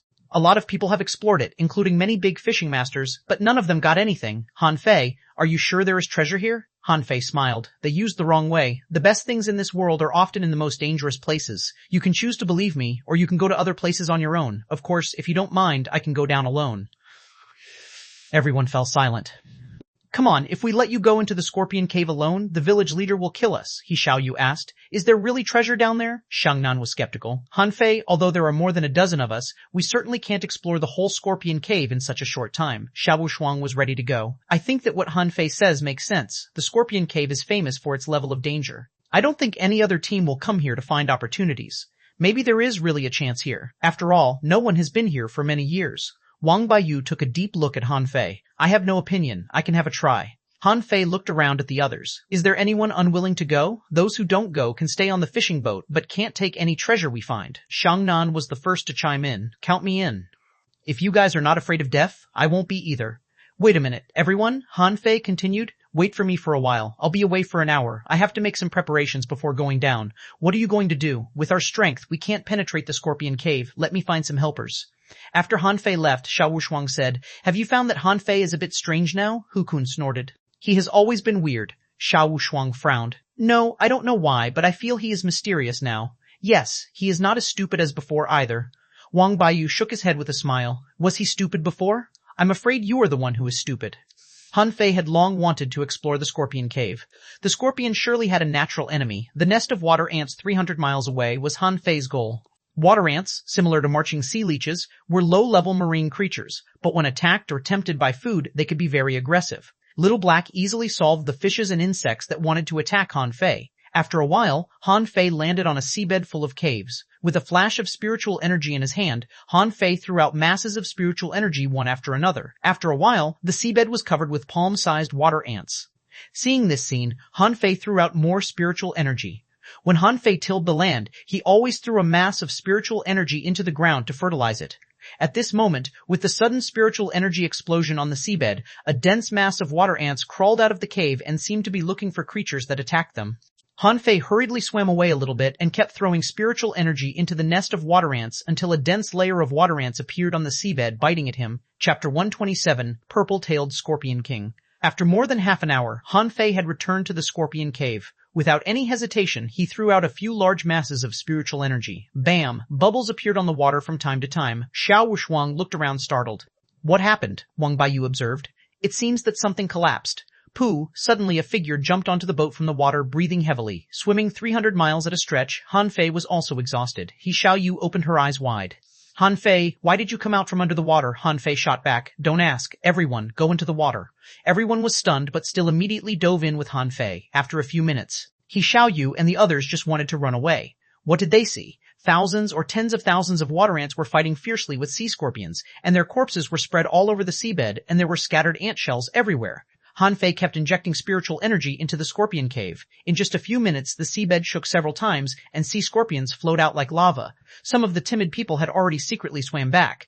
The others stared with their eyes wide open. Did Han Fei go to attract water ants just now? How did this guy survive? Han Fei beckoned to them and then pointed to Xiao Wuxuang and his human-faced crab. Xiao Wuxuang immediately created a small illusion of the surroundings, hiding their existence. Han Fei made a fighting gesture to the crowd. Everyone was nervous. Did they really have to fight the sea scorpion? But now there were not only sea scorpions, but also countless water ants. Han Fei smiled and snapped his fingers, and then a gigantic 4-meter-long mantis shrimp suddenly appeared. What the fuck? Everyone gaped. Did Han Fei already have a contractual spiritual beast? And was it a mantis shrimp? The 9-tailed mantis shrimp drilled down into the ground and shook its tail, and then a sea scorpion was hit to pieces. Everyone was dumbfounded. Han Fei was going to the depth of the scorpion cave. Shall we follow him or not? While everyone was hesitating, Xiaoyu had followed Han Fei into the cave. The others exchanged a glance and followed them down, but some people swam back to the boat. No way, I don't want to die with Han Fei in this place. Hu Kun looked up and down and found that there were already 5 people swimming back. He gritted his teeth. No, he wouldn't be following them. He didn't want to risk his life. The 9-tailed mantis shrimp was making a hole. In fact, it was easy to make a hole here, as there had been countless holes made by the sea scorpions. He could easily make a hole with just one punch. Suddenly, Han Fei felt as though someone behind him was patting his shoulder. He looked back, and Wang Baiyu nervously wrote in Han Fei's hand. Poisonous. Han Fei responded, Don't worry. When Han Fei saw some purple seawater, he quickly took out white seaweed, and then a lot of purple gas was absorbed into the white seaweed. As they got deeper and deeper, more and more sea scorpions appeared. Fortunately, the 9-tailed mantis shrimp had cleared the road ahead of them, and they could easily kill the remaining sea scorpions. Suddenly, Han Fei motioned for them to stop. While others were wondering what happened, They saw that the nine-tailed mantis shrimp stopped suddenly and seemed to be ready to fight. Bam! His 6 tails shot out and turned into a chain, immediately penetrating 3 connected caves in an instant. There, a purple-tailed scorpion 7 or 8 meters long was knocked off by the nine-tailed mantis shrimp with 2 punches. A string of data appeared in front of Han Fei's eyes. Mormers, name Purple-tailed Scorpion King, level 28 A quality. Rare spiritual energy, 340 points E edible effect. Inedible E collectible, purple-tailed, scorpion toxin absorbable. Han Fei smiled. He didn't care about the resource competition. He had long wanted to catch this thing. He could catch it himself, but it would be troublesome because there were too many small, annoying scorpions. Besides, the nine-tailed mantis shrimp was only of level 18. Although it was a legendary creature, it couldn't overwhelm the purple-tailed Scorpion King yet. Han Fei turned back and wrote in Wang Baiyu's hands. All of you, fuse, buy me some time. Wang Baiyu's face was all black. Do you want us to help you hold off the huge scorpion? Seriously? Fortunately, Han Fei's mantis shrimp helped them a lot. Otherwise, they would have been knocked down in a minute even if they ganged up on the big scorpion. Han Fei still held up the white seaweed, which was no longer white but had turned purple completely. When Han Fei saw traces of purple gas coming out of a mud in the scorpion cave, he began to burrow on the spot. Wang Baiyu held a large shield in front of Han Fei, and xuanhuan, pale-faced, made his human-faced crab stand in front of them, trying to create an illusion for the Scorpion King. The others clenched their rods nervously and fought the small scorpions around them. The purple-tailed Scorpion King looked so scary, and even the nine-tailed mantis shrimp had been stung several times. They dared not imagine what if the mantis shrimp was killed by the Scorpion King. Han Fei was digging a hole excitedly. Fortunately, the Encyclopedia of Spiritual Plants given to him by Old Jiang clearly recorded that in the nest of the purple-tailed scorpion, as toxins accumulated year by year, exotic poisonous fruit would be produced. This fruit seemed poisonous, but it was actually not. Even ordinary people could be immune to almost all mortal-level poisons after taking it. Of course, this kind of fruit was not easy to get. First of all, the strong toxins on the surface of the exotic poisonous fruit would quickly invade the human body and kill the person. And the white seaweed in Han Fei's hands was certainly not ordinary seaweed, but sea poison flower that Han Fei found from the poisonous jellyfish swarm in the ordinary fisheries early on. It was a low-level spiritual plant and didn't even reach the mortal level, but as they dwelled on the body of poisonous jellyfish, they had a very strong toxin-absorbing ability. At this moment, the sea poisonous flower had turned purple. Han Fei took out several others in an instant and put the purpled sea poisonous flower into the Forge the Universe. Han Fei was digging very quickly, and soon he saw a cluster of exotic poisonous fruits. Han Fei was shocked. There were hundreds of thumb-sized purple fruits in this cluster. Han Fei quickly took out all the sea poisonous flowers he had, which were turning purple at a rate visible to the naked eye. 1 flower, 2 flowers, this cluster of exotic poisonous fruits could smear 23 strains of sea poisonous flowers with poison. Han Fei pulled up this cluster of exotic poisonous fruits, but when he was about to leave, he suddenly saw a transparent egg slightly shaking. Name Purple-tailed Scorpion King.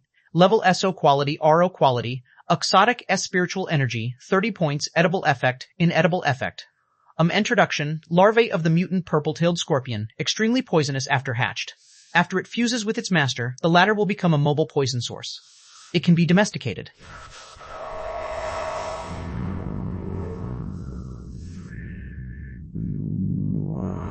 Wow, look what I've got. Without hesitation, Han Fei quickly picked up the mutant purple-tailed scorpion egg and hurried back. However, Han Fei felt resistance as if the scorpion egg was connected to something, and then this layer of soil collapsed. Han Fei appeared in front of the others, holding the exotic poisonous fruits in one hand and the mutant purple-tailed scorpion egg in the other. Screech. Outside, the purple-tailed Scorpion King suddenly went mad and let out a furious whine. Then it threw a scorpion plier at the nine-tailed mantis shrimp in a craze. Bam! The nine-tailed mantis shrimp was not scared at all. He rushed up and hammered at the Scorpion King with its claws. When they collided, the shrimp was sent flying and the scorpion's plier was crushed. But the purple-tailed Scorpion King didn't care as it pounced at Han Fei. Wang Baiyu immediately raised his shield to block the way. Clang! With a single blow, the shield shattered and Wang Baiyu was shaken away, spitting blood.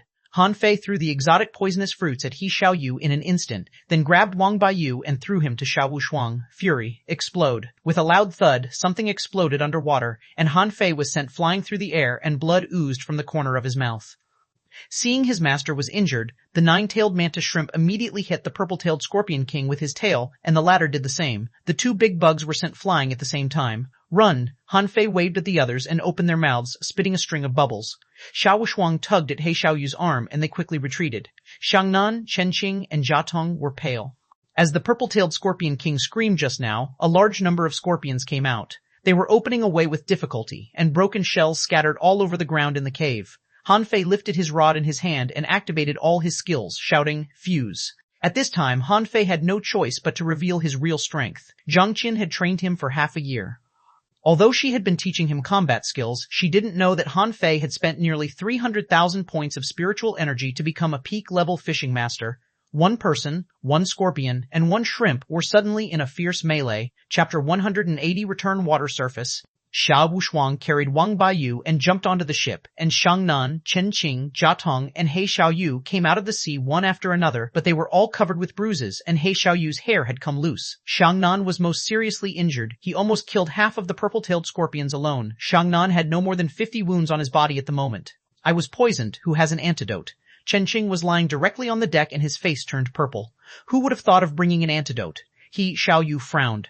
It hurt so much. He Xiaoyu's arm, thigh, and lower abdomen were all injured, and the injuries looked quite serious. The others immediately gathered around. When they saw this scene, they were all shocked and gasped. "Gosh," Hu Kun asked. "What happened to Wang Baiyu?" Xiao Wushuang explained. "He was exhausted and seriously wounded. Fortunately, his life is not in danger." With that, Xiao Wushuang looked at He Xiaoyu. "Where is Han Fei?" Xiaoyu said with a crying voice. "I don't know. He seemed to be fighting with the big scorpion." Xiao Wushuang quickly took out a bottle of pills. "Stop the bleeding first." The others were at loss, but then they saw the cluster of exotic poisonous fruit in He Xiaoyu's hand. Hu Kun was shocked. "He Xiaoyu, what's in your hand? Spiritual fruits?" The others inhaled secretly. What did they experience underwater? How could they directly dig out an entire fruit tree? God, there were at least 100 spiritual fruits in this cluster. Although He Xiaoyu was injured, she still gritted his teeth and said, "Don't come over. It was we who discovered these fruits. They have nothing to do with you." He Xiaoyu was not a fool. These fruits that Han Fei threw to her risking his life must be very important. Although she didn't know what these fruits were, they must be some precious spiritual fruits from the seabed. She wouldn't let Hu Kun snatch them from her. Hu Kun and the others who didn't go to the scorpion cave were embarrassed, but the cluster of spiritual fruits looked so tempting.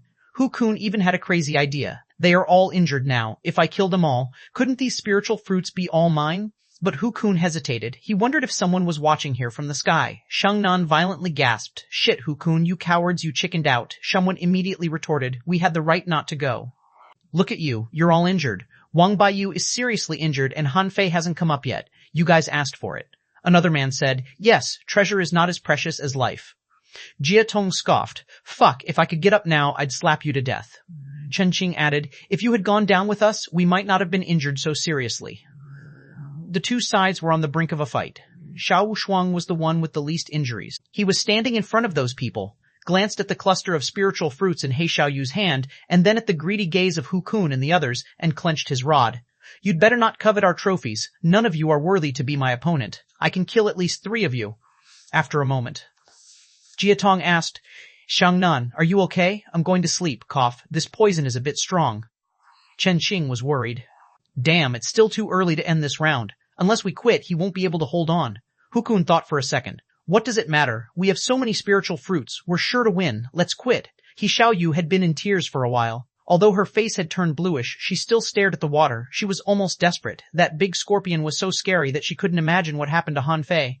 Seeing the people getting weaker and weaker, Hu Kun suddenly said, "He Xiaoyu, give me the fruits." Hu Kun's eyes turned crazy. It's been a long time and Han Fei probably can't come up. The chance is only once. Now only Xiao Wushuang could still fight, but could he resist 6 people alone? Xiao Wushuang sneered, "Hu Kun, don't court death. If you dare to rob us, I'll be the first to kill you." "Kill me?" Xiao Wushuang, "You're also poisoned, right? There are at least 8 wounds on your body. I admit that you could easily defeat us when you were in good shape, but now you have almost lost your combat power."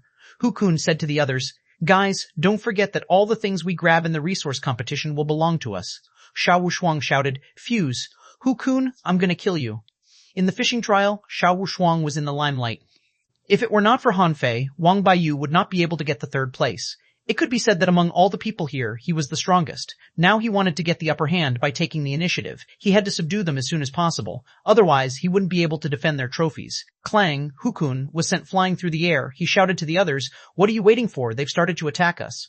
"We didn't go down with them. They will despise us forever after the competition ends." The others' faces changed. "Kill them. Go. Clang, clang, clang." They immediately got into a fierce fight on the fishing boat. Xiao Wushuang was really brave. He waved his sledgehammer and no one dared to come close. Jia Tong tried to get up, but he got down again before he could stand still. He gasped hard and said to Xiao Wushuang, "Take He Xiaoyu away."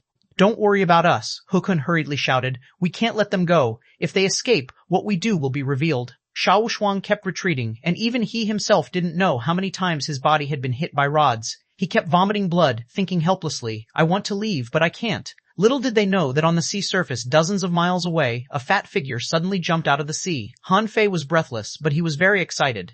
This trip was really worth it. After devouring the level 28 purple-tailed scorpion king, the 9-tailed mantis shrimp had its 7th tail grow out and upgraded by 1 level. Han Fei released the 9-tailed mantis shrimp and patted his shell. Let's go back. Then he compared the shrimp's new tail with his other tails and nodded with satisfaction. Not bad. A king-level rare creature is worth dozens of ordinary rare creatures. Let's return. This wasn't the fiercest battle that Han Fei had experienced in the last half a year, but unlike the fights with Zhang Qin, this was a life-and-death fight. But he was very satisfied with the results. Even the most common palm-sized mantis shrimp could punch every millionth of a second with the force of 60 kidris, so now this shrimp must be very powerful. Even the level 28 purple-tailed scorpion king couldn't resist his punches. His punching force must have been at least 6,000 kg. Han Fei was hurrying back while thinking. There must be some of them injured, but they should have no problem escaping because all the sea scorpions went at him in the end. Huh? Who are fighting? Han Fei's face suddenly changed and he left at full speed. Bam! Xuanhuan lay on the ground, dripping with blood. He was exhausted, but he managed to kill 3 of them. Hukun was also seriously injured and 2 others were lying on the ground in a coma. However, he was hopelessly outnumbered. Even if he was stronger than them, he couldn't resist human sea tactics. Hukun dragged his body and walked towards He Xiaoyu, hand over the spiritual fruits. He, Xiaoyu, held the fruit tightly. No way, I would rather throw them away than give them to you. Hukun laughed ferociously. You can have a try. If you throw them away, I can take them without guilt.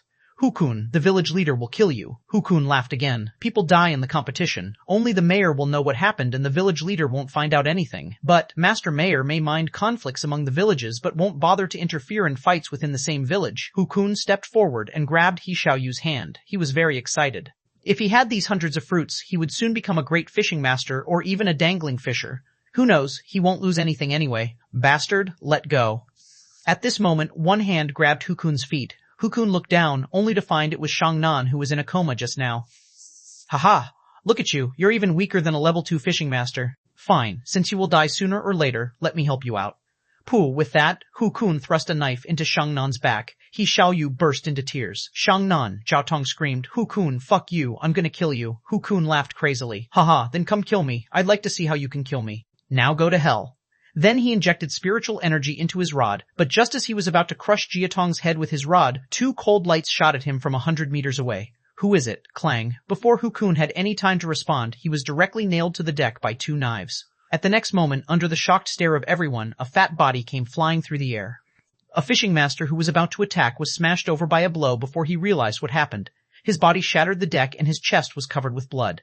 Xuanhuan shouted, Damn it, you are still alive. Jiatong was overjoyed. Han Fei, don't let any of them go. Hukun panicked. How could Han Fei still be able to come back? How could this be? Even He Xiaoyu had thought he had already died. He Xiaoyu cried out loud, Boo-hoo. Hukun shouted desperately, Hurry up, kill him, we will all die if we can't kill him. Chapter 12:9 Poison Man Han Fei waved his hand, and the 9-tailed mantis shrimp stood in front of Xuanhuan and the others. Don't move. I'll only kill the prime culprit, but if you move, I'll kill you too. The only remaining 2 looked frightened. This mantis shrimp didn't look like an ordinary contractual spiritual beast. Even for ordinary mantis shrimp, they might not be able to beat it. Han Fei took a look at them. Good. With that, Han Fei's feet suddenly flashed with spiritual energy, and he stepped hard on Hukun's stomach. Aha! Han Fei squatted down and patted Hukun's face. Do you have a problem with me? How dare you kill the fishing masters from the same village as you? I won't kill you. I will take you back to Heavenly Water Village. Think about the scene where you were scolded by hundreds of thousands of people. Everyone was shocked. Hukun's spiritual heritage was destroyed by Han Fei. He wouldn't be able to cultivate again. This was even crueler than killing him. Hukun's eyes turned bloodshot and he screamed hatefully, Han Fei, kill me, Pa, you want to die? Too late, Hukun slapped him unconscious. You're too noisy.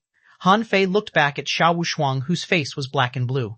Why don't you eat the fruit? Xuanhuan muttered. We didn't know what it was. Han Fei hurriedly took the exotic poisonous fruit and gave each of them the fruit. This is called exotic poisonous fruit. After taking it, theoretically, you'll be immune to all mortal level poisons. The other's eyes lit up. Jiatong struggled to open his eyes. Come on, save Xiangnan first. Han Fei's face changed slightly and he found that Xiangnan was drenched with blood.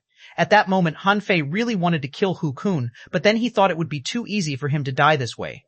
Han Fei injected spiritual energy into Xiangnan's body, but he only opened his eyes slightly and smiled at him with difficulty, but his breathing became weaker and weaker.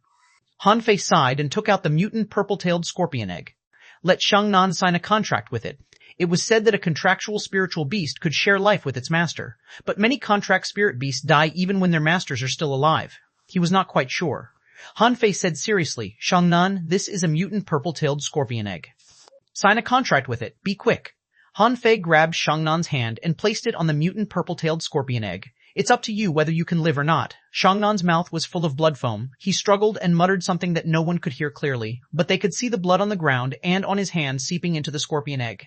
After a while, a sharp sting pierced out of the scorpion egg, and a small purple scorpion was hatched out. Seeing this scene, Xiangnan smiled a little and then passed out. Xuanhuan said under his breath, Xiangnan. Jiatong exclaimed, Hey, you have signed a contract with the scorpion. Don't die. Han Fei quickly said, He is not dead. He just passed out. His wound is recovering.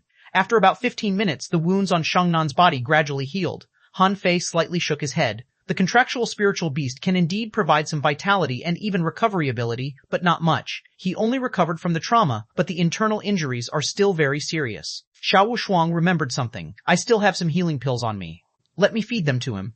Making sure Xiangnan was fine, Han Fei turned his eyes to others. Han Fei squatted beside He Xiaoyu, looked at the wound on He Xiaoyu's body with a frown, and whispered to her, I'll find someone to heal your wounds after we go back to the village. There won't be any scars. He Xiaoyu suddenly hugged Han Fei and sobbed. Boo-hoo, I thought you were dead. Boo-hoo, Han Fei smiled. Nothing in the first-class fishery can kill me. Then he transmitted some spiritual energy into He Xiaoyu's body. She shook a little and looked much better. After injecting everyone with spiritual energy, Han Fei looked at Wang Baiyu. Was he badly hurt? Xiao Shuang explained. He took a blow from that big scorpion and his shield was shattered. He may have to recuperate for at least a month. Han Fei nodded seriously. Okay. I owe him a favor. You also owe me one. Han Fei nodded again. Yes, I also owe you one too. Xiao Shuang chuckled. It was worth it. Han Fei scratched his belly, got up, and turned to look at the two people who took sides with Hu Kun just now. You attacked your companions in the resource competition. I can kill you at any time, but I'd like to give you a chance. If each of you can kill an enemy in the third round, I can spare your lives. If not, you'll end up the same as him. Han Fei pointed to Hu Kun on the deck.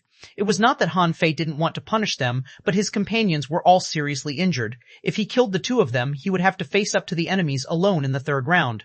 Chen Qing got up with difficulty. Damn, they got away too easily. Humph, you should have killed them all. Cough. At this time, Wang Baiyu opened his eyes. Cough. You're back. It's all right. Continue to sleep. Wang Baiyu felt as if his bones were about to fall apart. He closed his eyes and fell asleep immediately, and his soft snores sounded. Everyone, Han Fei, looked at the crowd and shook his head slightly. Although there was still a lot of time, it was impossible for this team to hunt treasure anymore. After half an hour, they finally recovered a bit. Jiatong got up and kicked at Hu Kun. Asshole. How can there be such an asshole in our village? Chen Qing put up his hand. He'll be killed if you keep hitting him. Forget it, he won't be able to cultivate anymore. That's the greatest punishment for him. Han Fei scratched his belly and said, Okay, cool down. Now let's distribute the exotic poisonous fruit. No, it's you who got them. We have all eaten one just now, Jiatong agreed. Yeah, we just fought the small scorpions. The big scorpion was killed by you. Everyone was still a bit scared. Wang Baiyu, as an armorist, had the strongest defense power among them. But he was almost killed by a single blow of that scorpion. Why do I need so many fruits? Although they are spiritual fruits, they're not the kind of fruit that can enhance strength. Let's divide them up. Anyway, everyone just needs to eat one. It's no use eating too much. The others' faces changed, but in the end, no one objected. These were spiritual fruits. They couldn't resist the temptation. He, Xiaoyu's tummy grumbled. I want to eat hot pot. Everyone, I'm not happy. I want to eat hot pot. Han Fei was speechless. Okay, I'll give you a VIP card when I go back to the village. You can eat it every day. He, Xiaoyu, was overjoyed. Really? Han Fei said helplessly. Every time you come to my restaurants to eat hot pot, you can eat for free, okay? Forget it. You can come to eat when you get better. Suddenly, He Xiaoyu pointed at Xiangnan and said, He is waking up. Xiangnan is up. Han Fei quickly turned around. How do you feel? Xiangnan said with difficulty. Shit, what contractual spiritual beast is this? Han Fei said casually. Oh, it is a mutant purple-tailed scorpion egg and should be more advanced than ordinary rare creatures. Hearing this, the others were all stunned. Xiao Shuang was dumbfounded. Gosh, Han Fei, what did you say it was? Mutant purple-tailed scorpion egg. The others all gaped and looked at Xiangnan. Not a rare creature? I think not. This little guy is no longer a purple-tailed scorpion. It's all purple, so it should be higher leveled. Xiangnan was stunned himself. Han Fei, why didn't you keep it yourself? Han Fei pointed at the 9-tailed mantis shrimp with a smile and said, I've already got one. What do I need it for? That being said, Han Fei whined in his heart, that scorpion was an exotic creature. It was like looking for a needle in a haystack to find an exotic creature in the first-class fishing ground. I was really reluctant to give it away, but I couldn't just sit by and watch Xuanhuan die. Huh? Everyone didn't notice the 9-tailed mantis shrimp until now, who was still watching the other two fishing masters. Xiao Wuxuang asked, why does your mantis shrimp have tails? Is he also a mutant? Yes, Xiao Wuxuang swallowed. Did you get it from the mantis shrimp cave? Han Fei thought for a while. Well, you can say so. Xiao Wuxuang took a deep breath. Shit, the more dangerous the place is, the better stuff there is. They said no one had ever found anything in the scorpion cave. That's bullshit. 2 hours later, Wang Baiyu woke up and heard the news. It's an exotic creature. What is an exotic creature? Wang Baiyu said enviously. I heard that exotic creatures are all very strong, much stronger than rare species. He Xiaoyu widened her eyes. Why did we not know that? Wang Baiyu rolled his eyes. You should read more books. On top of exotic creatures, there are also legendary creatures. Han Fei couldn't help but wonder. Legendary? Do they really exist? Wang Baiyu wanted to grin but frowned in pain. Sure they do. Han Fei nodded. So there are also legendary creatures above exotic ones. Everyone looked at Xiangnan enviously. How lucky he is. Xiangnan smiled with difficulty and summoned the mutant purple-tailed scorpion. Han Fei, I owe you big time. Han Fei shook his head slightly. It's not a big deal, just an exotic creature. I'll meet more in the future. Xiao Yu was excited. Let me touch it. Han Fei's face changed. Stop. I forget to tell you guys that this thing is poisonous. Very poisonous. Ah, Han Fei explained. Not only that, but Xiangnan is also poisonous. That is, unless Xiangnan takes it back, he will be a poisonous man all the time. Xiangnan, Chapter 30. Did you go mining? Since everyone was injured, Han Fei had no intention to continue hunting treasure. After all, they had gained a lot from the Scorpion Cave. Of course, the cost was not small. With their members wounded or defected, this team had completely lost its combat power. 1 day later, the toxins in the team members' bodies had completely disappeared. At this moment, they were sitting in a circle on the deck. A shelf was set up on the deck on which there was a pot. They gobbled around the pot. Han Fei frowned. Xiao Yu, tell Little Red to turn down the fire a little. The water will be dried up soon. Xiao Yu grabbed Little Red that served as a flame at the bottom of the pot and stuffed a large piece of mushroom into her mouth. Han Fei, why do you have a pot and low-level spiritual fruits in your boat? Because I need to eat when I go to sea, Xiao Shuang exclaimed. Han Fei, your culinary skills are wonderful. By the way, can you give me some of these low-level fruits? Maybe I can try cooking them by myself. You can go to my hot pot restaurant to study. Xiao Shuang smiled awkwardly. Forget it. Although the hot pot is delicious, I don't think I have the time to cook for myself. Xiangnan had recovered a lot from his injuries, so he could eat by himself. I heard that a meal at your hot pot restaurant will cost dozens of mid-quality pearls. Can't you make it cheaper? Han Fei explained. The price is already low. Do you think these low-level fruits are cheap? Wang Baiyu was still pale, but his mouth bulged with food. Our village is not rich. Ordinary villagers really can't afford it, but it's different in the town. Dozens of mid-quality pearls, most people can afford it. Han Fei nodded. Yes, I'll open one in the town eventually. Hey, do you want any mushrooms? Xiao Yu shouted, yes. Zhao Yu shouted, yes. Jia Tong agreed. Add more. Shen Qing asked, are there any more yellow balls? They're called potatoes. This name is easier to remember. With that, Han Fei went to the cabin to get some potatoes out. In fact, he took them out of the Forge the Universe. Now he had planted crops in half of the 60-square-foot land in the Forge the Universe. The people on the other side, including those who had already woken up, kept swallowing saliva. It was really torturing to watch other people eat, let alone when the food smelled so delicious. Hukun had woken up early, but he remained glassy-eyed and reactionless to anything like a moron. At this time, fishing boats flew over one after another. Feng Qing and her team members came first, followed by the teams of the Heavenly Fire, Heavenly Sun, and Heavenly Wood villages. They were stunned when they saw Han Fei and his companions eating. Why didn't they go hunt treasure? Had they given up on themselves? Why were they cooking at sea? The fishing boat of the Heavenly Wood village approached, and a girl with a baby fat face stuck out her head. Hey, guys, aren't you hunting treasure? Xiao Yu pouted. We've been back long ago. Meow Moo, your mouth is watering. Would you like some? Meow Moo's eyes lit up and she looked at Han Fei. May I? Sure, but only you, or else we won't have enough food here. As soon as Han Fei said so, Meow Moo jumped over. She sniffed and her eyes shone. Wow, it smells so nice. I'd like to have a taste.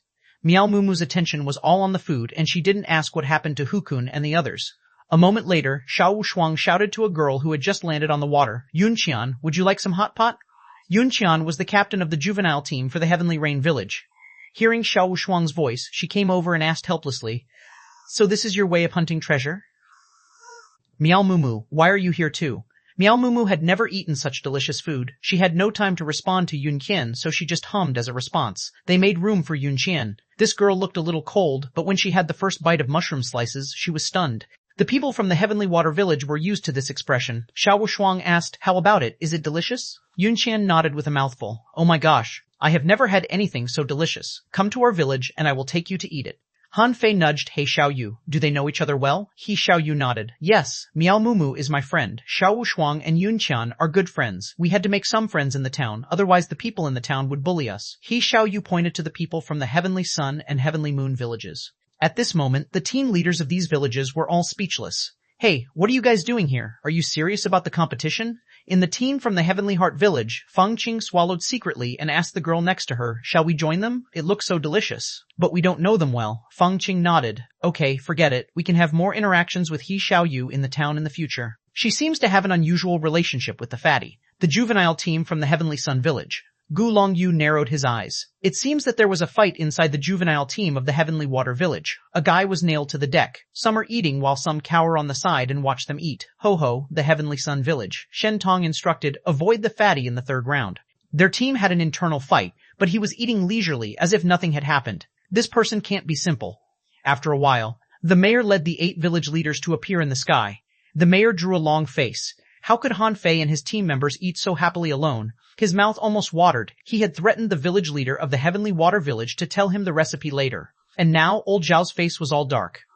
It was a disgrace that there was a traitor in his village's team. The mayor looked down. The juvenile team for the Heavenly Water Village, stop eating. The second round is over. Show what you found in this round. Han Fei quickly put away the pot and He Xiaoyu whispered, "Let's eat later." Miao Mumu lit up. "Can I join you again?" "Sure," He Xiaoyu exclaimed. Everyone, me, saw, soon everyone was in place. The team leaders stood together. The adult team of the Heavenly Heart Village put their trophies on the bow and their captain shouted, "The Heavenly Heart Village gained 6 rare creatures, 12 ghost beads, 1 sea iron tree, and 1 iron tree spiritual fruit.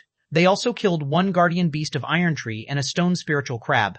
It was nothing to get a sea iron tree, but to gain the iron tree spiritual fruit you would have to fight its guardian beast, which was very dangerous. However, it wouldn't be a problem for the Heavenly Heart Village that was very strong. Feng Qing, the leader of the juvenile team of the Heavenly Heart Village, shouted, "The juvenile team of the Heavenly Heart Village gained 3 rare spiritual fish, 1 water spiritual tree, and 1 red sea cucumber." Red sea cucumber? Many people were shocked. This thing was a treasure of any fishery. After taking it, one could not only improve physical strength, but also absorb a lot of spiritual energy. It could increase the success rate by at least 10% when one tried to make a fishing master. In the sky, the village leader of the Heavenly Heart Village smiled. "Haha, not bad." The other village leaders snorted. "Stop showing off. It's just because your Heavenly Heart Village is in a good position. Maybe this red sea cucumber was placed here in advance by you." Wang Baiyu whispered, "They're strong indeed." If it were in the past, they would have won first place in this competition. Xiao Shuang wasn't impressed. Ho Ho, only 1 spiritual fruit. The people from the Heavenly Water Village looked casual, but other villages were different. The Heavenly Fire, Heavenly Moon, and Heavenly Sun villages looked nervous, while the villages such as the Heavenly Wood, Heavenly Rain, and Heavenly Wind didn't mind it. They knew they would lose anyway. Then it was the Heavenly Sun village's turn. The adult team achieved 7 rare spiritual fish, 1 black iron stone, 1 bamboo rod, 1 bamboo fruit, 1 guardian beast, and a mutant big head shrimp. The juvenile team got 4 rare creatures, 1 armored turtle cub, and 1 sapphire. Heavenly Sun Village. Heavenly Fire Village, Heavenly Wind Village, Heavenly Rain Village, Heavenly Rain Village, Heavenly Wood Village, finally Wood Village, finally Wood Village, finally Wood Village's turn. Qin Hai shouted with a black face. The Heavenly Water Village obtained 5 rare creatures, 6 ghost beads, 3 sapphires, and 1 black iron stone. Qin Hai felt a bit ashamed. This time, they found the same treasure as the Heavenly Moon Village, but soon they lost 2 fishing masters after they fell into a fight with the other party. In order to preserve their strength, Qin Hai could only lead the team members away. However, after they left, they couldn't find another treasure, and all of the other treasures were occupied by other villages. In desperation, he could only take the team to the seabed mine to dig up some precious gems, but in the end, they gained nothing. "Ha!" someone taunted. "Qin Hai, did you go mining?" He shot back. "Yes, they contended with us for a treasure and we drove them away." Then they had no place to go. Even the juvenile team of the Heavenly Rain Village was laughing. Gulong Yu taunted, "Fatty, did you go mining too? What did you get?" Chapter 31, an adventure game translator, Henyi Translations editor, Henyi Translations Wei Huo of Heavenly Fire Village shouted, "Gulong Yu, don't say that. I saw them sitting in a spot and eating." Shen Tong of Heavenly Moon Village added, "Humph." The Heavenly Water Village doesn't even need to exist. At this moment, everyone was looking at Han Fei. Han Fei scratched his belly and murmured a few words. Then he took out a small tree, on which it was densely packed with thumb-sized fruits. In an instant, it fell into silence, and only the sound of sea breeze could be heard. The village leader, who was already desperate, suddenly beamed with a smile. Spiritual fruits? Han Fei counted seriously. 1, 2, 3, 200, 101, 108. Han Fei waved his hand. I didn't go mining, but went to dig the ground. Well, I only dug 28 exotic poisonous fruits in total, huh? Why are you all looking at me? Why don't you speak? Why don't you laugh like you were before? Everyone fell silent as if they were choked with small white shrimp. Suddenly, Wei Huo of the Heavenly Fire Village said, Exotic poisonous fruit, never heard of it. This fruit doesn't even have any fragrance. Aren't they just ordinary fruits? How can they be regarded as spiritual fruits? He, Xiao Yu, immediately jumped out. You ignorant fool, this is exotic poisonous fruit. After taking it, one can be immune to any mortal level poison. Wow, Qin Hai and his team members were stunned. What happened? Where did they find more than 100 pieces of this fruit?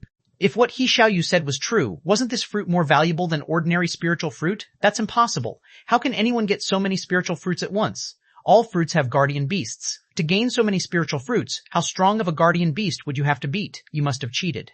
Standing on the Heavenly Sun Village's team, Gulong Yu said with a dark face. He would never believe that Han Fei and his team could get so many spiritual fruits. There must be something wrong.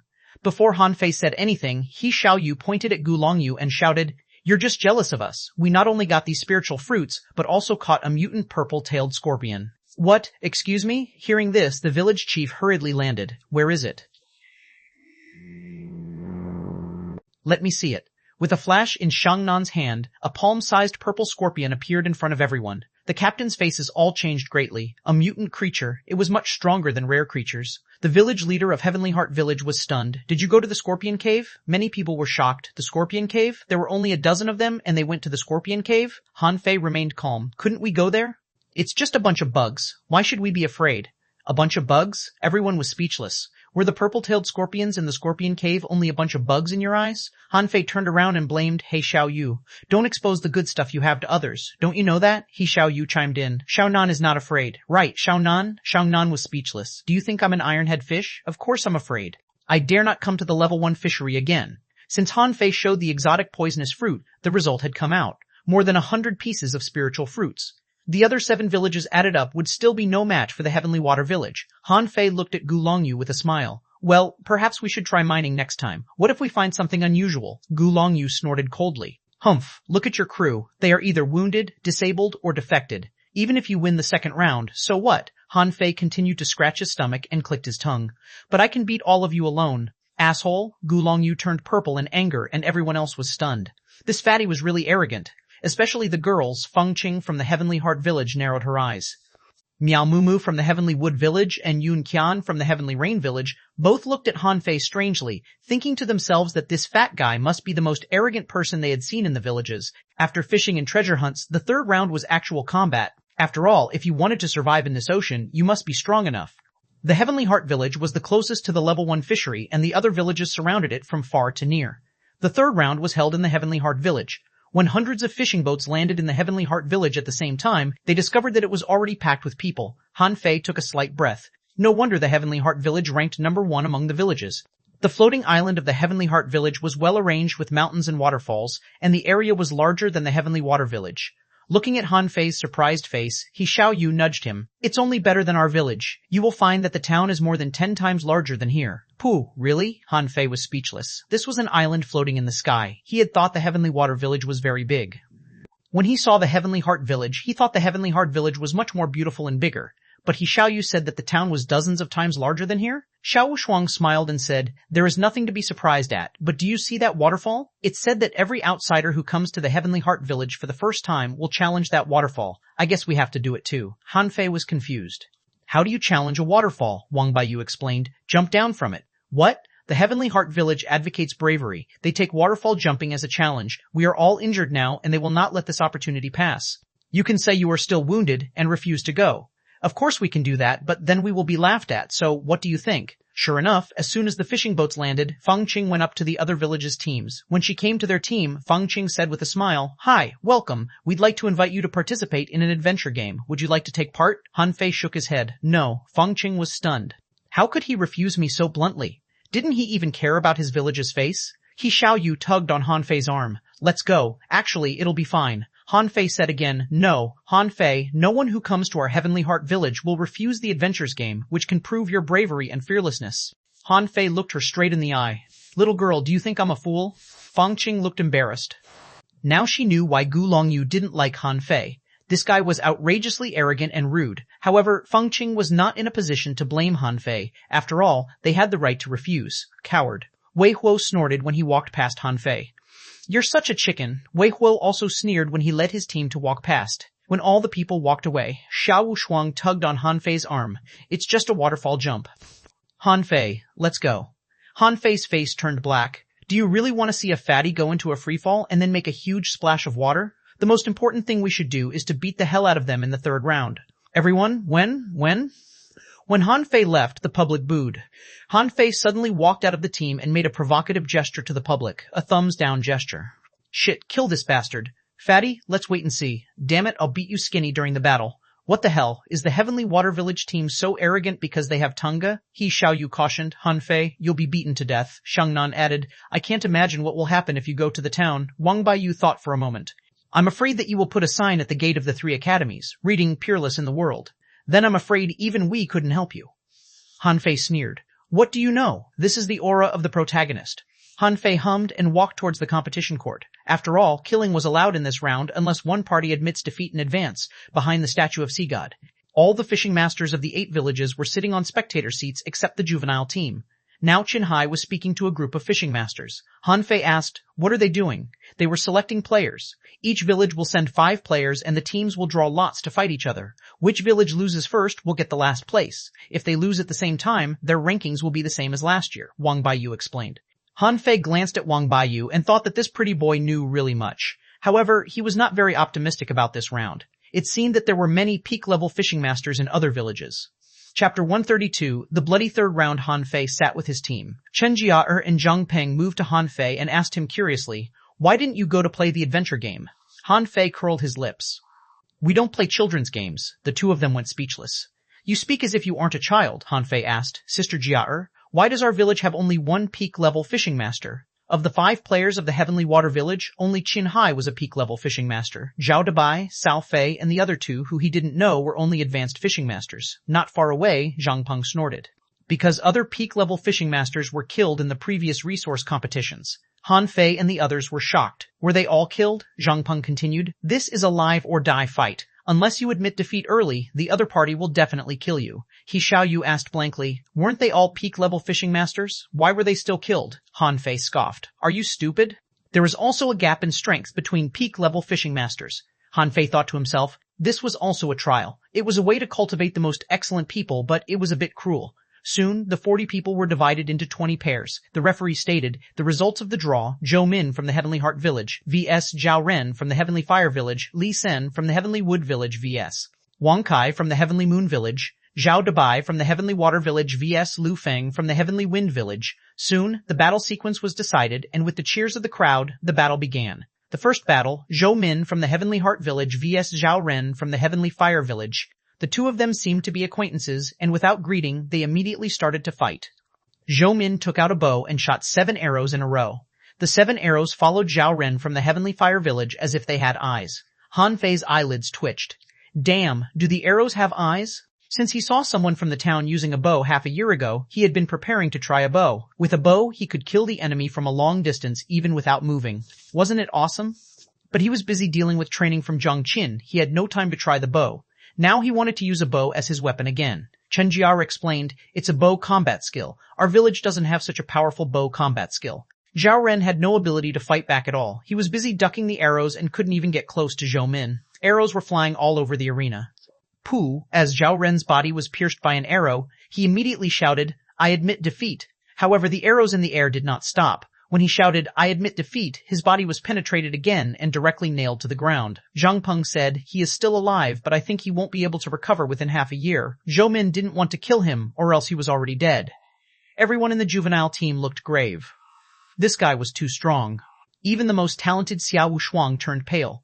I don't think I can block these arrows. He, Xiaoyu, frowned. I don't like fighting. People die in fights. Facts had proved that what she said was true. The second battle was Li Sen from the Heavenly Wood Village vs Wang Kai from the Heavenly Moon Village. Both of them were advanced fishing masters, but Wang Kai's combat power was very strong. He attacked very fast and powerfully. Within only 7 strikes, he struck Li Sen's head with his rod, and the latter died on the spot. Chen Jiaer looked solemn. It's just so cruel in the arena, where there is no victory or defeat, but only life or death. He Xiaoyu was a bit scared. I want to go home. I want to eat hot pot. Han Fei instructed, if the enemy is too strong, let's just admit defeat. Zhang Peng and Chen Jiaer both nodded. Soon, Zhao Dabai and Lu Feng from the Heavenly Wind Village started to fight. Fortunately, both of them were power-type fishing masters. After fighting fiercely for 10 minutes, Zhao Dabai won. 1 battle, 2 battles. Now there had been 3 people killed in battle despite the fact that many people admitted defeat in advance. An advanced fishing master from the Heavenly Water Village was seriously injured. The 20-10 battles were even fiercer. 4 people died in battle and 1 person from the Heavenly Water Village admitted defeat as soon as the battle started. The battles continued into the afternoon. Now it was the 10-5 battles. At this moment, Cao Fei fought against Shi Feiyu from the Heavenly Moon Village, who was a newcomer less than 20 years old, using a spear. As soon as they began to fight, Cao Fei launched 3 spiritual energy explosions in a row, knocking Shi Feiyu backward dozens of meters. Cao Fei roared and continued to bombard him with great force. However, at this moment, Han Fei suddenly shouted, "Admit defeat." Cao Fei paused. He could tell it was Han Fei's voice, but he didn't understand why Han Fei said so. Obviously, he had taken the upper hand. But at the next moment, Shi Feiyu retreated by 3 steps, quivered the spear in his hand, condensed spiritual energy on the tip of the spear, and suddenly thrust it at Cao Fei's chest. Pooh! The crowd broke into cheers, but the people from Heavenly Water Village were silent. Cao Fei was pierced in the chest and hung on the tip of the spear. The village leader called, "Admit defeat." Shi Feiyu casually waved his spear and threw Cao Fei to the ground. Cao Fei's chest and mouth were dripping with blood.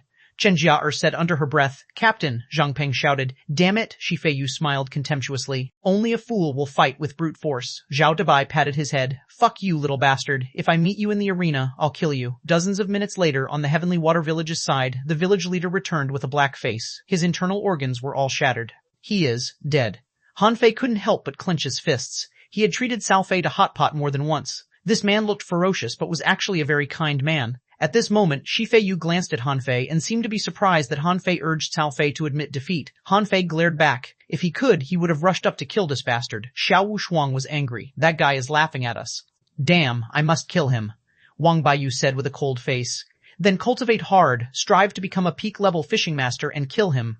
Just when everyone was furious, they heard the referee shouting, "Zhao Dabai from the Taishui village vs Yang Pei from the Heavenly Moon Village." Shangnan was anxious. Damn, why is the Heavenly Moon Village up again? Wang Baiyu frowned. It's already 10-5 battles now. Every player is very strong. We should admit defeat in this battle, the village leader suggested. Zhao Dabai, admit defeat. Zhao Dabai touched his head and roared, "Admit my ass! Fight!" Cao Fei and Zhao Dabai were very good friends, but Cao Fei was killed by a person from the Heavenly Moon Village. Zhao Dabai's eyes were all bloodshot. Now he just wanted to avenge Cao Fei. Zhao Dabai jumped onto the arena. "Bastard from the Heavenly Moon Village, I'm going to avenge Cao Fei today."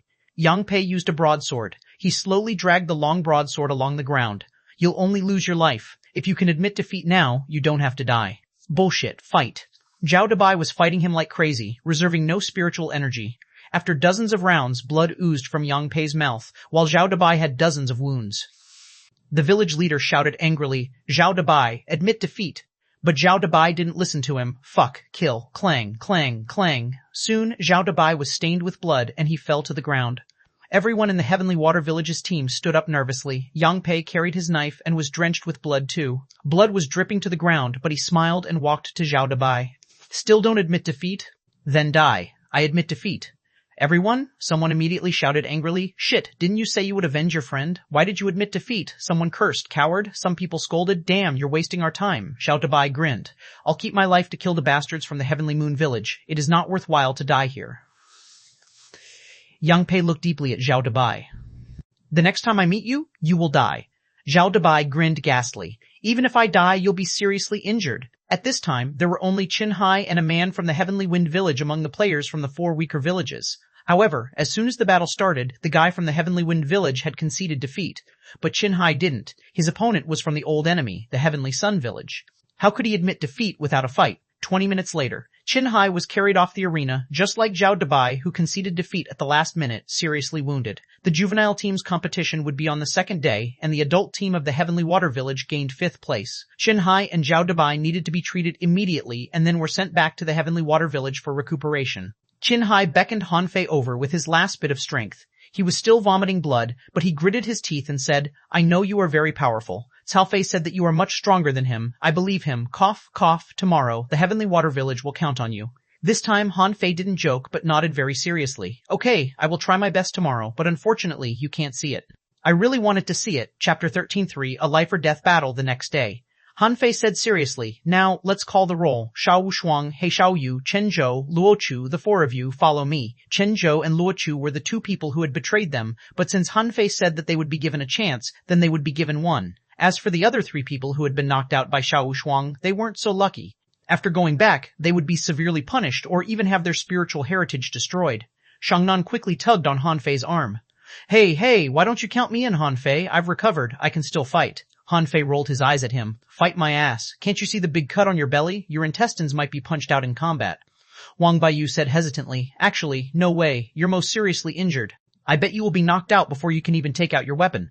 Han Fei turned his eyes to Chen Qing and Jiatan again, one of whom was limp and a hand of the other was bandaged. Xiao Wushuang smiled. "Hey, wait and watch me beat the hell out of these bastards." Xiao Yu pouted. "How I want to find a contractual spiritual beast, then it can help me fight." Xiao Yu pouted. Fei shook his head slightly. "Become an advanced fishing master first. Then you will know that the rare spirit fish of the level 1 fishery are not very useful." He Xiao Yu turned red. "Humph, don't look down upon me." Han Fei picked He Xiao Yu because he knew that He Xiao Yu also cultivated the incomplete monograph on 108 ways of body polishing, so in combat, this girl couldn't be weak. The others were angry not to be chosen, but could do nothing but sit with the spectators. Xiang Bai tugged on Wang Baiyu's arm. "Wang Baiyu, you know what? If I'm fine, I alone can beat at least 2. Wang Baiyu nodded absently. "Okay," Xiangnan said crossly. "Don't be so cold. Jiatong, do you think I can?" Jiatong was not in the mood to talk to him as he shrugged his shoulders. "Maybe." Xiangnan was speechless. "What do you mean maybe? What do you think, Chengqing?" Chengqing despised him. "Come off it. I remember that you once fought He Xiao Yu when you were in the town and ended up on your knees." Xiangnan curled his lips. "You know nothing. You'd have knelt too if it were you. In combat, she isn't like a girl at all." Han Fei led them to the arena. He looked at Chen Zhou and Luo Chu and said, "Your destiny is completely in your own hands. My requirements are not high. Each of you will at least kill 1 person. Even if you can't kill your opponent, at least destroy his spiritual heritage." The players exchanged a glance with each other and nodded seriously. In fact, they felt lucky. After seeing the prosperity of the town, no one would want to go back to the village. In this battle, they would have to risk their lives and fight till the death. Soon, there was a sea of people in the spectator seats and the battles were to begin. The referee drew out the list of fighting pairs by lot with great speed. Wei Huo from the Heavenly Fire Village vs. Xiao Wushuang from the Heavenly Water Village. Shoot!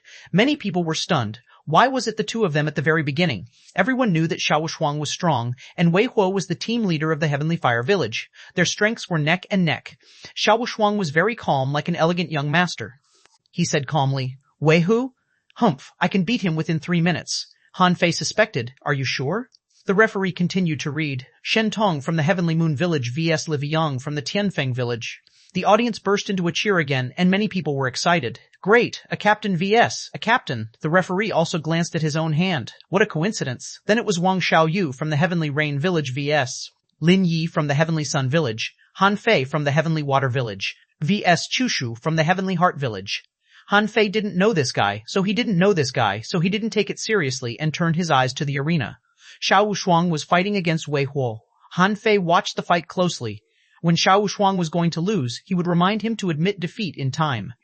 In the arena, Wei Huo began taunting Xiao Wushuang. "I thought I would meet the fat man, but I didn't expect to meet you. We haven't encountered one another in the town. Instead, we meet here. Fine, let me try my strength on you. You should be glad to meet me. If you were met with Han Fei and called him a fatty, I bet you would be killed on the spot." Wei Huo snorted. With a flash between his eyebrows, he shouted, "Fuse." Xiao Wushuang also shouted, "Fuse." In a flash, Wei Huo waved his hand and dozens of black spikes were shot out, and the speed was so fast that they whistled as they went through the air. Xiao Wushuang's face changed slightly, and the rod in his hand was waved extremely fast. Clang, clang, clang, pew, Xiao Wushuang frowned, and black spikes grazed over his shoulders. This guy's spiritual beast was an exotic ballfish.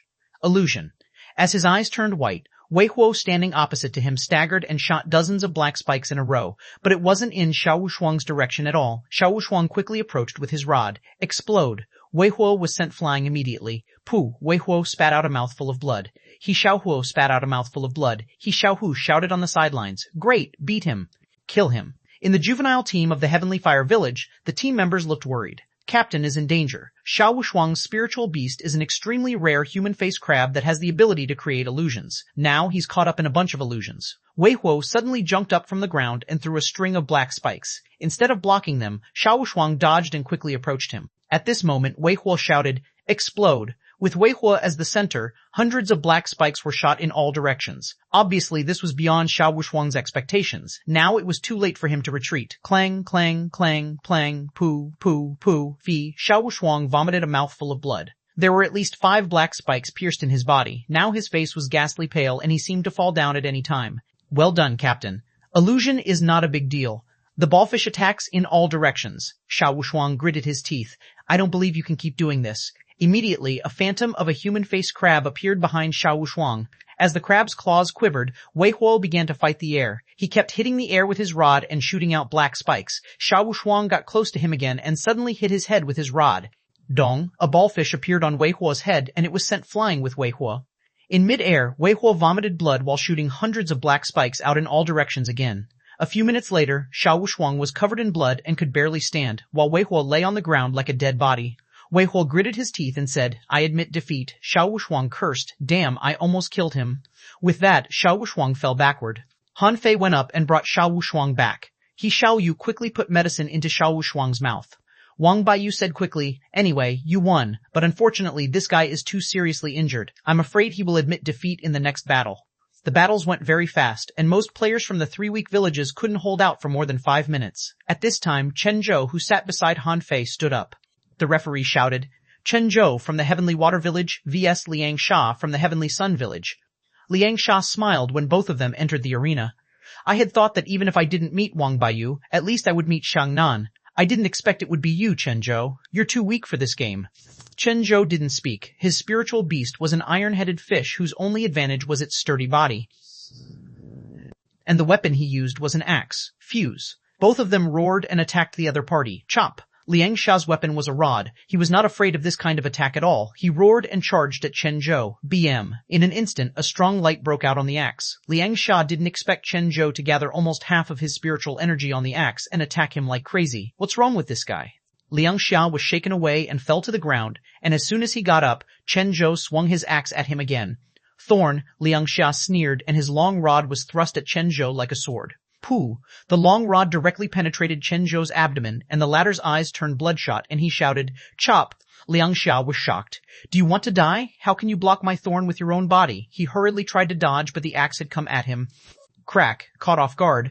Liang Sha couldn't escape his attack, and one of his arms was chopped off. Aha! However, Chen Zhou still didn't stop. I can't lose. I can't lose. If I lose, Han Fei will destroy my spiritual heritage. Then I'll be doomed. Dong! Chen Zhou suddenly butted Liang Sha with his head, and Liang Sha screamed in pain and looked at him in fright.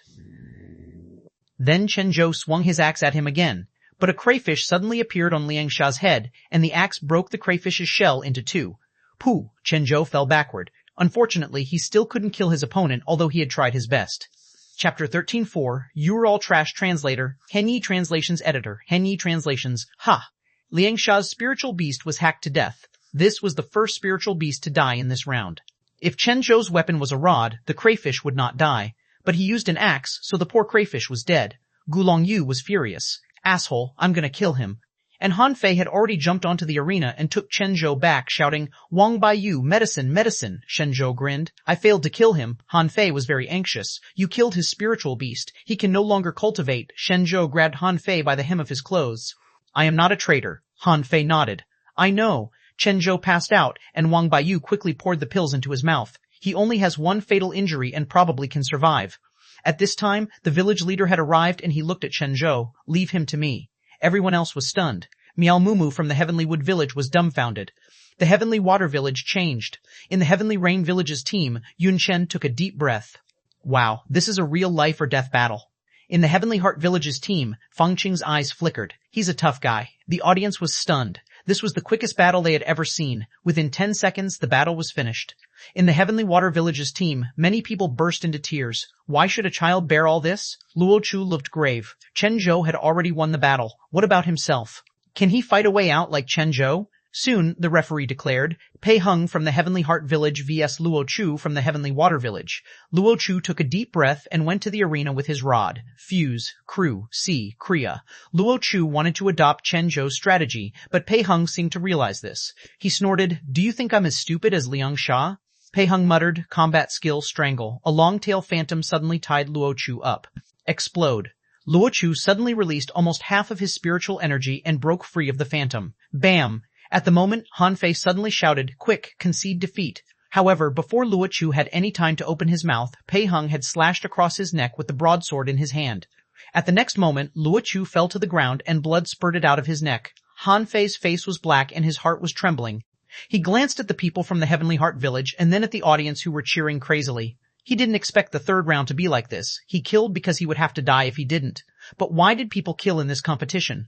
Han Fei silently took Luo Chu back, who was already dead. Han Fei asked, He Xiaoyu, is your opponent also from the Heavenly Heart Village? Kill. He Xiaoyu's face was covered with tears. She nodded hard. She didn't hate Luo Chu because they were all instigated by Hu Kun. She only hated Hu Kun. Wang Baiyu frowned. That Pei Heng is not from our academy, so we don't know his real strength. If I had known it, I would have asked Luo Chu to admit defeat. Xiao Shuang struggled to sit up. I can still fight. Han Fei glared at him. Shut up. On the other side, Feng Qing said lightly, Now we become their enemies. Pei Heng, who had just returned, sneered. So what? When will the people from the Heavenly Heart Village be afraid? The referee sounded again. He Xiaoyu from the Heavenly Water Village vs Luo Yun from the Heavenly Heart Village. In the arena, He Xiaoyu pointed her bamboo rod at Luo Yun. Although you are a girl, I will kill you, Luo Yun sneered. Haha, are you kidding me? Isn't He Xiaoyu a crybaby? I can't remember how many times you cried when you were in the town. 10 times? 100 times? Fuse, He Xiaoyu shouted, and little red entered her body. In an instant, He Xiaoyu's body was burning with a blazing flame. This was the difference between an exotic spiritual beast and a common one. Luo Yun's face changed slightly. Her body turned the color of sapphire and a big pair of pincers appeared. Xiao Shuang gasped. Sapphire crab, a rare creature with very strong combat power. Han Fei had seen sapphire crab whose 2 big pincers were just like 2 drill bits, but Han Fei smiled. She wins. Xiao Shuang won? Shangnan asked. Why did you say that? The battle had already begun in the arena. Xiaoyu's long rod was burning with flames, and every time she waved her rod, a fire column would shoot out. Looking at the rotating drill bit, Xiaoyu rushed up. Luo Yun smiled disdainfully. Are you silly? This is a sapphire crab. Clang. With just one blow, Luo Yun's face changed drastically. How could He Xiaoyu's power be so great and so overwhelming? Clang, clang. He Xiaoyu's rod was like a part of her body, moving with her thoughts, picking, piercing, sweeping, splitting, bouncing, and waving. Luo Yun was sent flying and hadn't fallen to the ground after quite a while. He Xiaoyu's rod hit Luo Yun's mouth, breaking all her teeth. Would the battle just end like this? Little Red was a flaming fish. Anywhere that was hit by He Xiaoyu was burning. I admit. Bam! Luo Yun was interrupted the second time. From the spectator seats of the Heavenly Heart Village, countless people were shouting, Luo Yun has admitted defeat, referee. This girl fouled. Feng Qing also shouted to the referee, We have already conceded defeat. He Xiaoyu eyes were all red. She could make Luo Yun shut up, but suddenly a hand blocked her rod. The referee stated, The other party has already conceded defeat. He Xiaoyu was stunned. When? Even if she said only half a word, she is considered to have admitted defeat. In the Heavenly Water Village's team, people roared, Bullshit! The referee is covering for her. You cheat! Warning, the juvenile team of the Heavenly Water Village. If you speak improperly again, you'll be expelled. Xiao Shuang was not reconciled, and he still wanted to speak. Han Fei pressed him down. Shut up, leave it to me. He, Xiaoyu, stomped on her foot in anger. How could this be? I had interrupted her. At this time, someone on the spectator seats threw something at He Xiaoyu, scolding, Bitch, why don't you let her admit defeat? Bastards from the Heavenly Water Village, don't let me meet you again.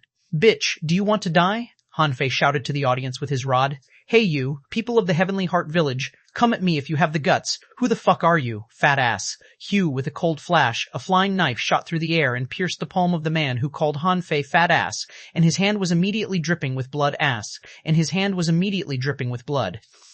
The referee was furious and pointed to Han Fei, shouting, Guy from the Heavenly Water Village, stop, I can expel you now. Han Fei turned around and pointed at the referee with his rod. What? Your Heavenly Heart Village people can insult us at will, but we can't fight back. You can kill others, but once any of your people are going to lose, you start to curse? If you can't judge fairly, I don't mind giving you a good beating. Hiss. Hearing his words, the audience fell into silence. What did this brat say? Beat referee? Was he crazy? Everyone else was stunned. Meow Moo Moo exclaimed, "Oh, this fat man is so overbearing, so fierce. Wow, so overbearing." Gu Longyu disdained. "Idiot? Beat the referee? Is he out of his mind? He'll only be punched to death if he dares." Wei Huo sneered. "What a madcap."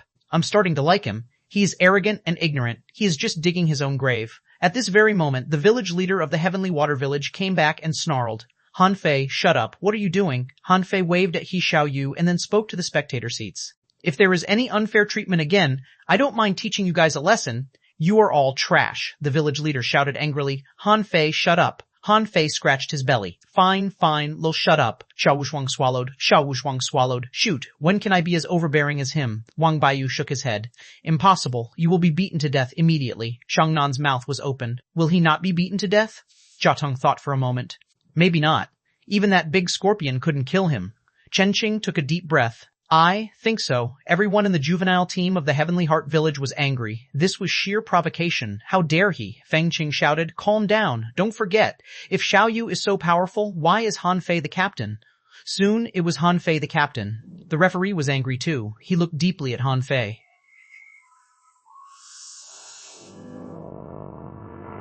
Lin Yuan from the Heavenly Moon Village. From the spectator seats. "Kill him.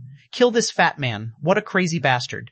He must think this is in their Heavenly Water Village." Han Fei walked into the arena with his rod, and in the angry curse of the audience, he made a thumbs-down gesture towards everyone. Then he stuck his rod into the ground and hooked his finger at Lin Yuan. Lin Yuan immediately flew into a great rage. What did he mean? Did he mean he wouldn't use any weapon in the battle? Shen Tong, the captain of Heavenly Moon Village, shouted, "Lin Yuan, be careful and try your best." Chapter 13.5, Slaughter Translator, Henyi Translations Editor. Henyi Translations. Han Fei had almost annoyed everyone present except the people of the Heavenly Water Village. Now they all wanted to watch Han Fei be killed. In the Heavenly Moon Village's team, someone said, "Relax, Lin Yuan's spiritual beast is an armored turtle. Even if he loses, this fatty cannot kill him." Another man wondered, "I wonder what the fatty's spiritual beast is. If it's an exotic spiritual beast, that's not good." However, Han Fei didn't even open his mouth when Lin Yuan called out, "Fuse." Lin Yuan burst into anger. "Damn, fatty, since you want to die, then I can help you. Die." Lin Yuan pounced at him, and the broadsword in his hand glinted with cold light. Seeing that the tip of the broadsword was only a few meters away from him, Han Fei was still motionless. Someone from the spectator seat said, "Is this fatty a moron?" But at the next moment, when the long broadsword was about to reach Han Fei's face, he slightly moved. In the blink of an eye, a knife was suddenly thrust into Lin Yuan's chest and it penetrated his body. Han Fei took out the knife, wiped it on Lin Yuan's clothes, pulled out the rod he stuck into the ground just now, and walked back. It wasn't until Han Fei walked 5 or 6 meters away that Lin Yuan fell to the ground. For a time, the audience was silent. In the Heavenly Water Village's team, Shang Nan rubbed his eyes. "I didn't see him draw a knife." Xiao Wuxuang grinned. "He is so cool. He killed that guy without even moving his body. He is really strong." Wang Baiyu smiled. It suddenly occurred to him what Han Fei's real strength was and why he could survive the purple-tailed Scorpion King. Before the referee said anything, the people of the Heavenly Moon Village had already rushed up. Someone immediately let out an angry cry. Lin Yuan had died. In the referee's seats, the leader of the Heavenly Moon Village took a deep look at old Zhao. "Who is this person? Isn't he studying in the town?" Old Zhao said slowly, "Half a year ago, a teacher of the 3rd Academy in the town specially went to our village to invite him to study in their school, but he refused." Hearing this, all the other village leaders turned their eyes to old Zhao. Everyone knew that the opportunity to go to a school in the town was very precious, but this boy rejected it? Old Zhao was very proud in his heart. If they knew that this guy was also a spiritualist, would they be shocked and speechless? If old Zhao knew that Han Fei was also a soul warrior, he would be shocked speechless too. Han Fei sat down on his seat and looked sideways at He Xiaoyu. "I'm cool, aren't I?" Xiaoyu grunted. "If you weren't so fat, Han Fei, AET, then it was the draw lots for 20 into 10 battles." Han Fei's opponent was from the Heavenly Sun Village named Che Jie. Wang Baiyu said, "I know this guy. His spiritual beast is an exotic 3-headed snake, and he uses double knives." Han Fei shrugged. "Whatever." In the Heavenly Sun Village's team, Gu Longyu looked anxious. "Che Jie, do you want to admit defeat now? This fatty is not simple." Even if Lin Yuan is not very strong, he should not have died so easily. Che Jie frowned. "I don't think he can kill me if I protect myself with my spiritual beast and spiritual energy. I will admit defeat after a round. I want to see if he will use his spiritual beast. JJ was very strong. He was at the same level as Wei Hua and Xuanhuan. The three-headed snake could spit out 3 kinds of ice flames, and it should be impossible for Chejie to be killed by a single blow. In the arena, the manipulator Miao Mumu controlled his spiritual plant to tie up her opponent and won. Hanfei got up and said casually, "Okay, it's my turn." When Hanfei walked into the arena again, although there were still people clamoring to kill him, there were very few of them now. Come on, this fatty was very dangerous. He killed his opponent without even using his rod. Fangqing said, Chejie is very strong. Let's see what will happen. However, Fangqing didn't think Chejie could win. In her view, no one present could win against Hanfei in close combat. In the arena, Hanfei poked his rod into the ground again and hooked his finger at Chejie again. Chejie scoffed. Asshole, do you think I am Lin Yuan? Hanfei, use your spiritual beast. Hanfei thought for a while. My spiritual beast is just a spirit-swallowing fish. It's useless. What? The audience was in an uproar. A spirit-swallowing fish? Are you kidding me? Gulongyu was stunned. No wonder this guy has never shown his spiritual beast. It turns out that his spiritual beast is a spirit-swallowing fish? Shentong sneered. Haha, it seems that he can't use his spiritual beast. In that case, although he is strong in close combat, if I attack him from a distance, Chejie muttered. Humph, fuse, attach, spiritual energy protective cover. Chejie fused with his 3-headed snake, had his contractual spiritual beast, a rare lightning crab, attached to him and protected himself with a spiritual energy protective cover. He had taken Hanfei as the strongest enemy he had ever met in his life. Die. He hacked at Hanfei with his double knives, but this was not his real move, which were 3 ice flames. When Chejie got close to him, there was a sudden flash of cold light. His spiritual energy protective cover, broken. Lightning crab, crushed. The 3-headed snake flew out to protect his master, but in the next second, its 3 heads were cut off. Chejie's double knives finally fell on Hanfei, but why did he hear a clang? Chejie wanted to admit defeat, only to see a chilly glint flash past. Admit defeat after a round? He never had a chance to speak again. Hiss, the audience fell into silence again. Hanfei said lightly, I don't need to summon my spiritual beast. At this moment, Gulongyu no longer wanted to challenge Hanfei. That bastard was too strong. Chejie's strength was only second to his in his village, but he was killed by him so easily. It was not just Gulongyu, but all the players who looked terrified. Is that a human body? Isn't it steel? We certainly have no chance to win against him. Fangqing's pupils constricted. Everyone be careful. If you meet Hanfei in the competition, just admit defeat. Hanfei returned to his seat, and everyone looked at him like a monster. He Xiaoyu hesitated and asked, Are you really an intermediate fishing master? Hanfei thought for a while. I only use the power of an intermediate fishing master. The others went speechless. This guy didn't even use any combat skills. He just stood there and killed his opponent without pulling out his rod. What was more, no one knew what his real strength was. Xiao Shuang sighed. Forget it, I had thought to challenge you. But now, I'll just challenge the strong master in the town. Xiao Shuang feared that his illusion would be useless on Hanfei, and then if he still rushed up like a fool, he would be dead meat half an hour later. Now it was the draw lots for 10 into 5 battles. Only Miao Mumu entered this round among the Heavenly Wind, Heavenly Rain, and Heavenly Wood villages, and Hanfei's opponent happened to be her. Miao Mumu immediately raised her hands. I admit defeat. Referee, Hanfei, was also speechless. You admit defeat before the battle even starts. How strong is your desire to survive? But everyone else was relieved. It was great that they didn't have to fight Hanfei. Just let him directly enter the top 5. Don't give him the chance to kill one more person. However, although Hanfei entered the top 5, He Xiaoyu's opponent was Shen Tong, the captain of the juvenile team from the Heavenly Moon Village. Hanfei immediately looked at Wang Baiyu. Wang Baiyu explained, Shen Tong, his spiritual beast, is a rare Buddha octopus that can suck its enemy's spiritual energy dry. He is good at attacking from a distance, and his weapon is a rod. Hanfei nodded and looked at He Xiaoyu. You can win, right? He Xiaoyu hesitated. Maybe, Hanfei nodded. Just don't let the octopus touch you. He Xiaoyu nodded hard. Octopus, just like bloody anemones, is gross. Hanfei seemed to think of something unpleasant. There will always be something more disgusting.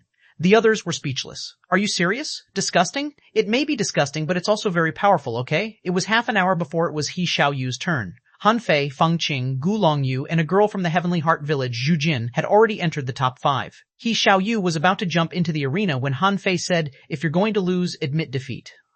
Do it when I tell you to. He Xiaoyu nodded. Okay, chapter 13.6, you guys can fight me together. Translator, Henyi Translations Editor, Henyi Translations. In the arena, when Shen Tong fused with his spiritual beast, numerous tentacles stretched out from behind him like long whips. He Xiaoyu's body was burning with flames, and she agilely dodged the tentacles in the arena. Every time the long whips were about to hit her, she seemed to expect it, twist her body into strange positions, and easily escape the attacks of the tentacles. The audience couldn't help but worry for her. People were usually more tolerant of girls and didn't want to see her being whipped by the tentacles. Xuanhuan glanced at Han Fei and said, Han Fei, I think I have seen you doing the same postures as he Xiaoyu. Xiangnan mocked. Are you two in love? So you and she learned a set of mysterious moves together that no one else knows? Han Fei's face turned black. Go away. Feng Zhe taught me this, and he didn't allow me to teach it to anyone. Huss, the others were surprised. Feng Zhe taught them? Feng Zhe secretly taught them combat skills? That was too much. Why didn't he teach me? Wang Baiyu frowned. Although he Xiaoyu can avoid those tentacles, Shentong's attack seems a bit too dense. How should he Xiaoyu approach him to launch her own attacks? Han Fei shook his head. He Xiaoyu is going to lose. If she had learned the least bit of bow combat skills, she could win. She won't be able to win if she can't approach him. As he expected, in the arena, he Xiaoyu pouted. Shantong was so hard to deal with. Why does he have so many tentacles? These tentacles keep swinging about and I just can't draw near. He Xiaoyu was so angry that she threw out her bamboo rod with a swoosh, using all her spiritual energy. Bam! Several tentacles were directly crushed, but still unable to block the power of this rod. Hit by the rod, Shentong retreated 4 or 5 meters and vomited a mouthful of blood. But before he fought back, he heard He Xiaoyu shouting, I concede defeat. Even if I can't win against you, at least I wounded you. Shentong blushed in anger. Is she serious? He Xiaoyu walked slowly over to pick up the rod. When she walked past Shentong, she said to him seriously, It's useless, even if you enter the top 5, you are doomed. Shentong shot back, Humph, it's none of your business. He Xiaoyu said again simply, You're doomed to lose. Han Fei laughed. At least she was not defeated. In the finals, only Han Fei had no opponent. No matter if it was intentional or not, the 4 others were all relieved. Shentong met the girl named Zhujin from the Heavenly Heart village. The girl's weapon was a bow. The powerful bow combat skills she demonstrated showed the power of the bow once again. Shentong didn't even last for 5 minutes. Although he was good at attacking from a distance, his opponent could attack from a longer distance. His tentacles couldn't even touch her, so he was doomed to lose. Gu Longyu was very unlucky that his opponent was Feng Qing. To everyone's surprise, Gu Longyu admitted defeat without even entering the arena. Gu Longyu sat on his seat and grunted. Do you think I'm stupid? Feng Qing can lead the juvenile team of the Heavenly Heart village. How can she be weak? So the following scene was very embarrassing. There were 2 girls left in the Heavenly Heart village's team, Zhujin and Feng Qing. In the Heavenly Water village's team, only Han Fei was left. Even if Han Fei lost in the following battles, he was already the dark horse of the resource competition this year, leading the Heavenly Water Village to win an unprecedented ranking, the 2nd place. Seeing the referee was preparing to draw lots, Han Fei stood up and said, No need to draw, you two can fight me together. Everybody? Feng Qing knew that Han Fei was very strong, but he didn't even know her real strength. How could he be so confident about himself? Once again, the audience was in an uproar. Kill him. He said it himself. Gang up on him. Teach him a good lesson. The referee repeated, Han Fei, do you really want to challenge 2 people at the same time? Han Fei snorted. Yes, I'll solve this problem in one go. The referee ignored him and looked at Feng Qing and Zhu Jin. What do you think? If you two do not agree, then I'll continue to draw lots. Feng Qing said firmly, no problem. Feng Qing suspected Han Fei's combat power. He hadn't used any combat skills. As she observed, he only had strong defense power. Shi Jie's attack was very powerful, but failed to even leave a mark on his body. Han Fei stepped on the arena and scratched his belly. But since you two are girls, I don't like killing, nor do I like to bully girls. Unfortunately, Pei Heng lost. Otherwise, I'd definitely cut off his head here. Sitting on his seat, Pei Heng turned green. He was very angry but dared not say anything. His strength was not much higher than that of Shi Jie. If he did fight Han Fei, he might really be killed by him. Old Zhao's face was all black. What are you waiting for? Stop bragging, alright? Just get first place and go home. In the arena, Feng Qing whispered something to Zhu Jin. Then they shouted at the same time, fuse. Han Fei narrowed his eyes, and at the moment they fused with their spiritual beasts, they disappeared. How did they do that? It's just a trick. Han Fei heard something swishing at him, which seemed to be Zhu Jing's arrows, but then he heard something else. He suddenly tilted his head and waved the double knives in his hand. With a clang, someone retreated, and Han Fei was about to chase when 3 spiritual energy arrows blocked his way. Clang, clang, clang, Han Fei swung his knives and the 3 spiritual energy arrows were smashed, making the air surrounding Han Fei oscillating. Humph, not again. Han Fei moved his body sideways and one of his knives suddenly flashed with spiritual energy. He waved it as fast a bolt of lightning and a violent explosion erupted in the air. Feng Qing suddenly appeared. She was gliding on the ground. Han Fei swung his knives and shattered a spiritual energy arrow shot from behind. He felt like a demon, looking at Feng Qing with a sarcastic look. Han Fei taunted them, that's all you've got? Feng Qing was shocked. She could feel that he only had the strength of an intermediate fishing master. How could he be so powerful? As a hunter, even a peak-level fishing master would have to be very careful in a fight against her. but he blocked her all-out blow so easily. Jin, arrow rain. Feng Qing disappeared again, and Zhu Jin shot an arrow into the sky. When the arrow fell, it had become a dense rain of arrows, which undoubtedly affected Han Fei's perception and hearing. Not bad. A touch. Seven Tails suddenly appeared behind Han Fei, and at the same time he clenched his purple bamboo rod.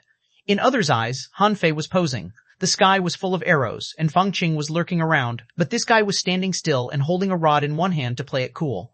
Some people were surprised. What was Han Fei's contractual spiritual beast? How could he have tails? Moreover, why were the tails look like chains? When the rain of arrows fell, the 7 chains behind Han Fei moved. Clank, clank, clank, staying in the arrow rain for 5 seconds, Han Fei suddenly shouted and swept the purple bamboo rod in a 360-degree circle.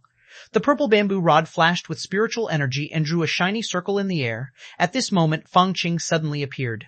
In order to avoid Han Fei's rod, she jumped up and thrust the dagger in her hand at Han Fei.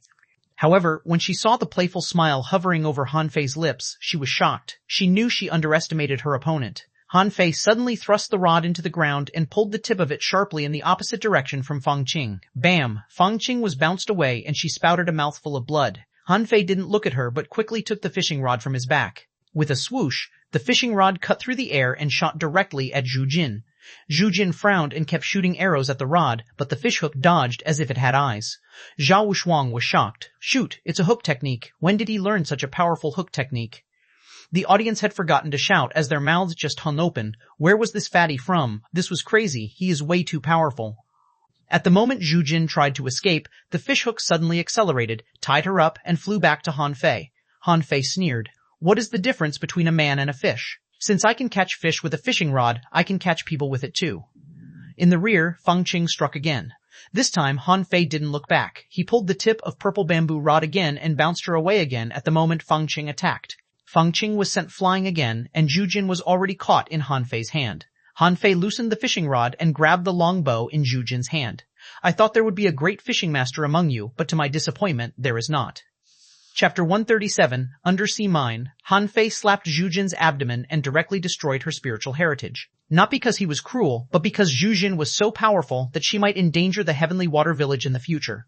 Han Fei picked up the longbow and kept shooting arrows while Feng Qing hurriedly dodged them in fright. However, this time, she overestimated Han Fei. Han Fei's shooting skill was so poor that he failed to shoot her after shooting more than a dozen arrows. Han Fei held the longbow and muttered, "Keep dodging. Let me try again. Don't worry. I think I can hit you soon." Feng Qing's face turned dark. "Is he humiliating us?" Feng Qing said angrily. "I admit defeat." Han Fei said, "Please don't. Don't you want to continue?" Zhu Jin finally came back from the sharp pain. Her face was pale and her eyes were glassy. Only at the moment that she started to fight Han Fei did she feel how horrifying he was. She even had a feeling that he could easily cut her head off if he wanted. Han Fei said indifferently, "Don't blame me. Your spiritual heritage is not completely destroyed. You can still cultivate, but you'll never be able to become a fishing master again." The audience fell into silence. The people of the Heavenly Heart Village had never thought that they would lose. Every year they won. What was wrong today? How did the Heavenly Water Village suddenly become so strong? Not only Han Fei, but many other players from the Heavenly Water Village were also different from before. The referee was silent for a long time before he announced, "The juvenile team of the Heavenly Water Village won the competition." But after a comprehensive evaluation, the adult team of the Heavenly Water Village only ranked 4th, so their overall score is 2nd place. Han Fei watched Feng Qing taking Zhu Jin away and shouted to the referee, "Wait a minute." The referee looked at him with a frown. "Yes?" Han Fei grinned. "Can I challenge the adult team?" "What?" The audience was in an uproar again. "What?" This was the first time in history that a member of the juvenile team had challenged one of the adult teams. Han Fei pointed to the team of the Tianyue village. "Shifei Yu, do you dare accept my challenge?" "Arrogant. I'm so pissed. I really want to kill this fatty. Damn it, I want to vomit blood."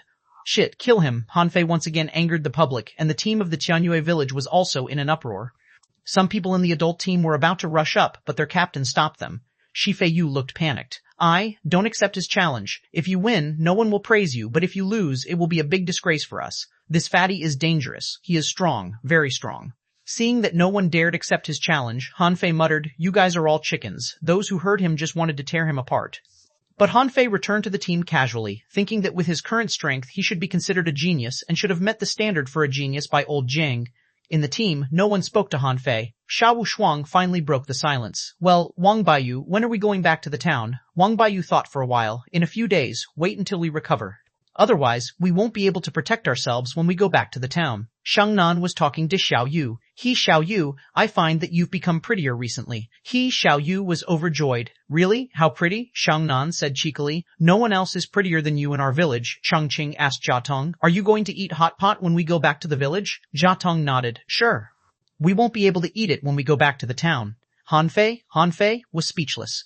Do none of you care about me, the champion? I just won first place. Xiao Wushuang passed by Han Fei. Go, the competition is over. Let's go back to the village. We'd better not stay in the Heavenly Heart village anymore. Xiao Yu nodded. Yes, I'm going home to play fish dragon cards with my father. Who can make up the fourth person? Xuanhuan responded. Let's go, count me in. Han Fei, they left safely as the Heavenly Heart village dared not do anything to them. They did lose, not to mention that no ordinary people could beat Han Fei. When they returned to the Heavenly Water village, it was already late. The village leader held a banquet in a fish dragon hot pot restaurant. At the same time, he informed the whole village that the Heavenly Water village got second place in the resource competition and won 3,000 portions of Spirit Awakening fluid this year. Hearing this great news, every family decorated their houses with lanterns and streamers and either played cards or ate barbecue. The fish dragon's business was booming. At the dinner table, Qin Hai, who had just recovered a little from his injury, asked Han Fei, what's your real strength? Qin Hai was shocked when he heard that Han Fei had massacred the Heavenly Heart village and won first place. Han Fei scratched his belly. I'm only a fishing master. The others didn't know what to say. An intermediate fishing master was a fishing master, so was a peak-level fishing master, but the two were like clouds in mud. Wang Baiyu said seriously, Han Fei, you should go to the town. The village may have restricted your growth. Han Fei simply replied, I'm going to the town soon. In the evening, sitting at the door, Han Fei was drinking liquor with old Zhang. Grandpa, wasn't I awesome this time? Now do you admit I'm a genius? Old Zhang scoffed. Ho, such a little achievement. How do you still have the cheek to brag? Do you think I don't know that? You kept shooting arrows but couldn't shoot your target. Han Fei was helpless. Is there anything that you don't know? Old Jiang sneered. Do you think you've done a great job? But the mayor didn't talk to you, which means that you're not a genius yet in his eyes, understood? So only if the mayor talks to me can I be taken as a genius. Gulp. Yes. Old Jiang took a mouthful of liquor. You don't understand. You have to be more excellent to enter the 4th Academy. Do you think these little guys coming back from the town are strong? No, their strengths are only at the bottom of the barrel in the town. What is there to be proud of winning against them? Han Fei ate. At this time, Zhang Qin came out of the house, winked at Han Fei, and went towards the training ground. Zhang Qin went straight to the point. How soon will you go to the town? Han Fei thought for a while. After I become a great fishing master, I think it's not easy and may require a lot of spiritual energy, Zhang Qin wondered. Huh? You don't have enough spiritual energy? Han Fei smiled awkwardly. Yes, Zhang Qin frowned. Have you used the spirit gathering array? Han Fei nodded. Not yet, but I don't think it helps. Zhang Qin narrowed her eyes and looked at Han Fei. Once you make a breakthrough, your capacity for spiritual energy will increase and you will absorb a great deal of spiritual energy from the outside world. How can you lack spiritual energy? Han Fei hesitated, not knowing how to explain. Fortunately, Zhang Qin didn't ask anymore but said, There are still treasure lands in the level 1 fishery. Don't you have a mantis shrimp? It's good at digging holes. Go to the mine. It is said that chances hide in the mine. A lot of people go there because someone once found a lucky fortune in the mine. Mine? Han Fei had never considered this place at all. What are those stones used for other than refining? Every time he passed by the mine, he saw someone wandering there, so he thought that there was no chance in the mine. But hearing Zhang Qin's words, he wasn't sure anymore. Dig holes? Did she mean that he should enter the mine by digging holes? Early the next morning, Han Fei went straight to the sea without telling anyone, heading for the seabed mine. After the resource competition, many people went to sea today. Keeping a low profile, Han Fei put away the fishing boat and dove into the sea. Han Fei called out the 9-tailed mantis shrimp. 9 tails, let's go. Although the fishing masters were not afraid of going into the sea, very few of them chose to do it, so Han Fei hardly met anyone along the way. About 2 hours later, Han Fei came to the seabed mine. Sure enough, there might have been very few people elsewhere, but there were still people carrying a pick and mining. Han Fei asked, 9 tails, can you dig through the stones? 9 tails waved his big claws as if saying no problem.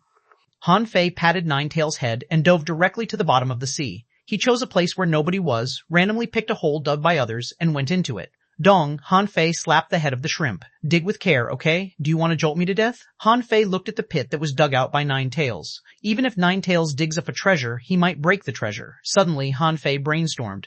Wait, can Little Black bite through the stone? Chapter 13:8, Ultra Quality Spiritual Stone. Little Black and Little White looked blank when called out. Little Black, first?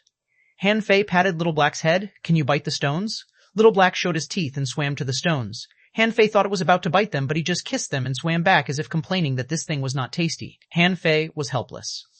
Did I ask you to eat them? I want you to dig through them. Reluctantly, Little Black took a bite and bit out a small hole. Then he spat out the stone in his mouth and looked back at Han Fei. Han Fei covered his face. Forget it. I know I can't count on you. All food but no work. Little White looked at Han Fei as if saying that this guy was all food but no work. He didn't even bother to eat fish. I have to do it for him. Little White shook its tail, circled in the hole a few times, and swam away. Hey, Little White, where are you going?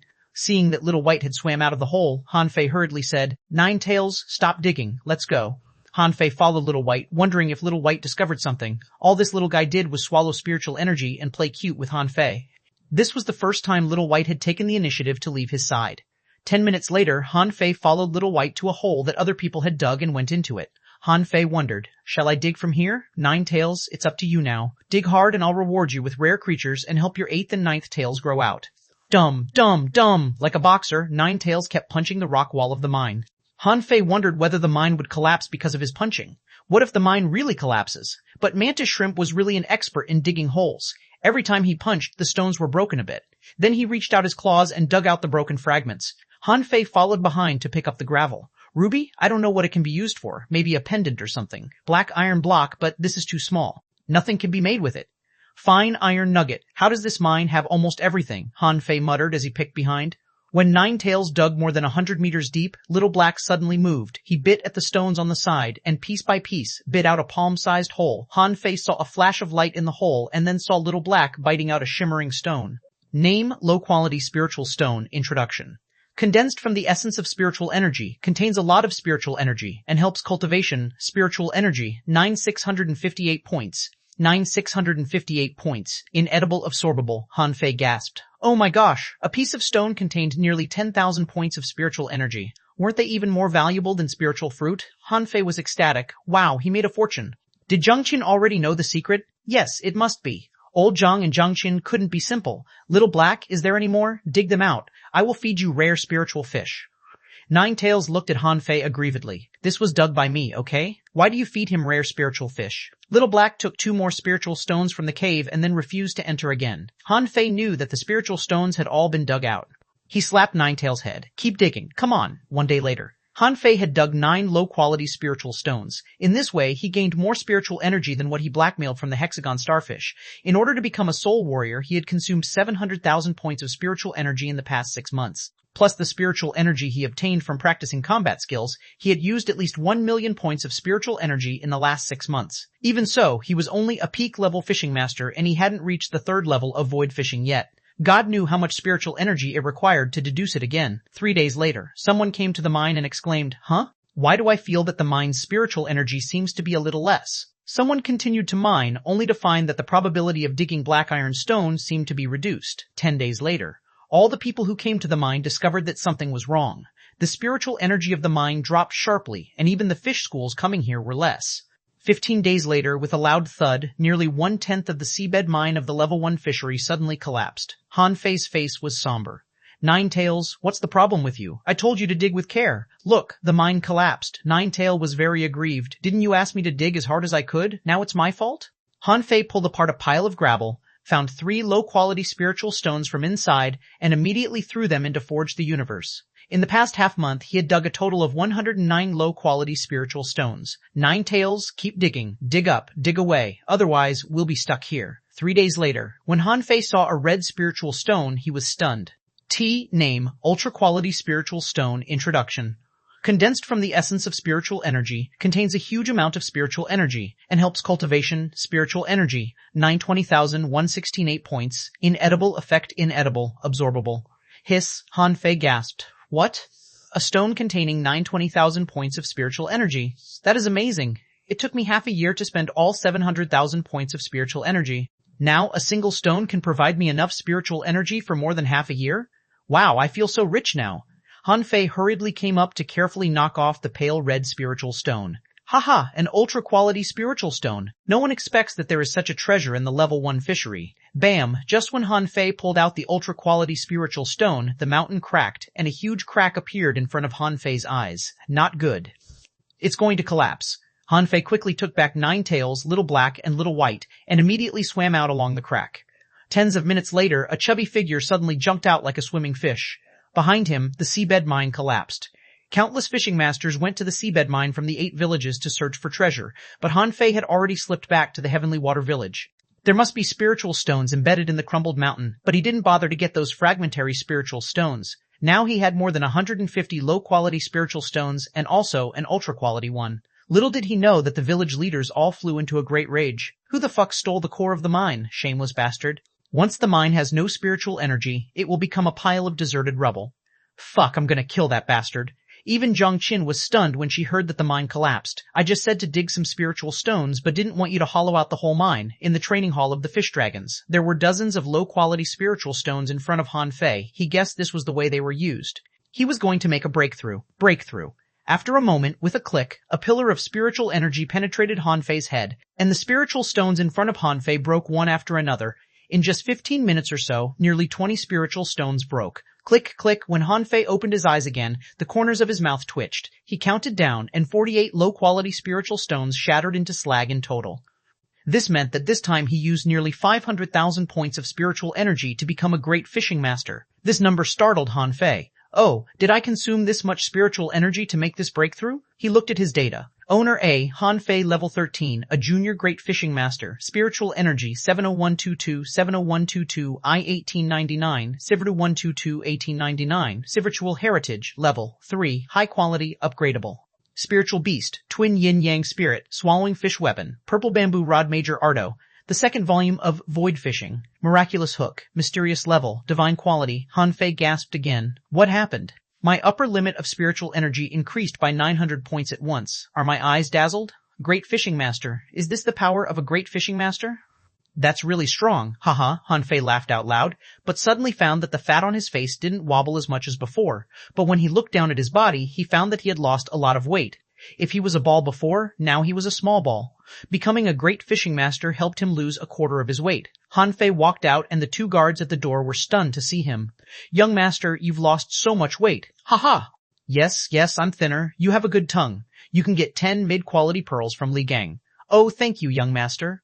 Seeing this, the other guard hurriedly flattered. Young master, I'm sure you'll be as handsome as before within half a month. Ha ha, you have a good tongue too. You can get 10 mid-quality pearls too. Chapter 139, heading for the Blue Sea Town. Han Fei strolled to the hot pot restaurant and Li Gang was shocked when he saw him. Young master, you've lost weight. Han Fei laughed and the fat on his face wobbled. Ha ha ha, yes. How do I look now? Am I much more handsome? Li Gang smiled fawningly. Sure, but young master, you have always been handsome. Han Fei beamed with a smile. Okay, go about your business. I'm going to the village leader's home. When Han Fei arrived at the village leader's house, the latter was talking to 2 fishing masters in the village who had just become fishing masters. When the village leader saw him, he widened his eyes. The village leader was surprised. Han Fei, how did you become thinner? Han Fei said happily. I used to be thin. Isn't it natural for me to become thin again? Don't look down upon me. Huh? Well, forget it. I just came here for a walk. By the way, Grandpa Leader, do you have the 3rd level of True Spirit fishing art here? The village leader blinked and said to the 2 fishing masters, well, you go back first and come here tomorrow. I have something to tend to now. After they left, the village leader said seriously to Han Fei, are you already a great fishing master? Han Fei was surprised. Wow. How did you know that? If you're not, why would you need the 3rd level of True Spirit fishing art? Han Fei scratched his belly. Ha ha ha. I made the breakthrough by a fluke. The village leader was stunned. He never expected that Han Fei would become a great fishing master so quickly. His spiritual heritage was not that good.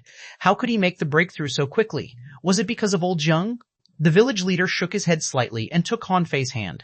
Han Fei, have you considered changing your cultivation art? Han Fei shook his head dumbfounded. Oh, can one's cultivation art still be changed? The village leader nodded. Of course, the True Spirit fishing art is only a mortal level, mid-quality art. There are also some high-quality or even ultra-quality arts. Don't you want to have a try? Han Fei asked. Where can I find them? The village leader smiled and quickly said, in the town. Of course, there may be some ultra-quality arts in the town, but ordinary people won't be able to get them. But it would be easy to get a high-quality art. Han Fei pondered a bit. He didn't need to change his cultivation art. His void fishing is a divine quality art. Why did he need an ultra-quality one? Han Fei asked, Grandpa Leader, can you give me the 3rd level of True Spirit fishing art first? Let me keep it first. If I can get a better cultivation art, I'll use the better one. But if I can't, I'll still have the True Spirit fishing art to practice. The village leader sighed. You don't understand.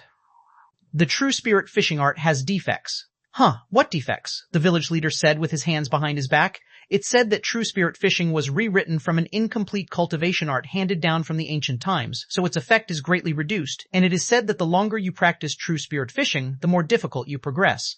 Are you sure you still want it? Hearing his words, Han Fei was more certain that he wanted it. This art had high potential. Yes, it's too early for me to worry about this problem. The village leader paused. Yes, Han Fei only has a level 3 spiritual heritage. Perhaps he would just stop at being a great fishing master in his life. It was probably impossible for him to become a dangling fisher. Even if he did, it would be extremely difficult for him. Why do I worry so much about him?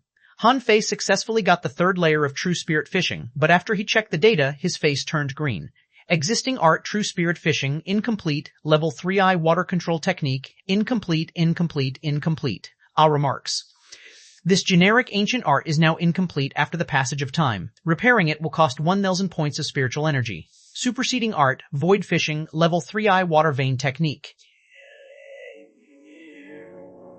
Incomplete SA degree of completion.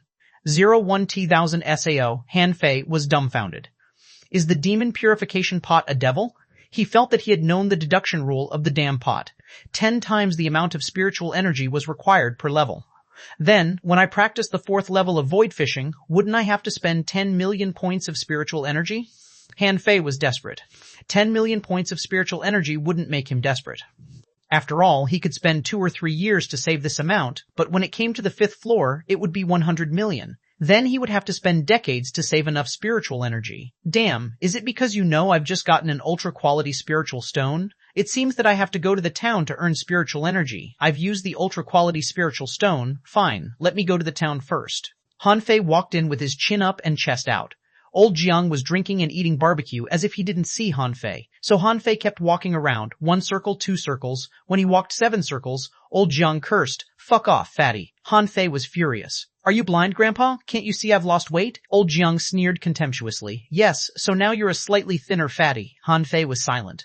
Senior man, do you believe I'll become even thinner in a month?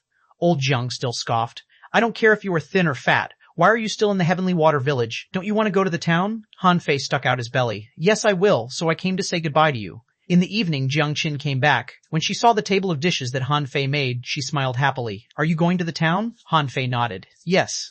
I'd like to see how awesome the 4th academy that old Jiang recommended to me is. Jiang Qin froze for a moment and then nodded. Okay, but with your current strength, you can barely go to the 4th academy to have a try. Huh? Han Fei was stunned. I can barely go to the 4th academy? Is this 4th academy a devil? But why is it a garbage school in He Xiaoyu's view? Han Fei wondered if it was the kind of school that looked shabby but was actually very strong. Old Jiang ate with relish. Han Fei was thinking about the 4th academy while Jiang Qin was a little absent-minded. After dinner, old Jiang threw a letter to Han Fei. You can go now. Han Fei picked up the letter and glanced at it, which read, to the old bastard. Han Fei was dumbfounded. If I take this letter out, will I be killed? Jiang Qin sent Han Fei out of the plantation. After a moment of silence on the road, she said, Don't forget what you promised me. Han Fei said with a smile, Of course. When I become strong, I will come back. I'm especially good at treasure hunting. No matter how mysterious a place is, I can always find some treasure. It'll be a waste of your time if you continue to stay in the Heavenly Water Village. Han Fei nodded and left without looking back. One day, I'll return with glory, he thought to himself. In the headquarters of the Fish Dragons, a meeting of core members was held. Li Gang, who was in charge of the hot pot restaurants. Elder of the Fish Dragons, Li Gan. Li King, who was running the barbecue stall. Chen Eryu, manager of the Fish Dragon card room. Everyone was sitting properly and no one dared to speak. Han Fei said seriously, Today I've gathered you all here to tell you that I am leaving for the Blue Sea Town. Although it was not surprising to the others, they were still in an uproar. Li Gang choked. Young master, I can't bear to part with you. Han Fei kicked him. Stop that fake crying. You can go with me if you really love me so much. Well, young master, I shall stay here to guard your properties. The others all secretly despised him. Everyone knew that as the second richest man in the Fish Dragons, Li Gang and his wife were living a heaven-like life. Han Fei patted the table. Okay, let's come straight to the point. The Fish Dragons have their rules. It is forbidden to violate the law and discipline, bully common people, or commit embezzlement or corruption. Han Fei talked a lot about the rules, and in the end, he suddenly released his power to shake everyone present to the ground, including Li Gan. Li Gan panicked. Great fishing master. Han Fei withdrew his power and then said to the frightened people, Although I am not in the Heavenly Water Village, I have friends and teachers here. If anyone dares to throw his weight around after I leave, I'll let him know what price he'll pay. By the way, A-Gang, send half of the Fish Dragon's monthly revenue to the Blue Sea Town every month. Li Gang hurriedly nodded. Yes, young master, Han Fei continued. By the way, take care of my cabin. I want my home still there when I come back. Li Gang agreed. Yes, young master, I'll clean it myself. People walk high and water flows low. If I stay in the heavenly water village for a lifetime, I'll never know how high the sky is. With that, he turned and left. I'm leaving. After he left, Li Gang and the others were still standing in the meeting room stunned. The village leader's home. Han Fei called out. Grandpa Leader, I'm going to the Blue Sea Town. Chapter 140, What a Lousy School Translator, Henyi Translations Editor, Henyi Translations Sitting on the Fishing Boat. Han Fei was very excited. Finally, he was out of the village. The village leader took him to the town in person. Otherwise, he would have to go through a lot of red tape and pay a lot of money to go to the Blue Sea Town. The village leader frowned. Han Fei, are you really going to the 4th Academy? That school is bad. No one wants to study in it. It is said that it had its heyday 30 years ago. Han Fei replied firmly, Grandpa Leader, the other 3 schools are not in the admission season, but the 4th Academy recruits students all the time. The village leader still tried to persuade him, but the school has a bad reputation. It's said that they have no teachers, the students sleep all day long, and the roof of the school's library even leaks. Han Fei gaped. Really? Is the school really so terrible? However, despite its bad reputation, Han Fei believed that this school must have unknown secrets. Otherwise, old Zhang and Zhang Qin wouldn't have asked him to go study there. Grandpa Leader, don't worry about that. If it's really that bad, I can still transfer to another school. It's better than me idling about in the village. The village leader sighed. It's up to you. After all, you're already a great fishing master. Han Fei, you are the 9th person who became a great fishing master at the age of 12 in the history of the Heavenly Water Village. Han Fei smiled. I'm going to be 13 soon, and the angel once said that 12-year-old great fishing masters were everywhere in the city. Perhaps even a random 7 or 8-year-old child I meet on the street could already be a great fishing master. The village leader was speechless. But they're from the city while you're from the village, okay? Han Fei's white fishing boat flew for more than 2 hours before he saw the floating island of the Blue Sea Town. Although Han Fei had already been mentally prepared, he still gaped. Qi Xiaoyu didn't lie. The town was really big. The Blue Sea Town was not composed of one floating island, but 5. There were countless huge chains among the floating islands and even clouds floating around them. This looks like a huge UFO from the bottom. When approaching it, Han Fei saw water flowing down against the wind in one of the floating islands like a waterfall, and he asked, Grandpa Leader, is there a waterfall on the island? The village leader looked at Han Fei as if looking at a fool. Of course, there are mountains and clouds on the island. At night, the sky is full of stars and the buildings are over 100 feet high. It's much more beautiful than you think. It's beautiful indeed. The village leader smiled. Now you know why those who are qualified to come to the town are unwilling to go back? This is a symbol of identity, and you haven't known life in the town yet. By the way, the people on the island look down on people from the villages. If you are discriminated against or sidelined, don't make a fuss. I know, I am a low-key person, and there aren't many people in the 4th Academy, right? The village leader was speechless. You're a low-key person? Do you forget you declared war on the entire Tianxin village during a resource competition? You must be kidding, the village leader emphasized. The population of the Blue Sea Town is nearly 5 million, and geniuses come out in large numbers, so don't invite trouble, Han Fei said absent-mindedly. I know, huh? 5 million? That many? Soon, the fishing boat floated out of the clouds, and Han Fei immediately saw hundreds of thousands of fishing boats patrolling around these huge islands. On the islands, he vaguely saw peaks several thousand meters high and large rivers, as well as towering ancient trees, skyscraping pagodas, and many buildings that Han Fei had never seen, in the port of the Blue Sea Town. In the port of the Blue Sea Town. The village leader showed his identity certificate, but the staff looked at Han Fei. What are you doing here? The village leader quickly replied. Well, this is a heavenly talent in our village. He came here to study. However, the staff member waved his hand. Now is not the admission season. Go back. Come during the admission season. Han Fei snorted in his heart. Who do you think you are? You're just a fishing master. How dare you treat us like this? If it were in the village, I would have beaten the hell out of you. The village leader smiled fawningly. He didn't come to study in the 3 academies, but the 4th Academy in the Blue Sea Town. 4th Academy? The staff member froze for a moment and then sneered. Is there still anyone willing to study in the 4th Academy? Is it because you're not qualified to enter the town? Han Fei slightly released his aura. I am qualified. The staff's face changed slightly. Are you a great fishing master? The staff couldn't help but be surprised. A young great fishing master wanted to go to the 4th Academy to study. Was he out of his mind? However, because Han Fei showed his strength, the staff no longer picked on him. There were a lot of great fishing masters in the town, but Han Fei, who became a great fishing master at such a young age, could be considered a heavenly talent, and most of them were studying in the 3 academies. The staff handed over a wooden slip. This is a temporary pass. If you do not enroll in school within 15 days, you'll have to return to the village. Otherwise, you will be expelled. Han Fei frowned. Leader, are the people in the town all so arrogant? The village leader smiled. Not as arrogant as you. Hey, I'm not arrogant. I was being like that for a reason. What reason? Han Fei clenched his fist. To avenge my companions, the village leader grunted. You lose your cool too easily. Young people, don't lose your cool so easily. They were walking in the fair outside the port while vendors' calls could be heard without end, and the commodities sold here were quite different. On the roadside, someone shouted, "Rare armored turtle that has just been caught at sea. Does anyone want it? It's selling cheaply. Only 80 mid-quality pearls required. Spirit chasing shrimp for sale. 40 mid-quality pearls each. Any takers? Iron fish body polishing fluid on wholesale. 5 mid-quality pearls a bottle. Buy 10 bottles, get a bottle for free, delicious oysters, 1 mid-quality spiritual bead for 2 oysters. Does anyone want it? Look for someone to explore the second-class fishing grounds together. Reimburse the total medicine cost and bait fee. 100 mid-quality pearls. Anyone in? Suddenly, a bearded man looked at Han Fei and said, "Boy, I have a bull conch here. Do you want it? I only charge 200 mid-quality pearls. You won't regret buying it." Han Fei waved his hand awkwardly. "I don't have enough money, sorry." Han Fei was surprised. "Did people here only use mid-quality pearls?" The village leader explained. "Don't believe them. You can haggle the price by half, or even lower, and it is not difficult to catch these things." Han Fei nodded. "Okay." Han Fei then passed by the shops along the street.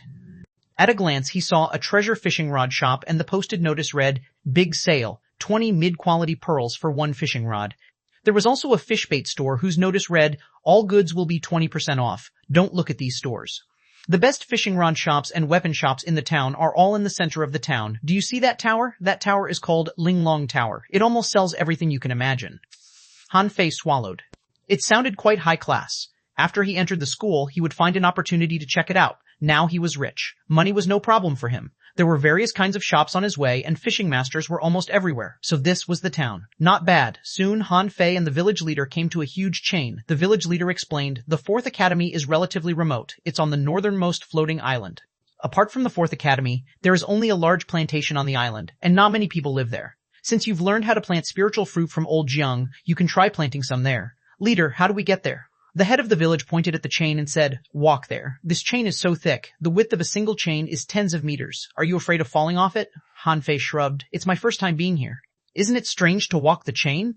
But such a thick chain won't shake, will it? I've got to hurry up to practice the incomplete monograph on 108 ways of body polishing and the indestructible body art after entering the school. Otherwise, my new classmates will think I'm a fatty." After walking past the chain and the plantation, Han Fei wondered why the plantation had no guard. Wasn't its owner afraid of thieves?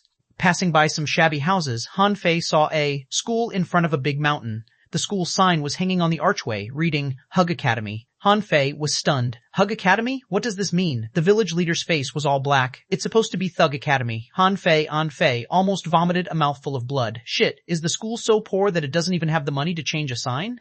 Thug Academy had become Hug Academies, but no one fixed it. Han Fei took a deep breath. Since he had come, at least he should go in and check it out. Han Fei knocked on the door, asking, "Hello?" Duang, Han Fei avoided quickly, and the sign that was about to fall finally fell on the ground, stirring a cloud of smoke. The village leader immediately got angry. What a lousy school. Han Fei, let's go. Chapter 141, You are all cowards. Han Fei hurriedly said, "No, leader, wait. Let me check it out." Han Fei shouted, "Hello? Is anybody here? Any? Shut up. Can't you see I'm sleeping?"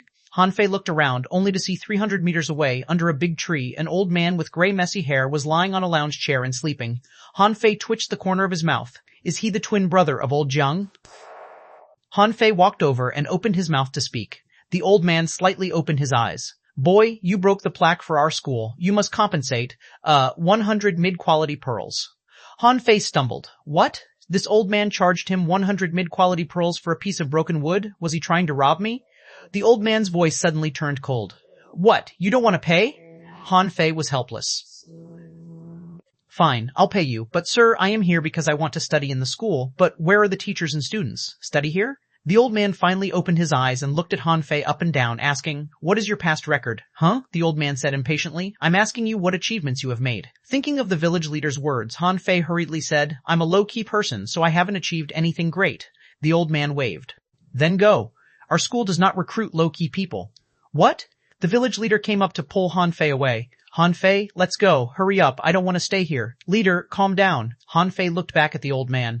"Low-key, that's impossible. I've done a lot of great things and no one of my age can beat me in the 8 villages. Is that enough?" The old man shouted, "Go away. Our school does not recruit braggarts." Han Fei scratched his belly. "Cough. I was only making a joke just now. When I was in the Heavenly Water Village, I wiped out the Heavenly Water Village's largest gang, the Tigers.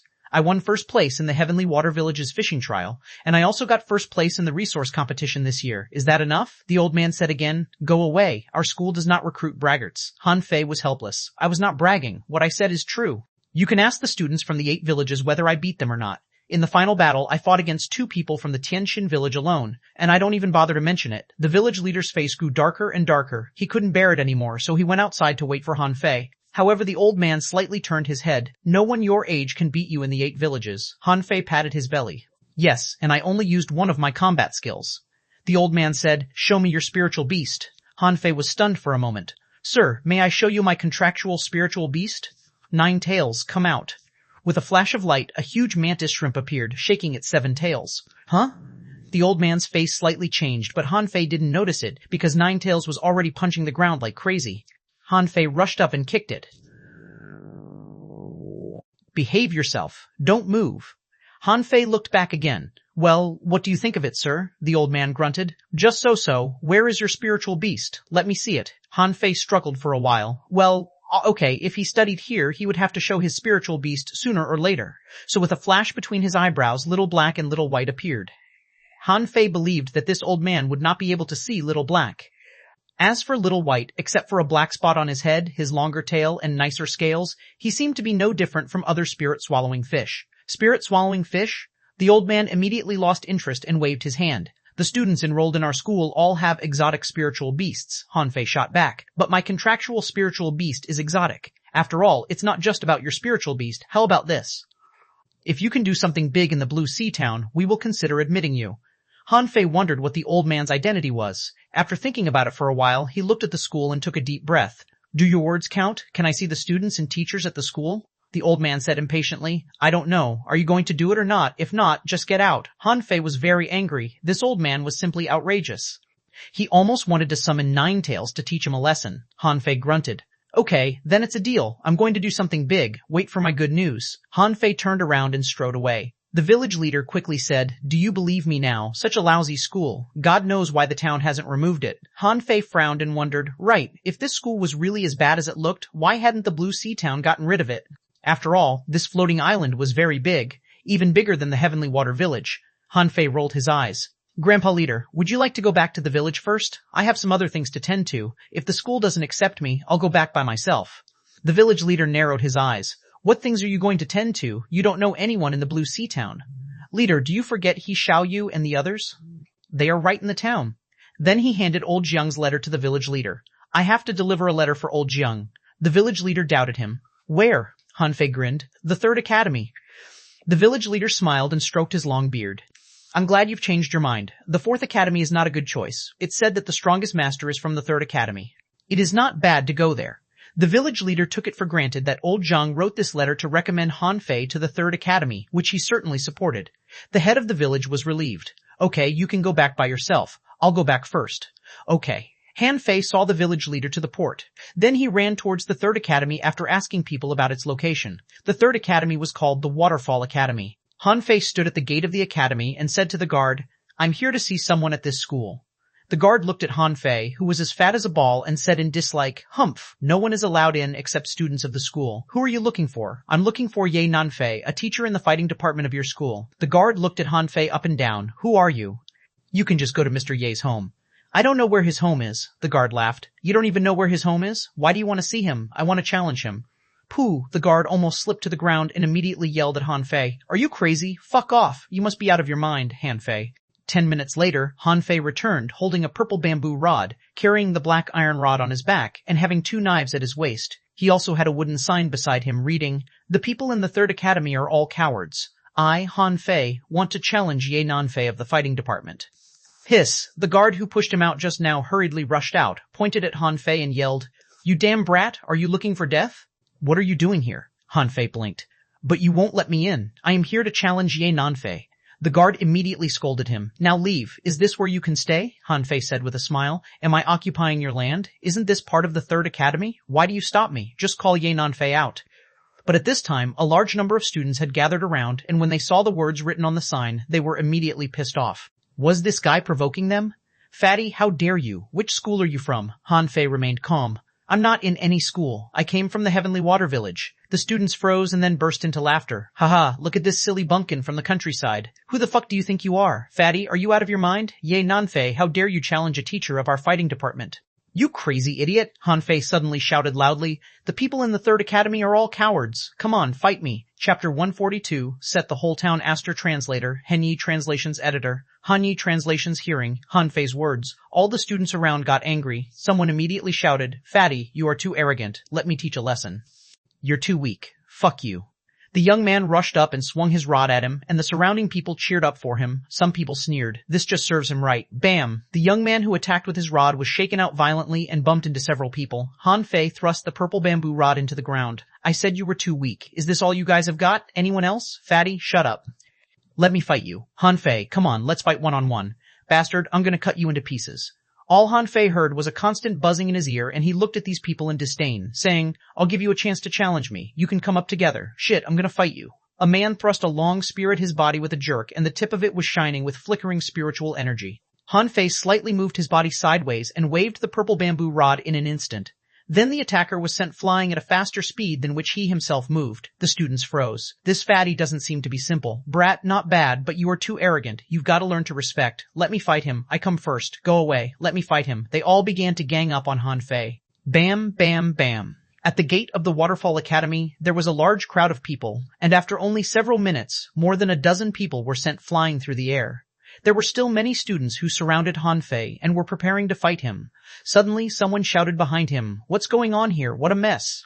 Damn, it's Wang Ming of the fighting department. This time, Han Fei will be doomed. Wang Ming is already an advanced fishing master. He can beat this fatty easily. Han Fei looked at Wang Ming and shook his head. You are not my opponent. Call Ye Nanfei out. Wang Ming was stunned for a moment. Then, when he saw the words written on the sign, he got furious. That's too much. Which school are you from? Blue Sea Academy or Peerless Academy? I'm not in any school. I came from the Heavenly Water Village. Wang Ming was shocked again. Came from a village? Then how dare he be so provocative? Wang Ming sneered. I'll fight you, Han Fei said flatly. I said you were not my opponent. Wang Ming was furious again.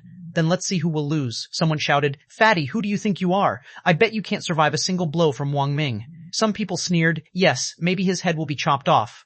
Wang Ming's weapon was double axes. He jumped into the air, and the axes in his hand flashed with cold glints. Just when Wang Ming was about to launch a spiritual energy explosion attack, he suddenly found that Han Fei's figure suddenly appeared in front of him. Bam!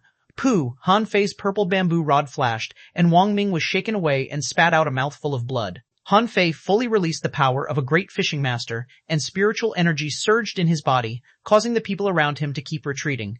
What? A great fishing master? How is it possible? How old is this fatty? How is it possible for him to be a great fishing master? He just said that he had not yet entered a school. Really? How can a person from the villages be so strong? Hurry up, report to the teachers. Although there were still people around him, they stayed far away from him. There was nobody within 5 meters of Han Fei. Not only was the Third Academy astir, but the whole town was in an uproar. A passerby was surprised. Did you hear that? A brat from the countryside blocked the door to challenge the Third Academy and claimed that the people in the Third Academy are all cowards. Really? Yes, they're already fighting. Let's go check it out. After 10 minutes or so, dozens of people came towards the gate. The man walking in front was Ye Nanfei, who Han Fei knew. Apart from Ye Nanfei, there were several elder people. They were teachers, all of whom were great fishing masters. In addition to these teachers, Han Fei also saw a few students who were also great fishing masters. Not bad. It seems that there are quite a lot of great fishing masters among the students. Han Fei, Han Fei, Han Fei. Han Fei suddenly saw a figure rush over. It was Jia Tung. Jia Tung couldn't believe his eyes. It was really Han Fei. Shoot, why are you here? Han Fei was surprised. Are you studying here? Jia Tung nodded. It's not just me. Chen Qing is also here. He is coming here now. I didn't believe it when I heard your name. What are you doing here? Han Fei smiled. I'm here to challenge someone. Look, he's come. Ye Nanfei had walked up to Han Fei. Little fatty, it turns out to be you? Wow, you have lost weight. Han Fei held his head high. I used to be thin. Your students ganged up on me the other day. Now I'm here to challenge you. Dare you accept my challenge? Han Fei looked behind Ye Nanfei and saw the sword-bearing boy and the bow-bearing boy he met that day, and he smiled at them. It seems that I came at the right time. The sword-bearing boy said coldly, That day 5 of us fought you, and today I will challenge you alone. Han Fei scoffed. I know you're already a peak-level fishing master, but that's not enough. You don't deserve to fight me before you become a great fishing master. The sword-bearing boy shouted. You're too arrogant, Han Fei said lazily. The 5 of you can fight me together. I don't mind defeating you again. The sword-bearing boy was about to speak, but was stopped by Ye Nanfei. He said simply, "Okay, Hanfei, I accept your challenge. Come on." Ye Nanfei had just said that when a female teacher said, "Mr. Strachan, Yi, are you sure to accept the challenge of a boy?" In the opinion of this female teacher, this was very unwise. Since Hanfei dared to come, he must have something in him. They had all heard about Hanfei's 1-to-5 fight. If he was not confident with his strength, he wouldn't have come here. More importantly, it was nothing new for students to beat a teacher. There were many students who could beat their teachers almost in every school. Hanfei looked around. "Fight here?" Ye Nanfei nodded. "Yes, okay, as you wish," Ye Nanfei said to the surrounding people. "Everyone, step back 20 meters. Hanfei held his rod. "Now, let's start." With that, Hanfei stepped out as quickly as a bolt of lightning, leaving a deep footprint on the ground. Ye Nanfei suddenly pulled out the long rod in his hand, which turned into dozens of rod shadows. Hanfei's purple bamboo rod was shining with spiritual energy, and he quickly drew a circle in midair, and immediately a large circle of spiritual energy appeared, blocking the dozens of rod shadows. Hanfei took the opportunity to attack. His attack was as fast as lightning and extremely powerful and violent. Although he didn't use much spiritual energy, his attack was as powerful as a spiritual energy explosion. Fuse. Ye Nanfei looked solemn. This boy was too strong. Although he had just become an intermediate great fishing master, he still couldn't resist Hanfei's violent force, an exotic red-brow shrimp. Not far away, a student shouted very excitedly. Hanfei sneered. "So what?" When the shrimp swung its 2 whiskers at Hanfei, he stepped into the air, turned back, and shot out the purple bamboo rod in his hand like a bow. Bam! The surrounding students were shaken as they retreated from the huge force. Hanfei touched the ground with the tip of his toes and drew out his double knives. Clang, clang, clang. Seeing this scene, everyone was stunned. It was too quick. How could he use the knife so quickly? The sword-bearing boy turned pale. Is this guy already so strong? He can even overwhelm Mr. Ye in combat skills. Ye Nanfei was also shocked. His shadow whip combat skills were completely suppressed, and his spiritual beast couldn't exert its ability either. Rotating blade, Hanfei threw out the 2 knives in his hands and appeared behind Ye Nanfei in a blink of an eye. Spiritual energy protective cover. Ye Nanfei immediately covered his body with a spiritual energy protective cover, and the long rod in his hand swept back, while Hanfei grabbed his purple bamboo rod in midair. Spiral strike. The rod twirled and went straight to Ye Nanfei's chest. Ye Nanfei had just blocked Hanfei's rod and double knives when another strike came at him. Bam! Ye Nanfei was sent flying dozens of meters, and before he had any time to react, Hanfei had put his double knives against his neck. In the shocked stare of everyone, Hanfei withdrew his double knives, picked up the purple bamboo rod, crushed the wooden sign with 1 foot, and turned away. "Wait," Ye Nanfei shouted. "Hanfei, how about you join our academy?" Hanfei said without looking back. "No, I've chosen another school." The crowd made a way for him, and after Hanfei disappeared into the crowd, Ye Nanfei spat out a mouthful of blood. Chapter 14:3 A Strange Academy. Many people were shocked in the vicinity at Hanfei's shot to fame. He defeated Ye Nanfei, a teacher from the fighting department of the 3rd Academy, and he simply swaggered off. Then someone found out that Hanfei was heading towards the 4th Academy. At the moment, Ye Nanfei was healing himself with the help of a female teacher beside him. "How is that brat so powerful?" the female teacher exclaimed. Ye Nanfei rubbed his chest. Yes, he attacked very quickly and effectively. From the moment the fight started, he had taken the upper hand. "Can he enter the top 100 heavenly talents?" Ye Nanfei mumbled. "Maybe more than that." Hiss, the female teacher couldn't help asking, "Should I chase after him?" Ye Nanfei shook his head and smiled bitterly. "No, this boy is very stubborn and knows what he is doing." At the moment, Ye Nanfei noticed that his students, especially the sword-bearing boy, were in low spirits. "Do you know why I didn't allow you to fight him? You can be defeated once, but not again. He is no longer your whetstone. If I let him defeat the 5 of you again, it will seriously hurt your confidence and even become your psychological shadow." The sword-bearing boy looked up. "Teacher, will he really become one of the top 100 strong masters?" Ye Nanfei was a little stunned. "I don't know. But, this is his first time to the Blue Sea Town." Hearing this, everyone around Ye Nanfei was shocked. Although this was his first time in the Blue Sea Town, he created such breaking news. After a while, someone came to report, "Mr. Ye, do you know where Hanfei went? He ran to the 4th Academy." "Huh? 4th Academy?" The sword-bearing boy asked. "Teacher, the 4th Academy, isn't that a rundown school? It doesn't have any students or teachers." "What is he doing there?" Ye Nanfei was silent for a moment. The 4th Academy also had its day in the past. At that time, that school was the number 1 school in the Blue Sea Town. Even Thousand Star City was not its opponent. It used to be a legend. Unfortunately, it has fallen away. The 4th Academy was too arrogant and aroused public wrath, so many of its students and teachers were hunted down and killed. Hiss, for the first time, the students heard about the glorious record of the 4th Academy. Even Thousand Star City was not its opponent. Was this a joke? 4th Academy. A strong bearded man came back carrying a bamboo basket. When he saw the plaque on the ground, he said helplessly, "Old bye," the plaque fell. The old man said lazily, so what? It was about fall anyway. The bearded man shook his head, wiped the plaque with his sleeve, placed it aside, and then flaunted to the old man, old bye. You know what? I sold a bull conch today and earned 100 mid-quality pearls. The old man scoffed. Big deal. I earned 100 mid-quality pearls doing nothing. Suddenly, the old man opened his eyes and sat up. Ah, that brat didn't give me money. The bearded man was stunned. Which brat? Oh yeah, today it is said that a boy from the countryside blocked the gate of the Third Academy and claimed that the people of the Third Academy were all cowards. The old man was not surprised at all. What he said is true, isn't it? The bearded man smiled bitterly. Well, at least it's better than our school. But that boy beat Yananfei, a teacher from the fighting department of the Third Academy, in less than 5 minutes. Gee, unfortunately, that boy is a soul warrior. If he wasn't, we may consider recruiting him. While the bearded man was speaking, he saw a meatball-like boy carrying a huge package that was several times larger than him come in.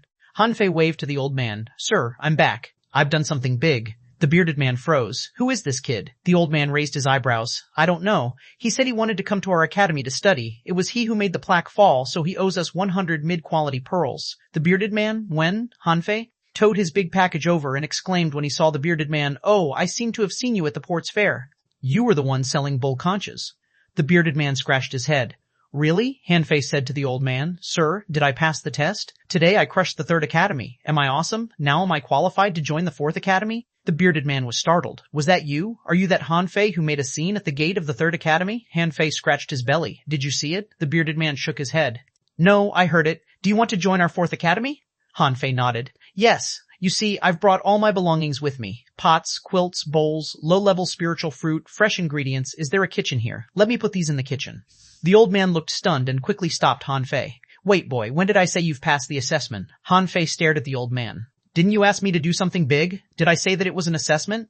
Besides, you just beat a teacher. What's the big deal of that? How do you have the cheek to claim you've crushed the Third Academy? Hanfei, Rady, First EA, Rady, Rady, Rady, Rady, Rady, Rady, Rady, Rady, Rady E, Rady, Rady, Rady 80A, Rady, Rady 80, Rady, Rady, Rady, Rady A, Rady A. Okay, I like your style. It's a bit like our schools, but our academy's tuition is very high. Rady 80A was dunder. Rady Enfrey was stunned.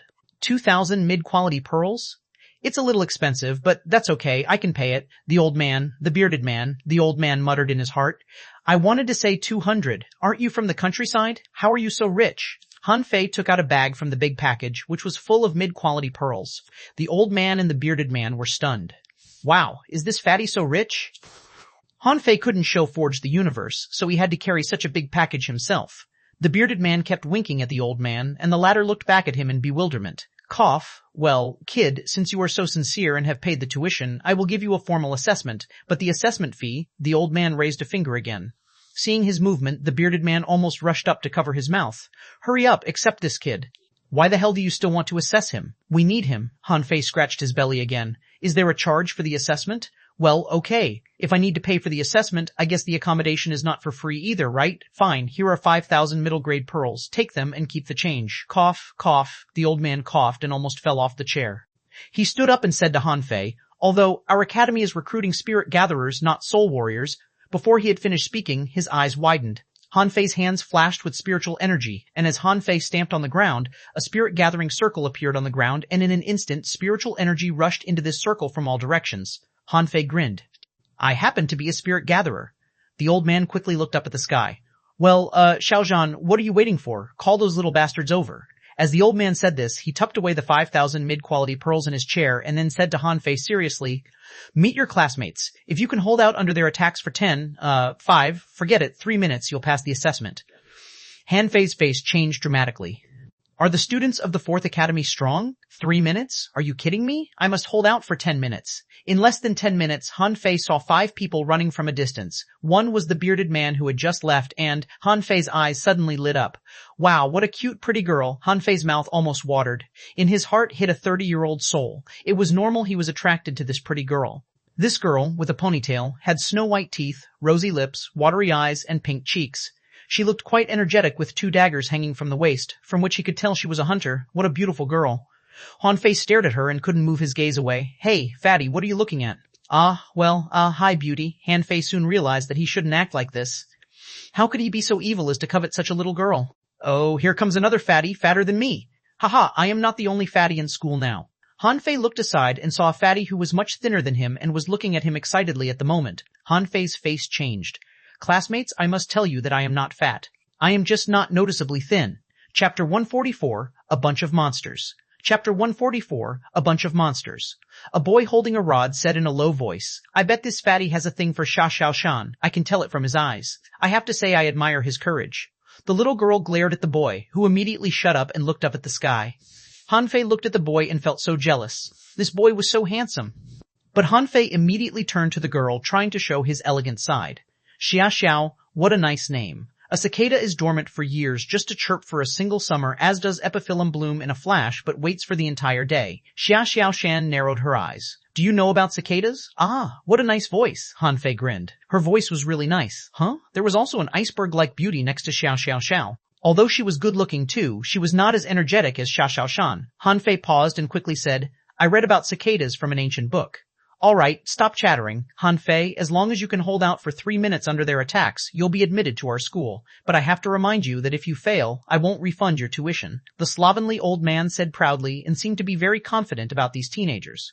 At this time, the little iceberg beauty who remained silent said, I'm Luo Xiaobai, a manipulator and junior great fishing master. My spiritual plant is an exotic blue cannibal flower. The fatty, who was a lot thinner than Han Fei, laughed and said, Brother, I'm Lurenquang, a junior great fishing master and armorist. My spiritual beast is an exotic spiritual clam. I hope you can hold out for 3 minutes. Then we will definitely make good brothers. Han Fei despised him in his heart. Are you so nice to me because I'm fatter than you? As for that handsome boy, he said lazily, I'm Zhang Xuanyu, a peak-level fishing master. I'm a soul warrior, and my spiritual beast is an exotic bloodthirsty shark. Brother, I know you're rich. I like to make friends with rich people. May you pass the test. A cunning gleam flashed across Xia Xiaoshan's eyes.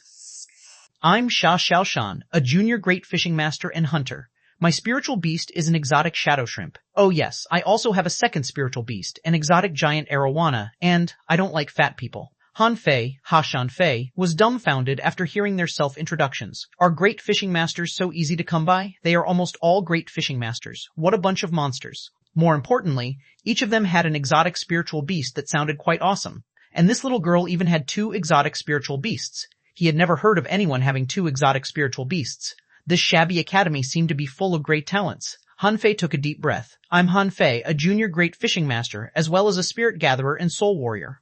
My spiritual beast is a spirit-swallowing fish. They immediately looked at Han Fei strangely. What? A spirit-swallowing fish? The bearded man looked at Han Fei with interest.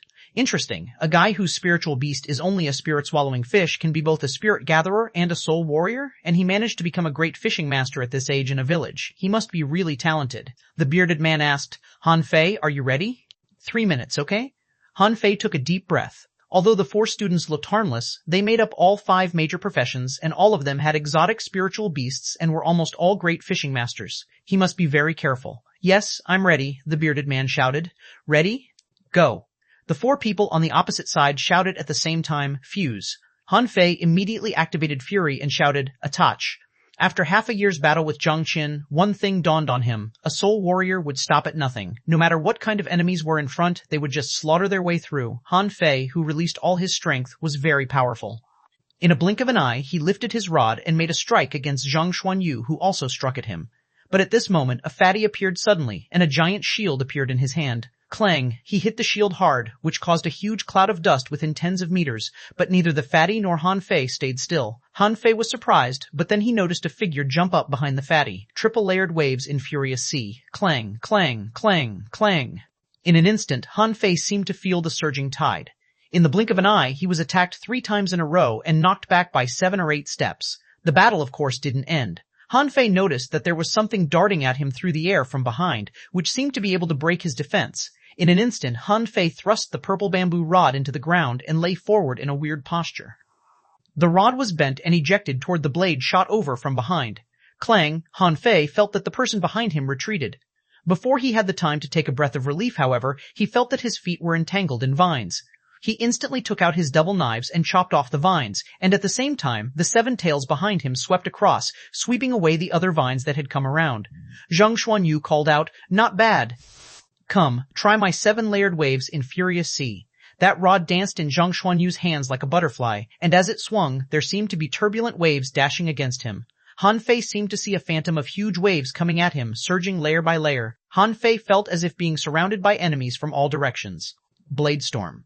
Han Fei immediately protected himself with a spiritual energy protective cover and rotated like a gyro, releasing deadly blades from 360 degrees. Clank, clank, clank, clank, clang, clang, clang, bam, bam. For a while, the vines flew around and the glint and flash of cold steel flashed. On the far side, the beard tugged on the old man's arm. He has proven his strength. 3 minutes is too long. Now it's only been 1 minute. Han Fei was shocked. He thought that he was already invincible among his peers. But now the 4 monsters told him he was wrong. He couldn't believe they were just junior great fishing masters. Their strength was almost equal to that of a peak-level great fishing master. Han Fei twisted his body in strange postures, trying to break through the circle of the 4. But just as he was about to break out, the seemingly harmless fatty suddenly patted his armor box. Shield wall impact. Then Han Fei saw dozens of giant shield phantoms suddenly hit at him head-on. Han Fei took a deep breath and suddenly a circle appeared under his feet. A swirling water tornado appeared in the air, rolling him into the sky. Then the water tornado turned into a water vine, pulling him aside. Han Fei's face changed. The fight had just started 1 minute ago, but he had used at least 10 combat skills.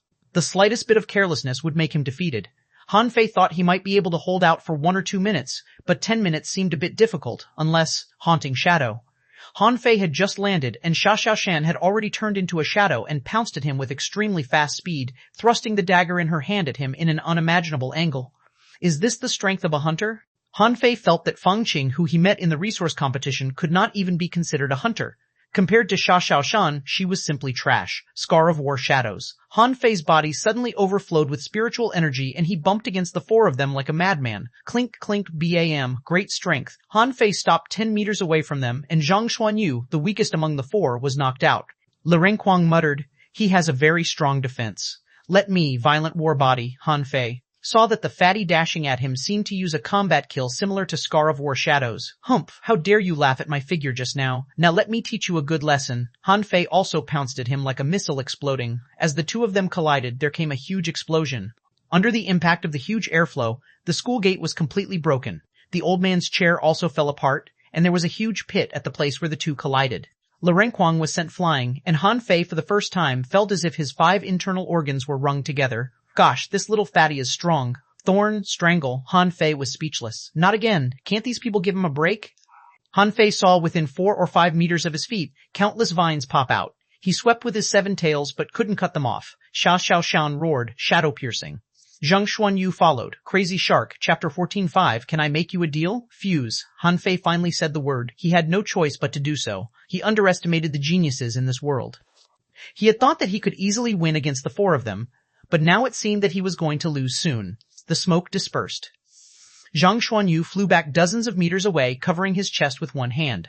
Luo Xiaobai turned slightly pale and the vines scattered here and there in front of her. Only xuanhuan almost changed into a shadow, holding double daggers, hacking at Han Fei. Now she didn't look like a cute little girl at all, but a tough female Tyrannosaurus. One of Han Fei's eyes turned black and the other white while he attacked extremely fast. Every single attack of xuanhuan was blocked by Han Fei from an incredible angle. Clanking sounds rang ceaselessly in the big pit. How dare you call me beauty? Don't you dare talk to me that way. I hate the way you look at me. And how dare you hit me? I'm gonna kill you, xuanhuan kept muttering. Every 5 or 6 blows she made, she muttered. But Han Fei was no longer gentle to her like before. His face looked ferocious and cruel. He even showed his white teeth as if going to jump up and bite her. Xuanhuan frowned and then suddenly disappeared. Han Fei lowered his head and found that there was a shadow on the ground. Almost in the blink of an eye, he felt he was slashed dozens of times in the legs, lower abdomen, and back. Bam! Han Fei gathered all the spiritual energy around, which suddenly exploded around him. But that shadow appeared more than 10 meters away and turned into a human form. Then xuanhuan clenched her double daggers and slashed at Han Fei again. Suppress, the bearded man suddenly appeared between them, slapping xuanhuan away, and at the same time, stopping Han Fei's fusion with his spiritual beast. Han Fei sat down on the ground and gasped. Han Fei swallowed. Why, were you attacking me so hard? Han Fei was out of breath. The little girl's perfect image in his heart was completely ruined. Is that a cute little girl? Come on, even iron-headed fish wasn't as tough as her. Now not only these 4 students, but also the bearded man and the old man were looking at him up and down with great interest. Lirenquang was out of breath too. Brother, you've passed the assessment. Despite being pale, Lirenquang rushed over and seemed to want to hug Han Fei. Thinking of the horrible result of colliding with him, Han Fei was scared. He quickly waved his hand. Don't come over. I warn you, don't come over.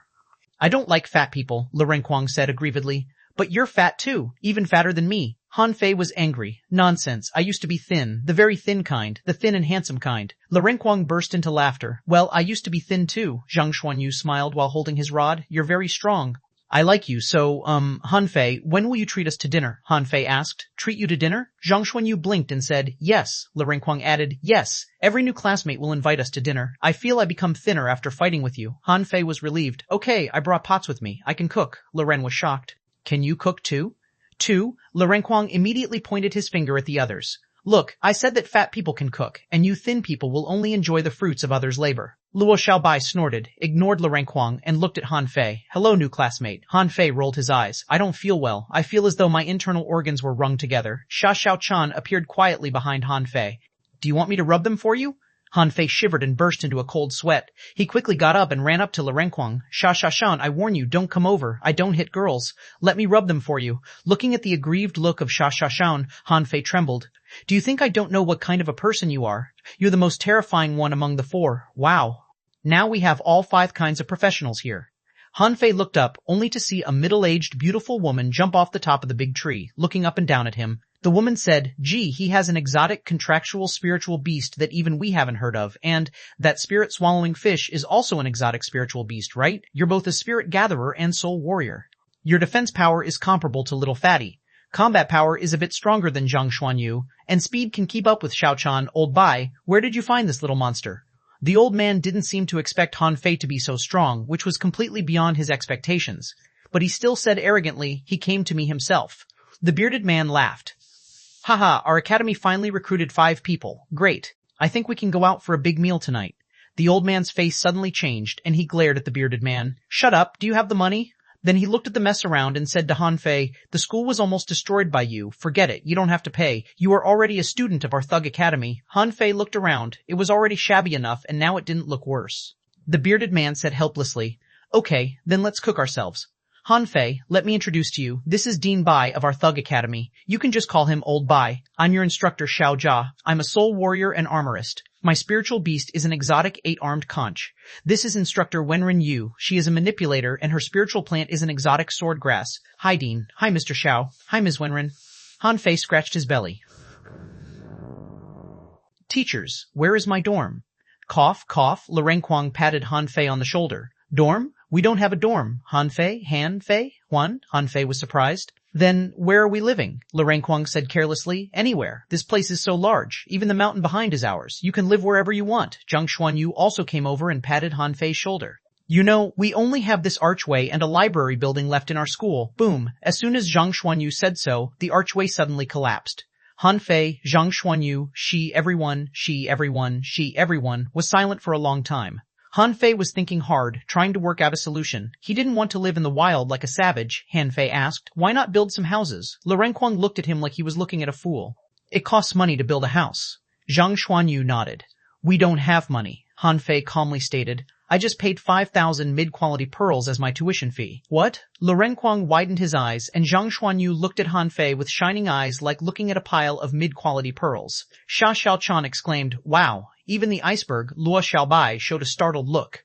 Everyone looked at the old man. Wow, this old bastard is really ruthless. How could you charge him for 5,000 mid-quality pearls as the tuition fee? Old Bai rolled his eyes. I didn't ask him for this money. He gave it to me himself, okay? Cough. I've decided to take 3,000 mid-quality pearls to build our academy. It will be enough for us to renovate our school. Han Fei secretly snorted. The old man was just as sly as old Jiang. These old bastards diddled me without even batting their eyelids. However, these kinds of mysterious old men can bring me many benefits. If I hadn't hooked up with old Jiang, I wouldn't be where I am. Not to mention would I be a soul warrior. So Han Fei waved his hand. 3,000 won't be enough. I'll personally contribute 7,000 more and make up 10,000. Let's renovate the school thoroughly. Old Bai was stunned. The bearded man was stunned. So were the 4 students. Old Bai quickly nodded and said, very good, so it's so decided. Let's find some people to renovate the school tomorrow. Is this kid stupid? His family must be very rich. Lu Renkuang put his arm around Han Fei's shoulders. Brother, may I be your friend? Zhang Xuanyu patted Han Fei on the shoulder. I can be quite sure that you will definitely be my good brother. Brother, how about going out for dinner tonight? Xia Xiaoshan interrupted. Hottie, can I make you a deal? Hanfei? Wei? Hanfei was stunned. Are you serious? Didn't you just say you were gonna kill me, but now you're calling me Hottie? Hanfei took a deep breath. What kind of deal? Hanfei asked bluntly. If I need someone to pay for me, you'll pay for me. If you have any trouble, don't come to me. You can't hold my hand, but I won't date you. Hanfei, Chapter 146, Geniuses Who Haven't Seen Much of Life. That night, the school had planned to hold a feast to welcome Hanfei, but this plan was dismissed in the end because Old Bai didn't want to spend the money. At this moment, at the foot of the mountain, a temporary kitchen in the woods, a pearl fish was being cooked in a big pot. Hanfei proficiently threw all kinds of spices into the pot, and soon, the aroma of the hot pot spread all around. Lu Renquang, the so-called first chef of the Thug Academy, was following Hanfei closely, and his mouth was drooling. Lu Renquang asked curiously, Hanfei, isn't this a yellow ball? This thing is not tasty. Hanfei said with a smile, there are no bad foods but only bad cooks in this world. I'm making chili and sour potato. Xuanhuan was staring at a plate of small white shrimp, frowning from time to time.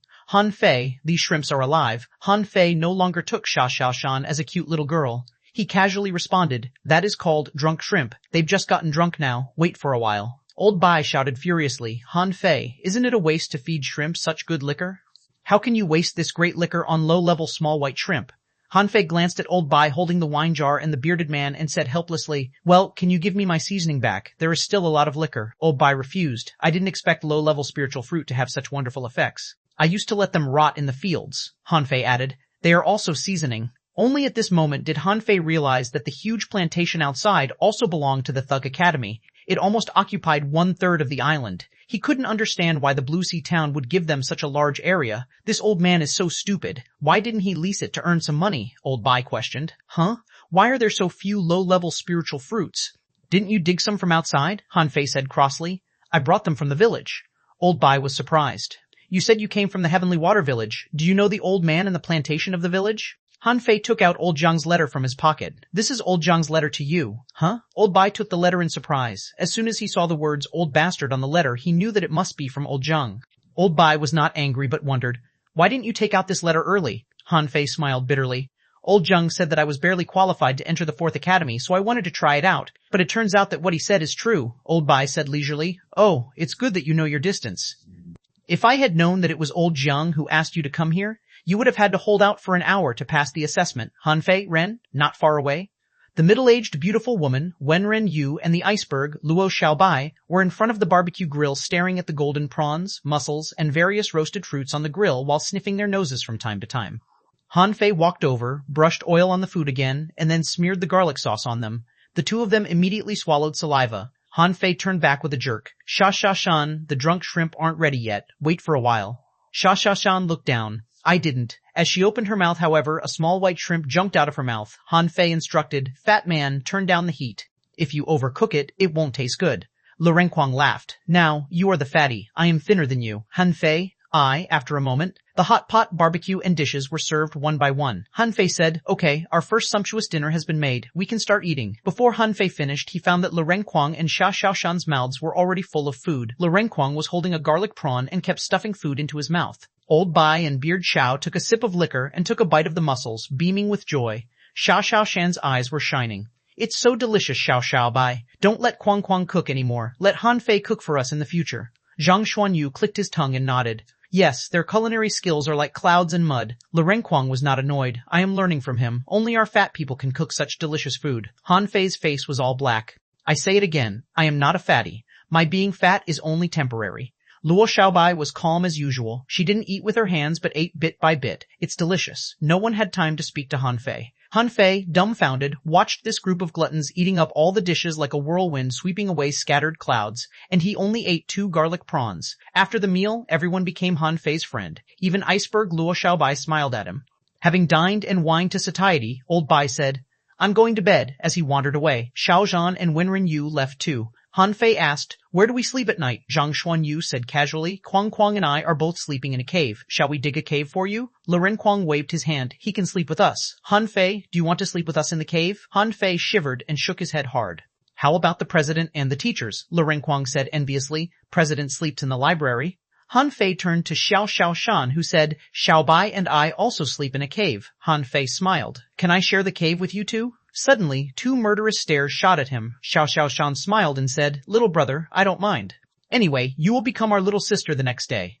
Zhang Xuanyu and Lirenquang couldn't help but clamp their legs in terror and shut up. However, they secretly gave Han Fei a thumbs up. Buddy, you are the bravest man we've ever seen. Han Fei smiled awkwardly. Forget it. I will build a house for myself. Lirenquang immediately lost interest. How troublesome. It's better to sleep in a cave. Han Fei glanced around and asked, can I cut down the trees here? Zhang Xuanyu snapped his fingers. You have the money. You have the final say. The whole forest is yours. You can cut as much as you want. Han Fei immediately came forward to cut a big tree. I finally changed from an ordinary person to a cultivator. How can I live in a cave? Isn't it even worse than before? It's impossible for me to live in a cave, especially with 2 men. As Han Fei kept raising his arm and hacking, wood boards appeared in front of the others piece by piece. Luo Xiaobai was surprised. Are you really building a house? Zhang Xuanyu exclaimed. The new classmate is awesome. He seems to know everything. Xia Xiaoshan drew near and asked, can you build one for me? Han Fei responded, 1 man's power is limited. Let's share one house, okay? Okay, but only after you become my sister. Although you're a bit fat, I can still accept you. Han Fei carried big chunks of wood and jumped up and down. Then everyone realized that this guy was going to build a treehouse. They immediately got interested. They had slept in a tree before, but no one thought about building a house in the tree. Half an hour later, a treehouse was built by Han Fei. He laid mattresses and quilts on the floor and decorated the house with a few rubies that illuminated the treehouse brightly. Seeing this, no one wanted to go back to the cave. Han Fei sat on the trunk. Why aren't you leaving? Xia Xiaoshan's eyes lit up. She jumped onto the tree and said to Han Fei, let me try it out. Then she lay down inside and rolled around happily several times. It's so comfortable. I don't want to go back to the cave anymore. I'm going to sleep in the tree tonight. Okay, I'm going to bed. Good night, Han Fei. Ha ha, Han Fei shouted quickly. Hey, wait a minute. Didn't you say you just try it out? Why are you sleeping in it? Xia Xiaoshan said with a sly smile. I've tried it out. You are too heavy for this treehouse. You need to find a bigger tree. Look, that tree is suitable for you, thick and big. Okay, I'm going to sleep now. Don't disturb me, or I will summon my giant arowana to bite you. Han Fei was trembling with anger. Xia Xiaoshan, you've gone too far. I have been tolerating you for too long. Okay, I'll build another one for you. I'm doing it for your own good. Fatties need to exercise more. You should do more exercise to become as thin as Xuanhuan. Han Fei was speechless. When did Lirenquang become his weight loss goal? Half a month later. The school buildings were finally built. The archway of the Thug Academy was rebuilt, and the plaque of Thug Academy was hung up again. During the last half a month, Han Fei served as a construction supervisor, checking the drawings every day. Thinking of what he did in the last half a month, he almost burst into tears. I'm here to cultivate, not to build a house. Now Han Fei was squatting with the 4 others, and the 5 of them stared at the library building in a daze. Lirenquang asked, why is the library building the tallest and most beautiful building in the whole school? Han Fei said casually, only in this way can the essence of a school be embodied. Xia Xiaoshan held her chin in her hand and sighed. But nobody comes to our school. There are only 5 of us here. Why do people all go to the other 3 academies? Han Fei was speechless. Don't you know why? You guys have got no money and no people. The students live in caves and the president lives in the library. If old Zhang hadn't asked me to come here, I wouldn't have come either. At this time, old Bai, Xiaozhan, and Wen Renyu came out of the library. Xiaozhan said coldly, okay, today is your first class. Chapter 147, the first class translator, Henyi Translations editor, Henyi Translations. The first lesson in the Thug Academy began on such a plain day. This was a day destined to be extraordinary. No one knew, because of this lesson, how many heavenly talents the Thug Academy would produce in the endless years to come. Xiaozhan, who had just come out of poverty, was like a different person compared to the gentle uncle who was peddling bull conch when they first met. Xiaozhan walked down the stairs step by step and looked at everyone coldly. I know you must be eager to go to class in the fishery to improve your strength, but I want to ask you a question first. Have you ever thought why you should become a fishing master? Why should you become stronger? Can anyone tell me? Xiaozhan roared out his last sentence, which stunned the 5 people who were still feeling lazy. Is this still that gentle uncle they remembered? Luo Xiaobai took a step forward. I don't need a reason to become stronger. I want to become stronger just because I want it. Xiaozhan asked again. Is there any other answer? Zhang Xuanyu answered. This is a world where power talks. If you don't want to be bullied, want to stand out, and want to live the life you want, you have to become stronger. Only in this way will you avoid being trampled on by others. Xiaozhan turned his eyes to Xiao Xiaoshan. Xiao, how about you? Xiao smiled. For freedom, Xiaozhan snorted coldly. For freedom? Then Lirenquang, what about you? Are you for food? Lirenquang smiled embarrassedly. Then Xiaozhan turned his eyes to Han Fei. Han Fei blinked. The world is so big, I want to see it, huh? The others all looked at Han Fei. This reason is strange yet justified. They couldn't rebut it. Xiaozhan sneered. You don't know anything. You think you are geniuses, so you are so proud of yourselves. You don't even know that you are as small as ants. This world is never lacking in talent. Maybe you will rank among the top 100, top 10 strong masters, or even become the strongest in the Blue Sea town if you transfer from the Thug Academy to any other academy, but so what? Even if you become the strongest, you're still an ant. You know nothing about this world, Xiaozhan said seriously, and his voice was majestic. He looked at everyone. No matter what you do it for, but first of all, it is because of responsibility. Everyone wants to cultivate successfully, to win a carefree life, but who can do it? I hope you can remember the word responsibility over the next few years. Xiaozhan pointed to the sky. Once the Thug Academy won a lot of fame and glory. Once the Thug Academy had countless students in the Thousand-Star City.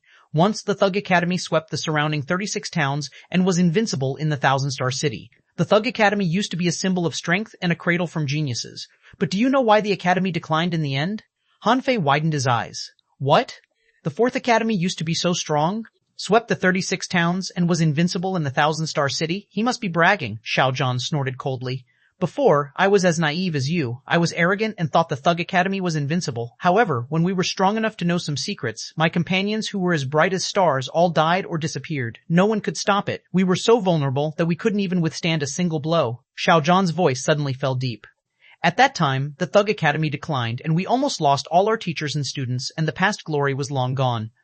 At that time, I was thinking about a question. Why should we become fishing masters? Why were we fishing? What was the point of fishing? Han Fei and others all looked stern and listened carefully. What was the secret that destroyed a school that used to be so powerful?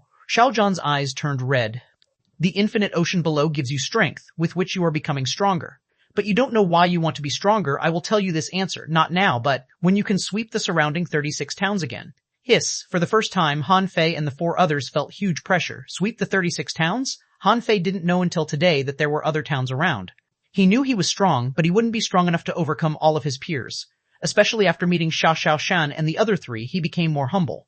But now Xiaozhan set them a target. This target was extremely difficult to achieve in their view. Overcome the 36 towns? Would there be such a genius in the town? After the lecture, Xiaozhan pointed to the library and then to the campus. The Thug Academy has no requirement for its students' origin. Whether you come from the city or from the countryside, even if you are a fish, as long as you dare to come, we dare to teach, provided that you won't betray the Thug Academy. If you dare to betray, we will try our best to kill you. Xiaozhan took 6 brocade sachets from his arms and looked at the students with a sneer. I have 6 brocade sachets in my hand, and the 6th one has the first secret about the world. The first 5 are the goals you need to accomplish now. If you can't open the first 5 brocade sachets, you don't have to think about becoming stronger, because it doesn't make sense. You will never have real strength. Luo Xiaobai reached out and looked solemn. Please give us the 5 brocade sachets. Xiao Zhanggao smiled ferociously. You want the brocade sachets? No, you're not even qualified to get the first brocade sachet. The first lesson today is to make you understand that you are very ignorant and weak and have no qualifications to be arrogant. Everyone, Xiaozhan turned around and walked up the stairs, while Old Bai slowly walked down. He glanced at everyone and said, Xiaozhan is finished. You will train for these 6 brocade sachets in the next 3 years, up to exactly 4 years. When you are qualified to get these 6 brocade sachets, you can graduate. At this moment, everyone looked at Xiaozhan. It would take them 4 years to uncover a secret about this world, which sounded worthwhile. For some reason, everyone felt that it was a secret worth 4 years to learn. Old Bai said with a smile, You are all heavenly talents. Let me make a long story short. Do you know why are the 5 of you respectively engaged in one of the 5 major professions? That's because we developed such a perfect combination through countless attempts and sacrifices in the long history of fighting with the ocean. In the future, you will be the best companions. You can safely lead your back to your companions.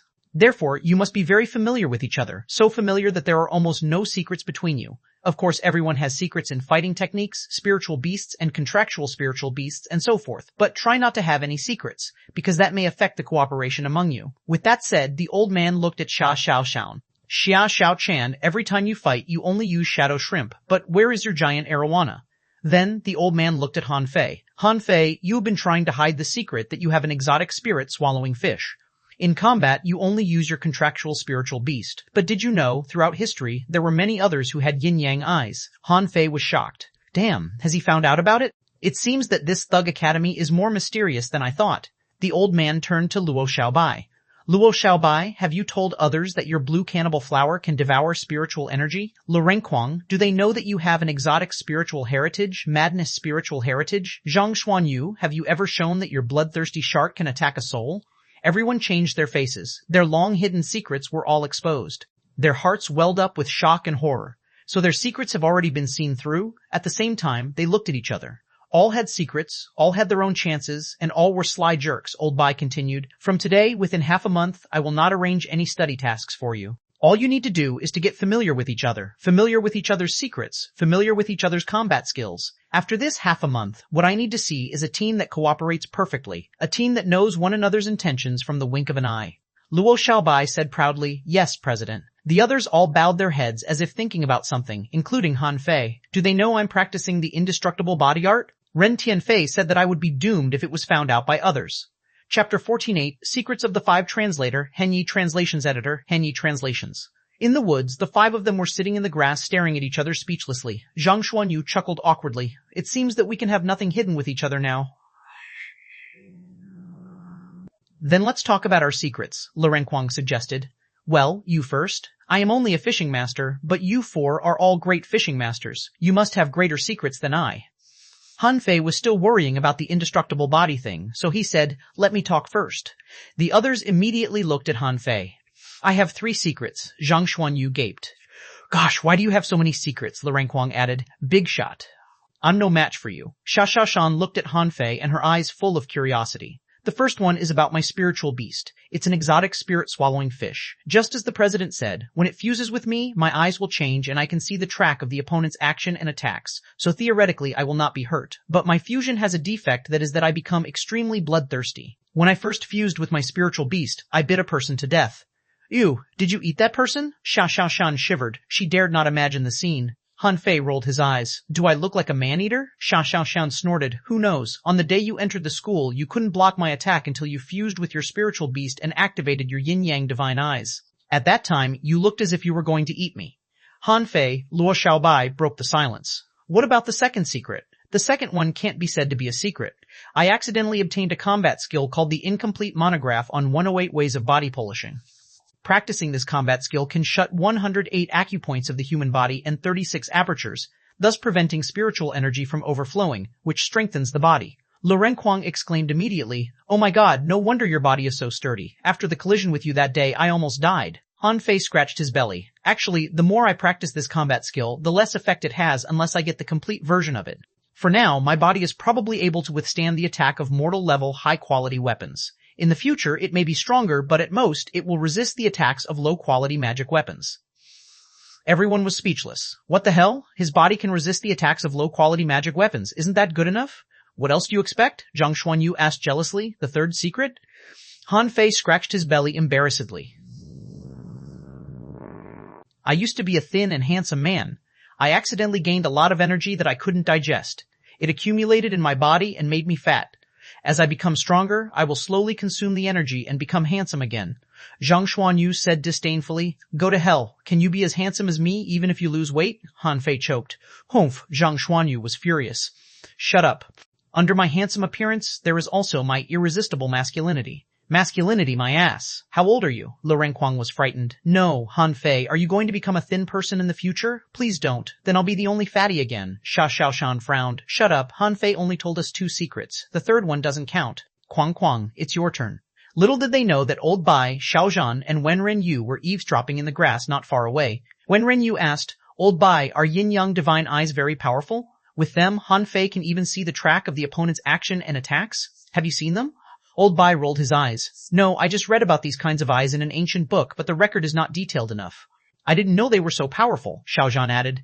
"Then what about the incomplete monograph on 28 ways of body polishing? What is that?" "This does exist and seems to be a venerable level combat skill. Unfortunately, it is incomplete. If it were a full version, it'd be hard to imagine how sturdy his body could become." Xiao Zhan licked his lips. "Yes, he can block the attacks of mortal-level, high-quality weapons, although he is only a great fishing master. I can't imagine how strong he will be when he becomes a dangling fisher." On this side, Lu Renkuang said, "Actually, I don't know much about Madness spiritual heritage. When my spiritual heritage was tested for the first time, it showed the color of reddish-yellow. The teacher said that it was only a level 3 spiritual heritage. Later, I progressed too fast, so I went to test again and found that the color of my spiritual heritage changed to yellowish-red. Then, after looking up many ancient books, I finally found out from an ancient book that my spiritual heritage is an exotic one. It is a spiritual heritage that can grow and may reach level 9 when it's fully grown."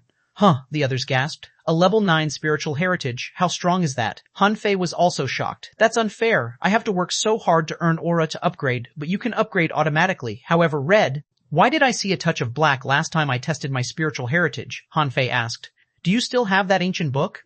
The others immediately looked at Han Fei, who hurriedly waved his hand. Mine is yellow, a level 3 spiritual heritage. Huh? Only level 3? They were shocked again. Zhang Xuanyu said, with a level 3 spiritual heritage, you can cultivate so fast? Mine is level 6. Han Fei was also shocked. His spiritual heritage is level 6? Then why wasn't he been taken to the city? Quang, what are the characteristics or functions of your madness spiritual heritage? With it, I became a big eater, and you can't anger me. Once I'm pissed, something very serious will happen. How serious? I'll become crazy. It's about the same as Han Fei's bloodthirsty impulse. I can't control myself, and my strength, defense, and combat power will be at least doubled. Pooh, Zhang Xuanyu waved his hand. Keep talking. I need to go out to get some fresh air. Luo Xiaobai said coldly, sit down. It's your turn. Zhang Xuanyu said carelessly, I don't have many cool abilities as you guys, okay? My spiritual heritage is at level 6, not high nor low, far away from a real genius. But my spiritual beast, Bloodthirsty Shark, can drink my enemy's blood power in combat. In addition, it can also launch mental attacks. But if the other party's mental strength is strong, it may not work. Han Fei exclaimed, wow, you can steal your enemy's blood power in combat? If I were your enemy, the first thing I would do in combat is kill you. Lu Renquang nodded. I agree. Me too. Xia Xiaoshan agreed. Yes. Luo Xiaozhan agreed. Yes.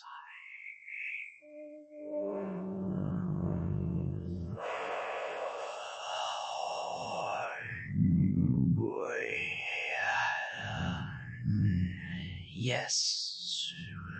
Luo Xiaobai nodded. My spiritual heritage is green. I don't know what kind of an exotic spiritual heritage it is, but it should also be able to grow up too. My spiritual beast is a blue cannibal flower. It can devour my enemy's spiritual energy and inject toxins into the enemy's skin when winding around the enemy. Besides, I can channel the plants within thousands of meters of me and make them my eyes. For example, the president and the teachers are eavesdropping on us. Everyone? Mont? Not far away, the three people blushed. God knew you had such an ability. What's wrong with our eavesdropping? Did we break any law? Wenren Yu said helplessly. These little monsters. Xiao Zhan grinned. Not bad. Our former students were monsters too. The students were speechless, but it didn't matter if they eavesdropped. They would have to tell them these secrets anyway. Then everyone looked at Xia Qiaochan. Xiao Qiaochan said a little shyly. Han Fei's eyelids twitched. Speak decently. Xiao Qiaochan glared at Han Fei. My spiritual heritage is colorless. At first, everyone thought I had no spiritual heritage. Because others cannot see it, I don't know if it can grow. I seem to have the ability of mesmerizing others, but I'm not sure. Because my ability is more effective for fish, it can prevent fish from actively attacking me. The others gasped. Colorless? Xiao Xiao nodded a little sadly. This colorless spiritual heritage caused her a lot of trouble. Zhang Xuanyu clicked his tongue. No wonder when I saw you for the first time, I was so attracted by you. Lu Renquang blinked. But why was I not charmed? Maybe because you also have an exotic spiritual heritage. Just like me, when Han Fei saw Xia Xiaoshan for the first time, he was drooling. Han Fei denied. I wasn't. Xia Xiaoshan thrust a dagger into the ground. Do you guys want to listen or not? Okay, please go on. Han Fei was scared. Why did she draw a dagger so easily? Did she really have a propensity for violence? Xia Xiaoshan continued. I have two spiritual beasts. The ability of Shadow Shrimp, as everyone sees, is to attack like a shadow. It can make me shuttle like a shadow, so I chose to be a hunter. As for the giant arowana, I don't know its abilities. All I know is that it can cry and bite. After fusing with it, I always feel that I'm going to blow out, so the fusion time is extremely short. I can't even hold out for 5 minutes. The eavesdropping trio. Wenren Yu looked at Old Bai. I haven't heard of a giant arowana before, Xiao Zhan echoed. Neither have I. Old Bai frowned. I've seen it once. It's so strong that I can't describe it. Otherwise, I wouldn't have brought Xia Xiaoshan back. Chapter 49, Xia Xiaoshan is sick translator, Henyi Translations editor, Henyi Translations. After everyone had finished speaking, they saw Han Fei and Zhang Xuanyu hugging each other and shaking. Xia Xiaoshan spat. Gross, Han Fei snorted. I don't want to talk to the three of you who all have exotic spiritual heritages that can grow. Can't you be normal people? Tell me, are you actually from the Thousand Star City? Or where? Luo Xiaobai muttered. No comment. Zhang Xuanyu sighed. I understand your feeling, but Fei, you are worse than me. You only have a level 3 spiritual heritage. Han Fei's brain was working rapidly. Having a spiritual heritage that can grow up is a good excuse to hide the existence of the demon purification pot. So he said, actually, I want to say that my spiritual heritage can also grow. It just needs an awful lot of spiritual energy. Go away. Zhang Xuanyu kicked Han Fei away and squatted on the ground, sadly drawing circles. Xia Xiaoshan was curious. Really? Han Fei scratched his belly. I'm not sure, perhaps. But the color of my spiritual heritage is not as colorful as yours. Mine is yellow, like those of most normal people. Luo Xiaobai asked, has your spiritual heritage ever upgraded? Han Fei nodded. Yes.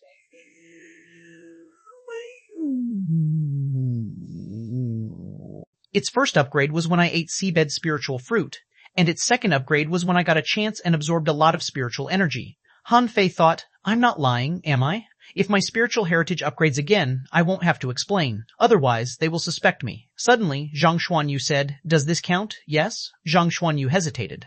Then I think mine can upgrade too. When it was first tested, it was at level 5. Han Fei kicked back. Fuck off. I don't want to talk to you anymore.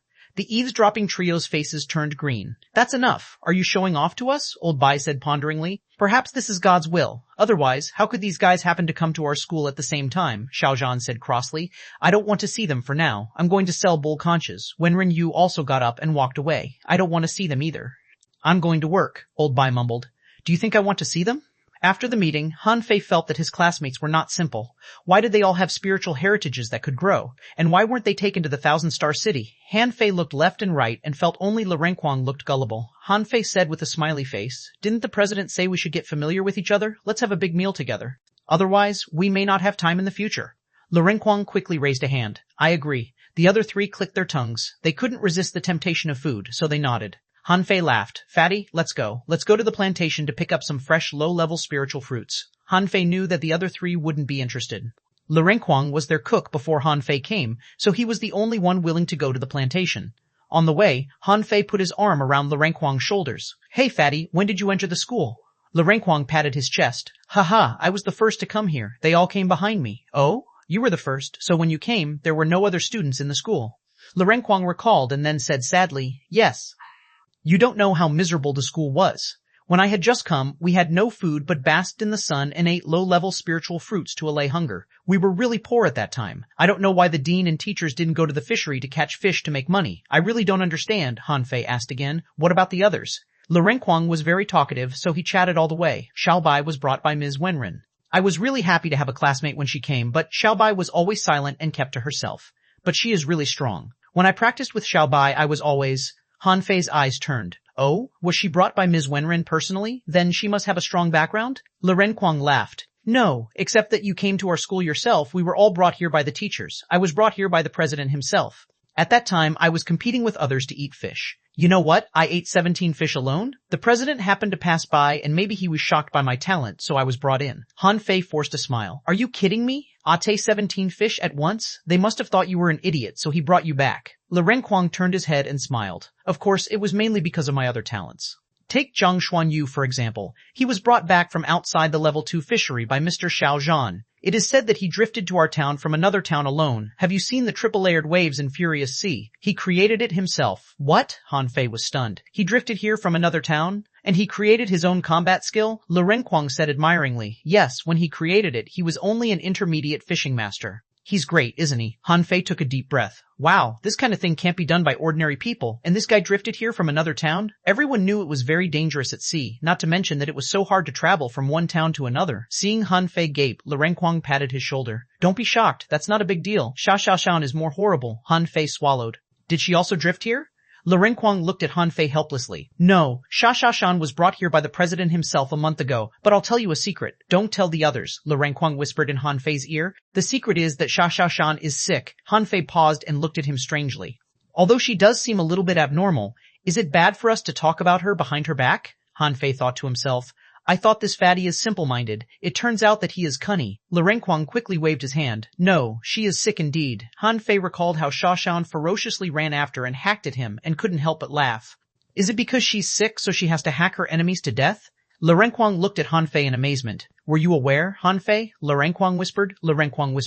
Xiaoshan fell ill on the first day of her arrival and almost slashed Zhang Xuanyu to death. Fortunately, Mr. Xiaozhan stopped her. You wouldn't believe it. She ran after and slashed at Mr. Xiaozhan almost the whole day. Looking at Lu Renquang's horrified face, Han Fei doubted the story. Really? You must be kidding.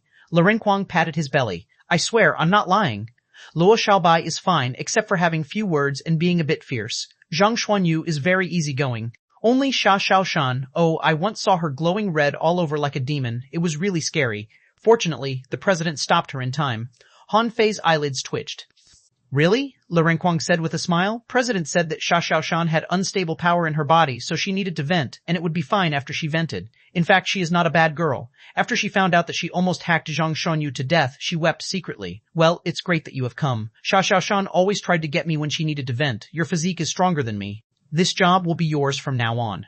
Pooh, Han Fei was dumbfounded. What? What if she hacked me to death? Le Renquang grinned. Relax, she won't. She just needs to vent through battle. She wasn't ill these past few days, all right? Don't worry. Han Fei, chapter 150. I'll stand still. The more Han Fei thought about it, the more he was scared. So I'll have to act as a meat shield from now on. But then he realized, did it mean that Xuanhuan had grown up in such bitter torture since her childhood? However, from the entry assessment, he could tell that Xuanhuan's combat power was definitely the strongest among all the students. Even after he fused with his spiritual beast, he was equal to her. It seemed that he should continue to strengthen his body. At the dinner table, the hot pot had not yet begun to cook, and Xuanhuan had carried a 2-meter-long bull conch back. Zhang Xuanyu exclaimed, "Oh, Xuanhuan, did you steal Mr. Xiaozhan's bull conch?" Xuanhuan smiled slyly. "Anyway, he doesn't need to sell bull conchhouse now. Let's eat bull conchhouse now."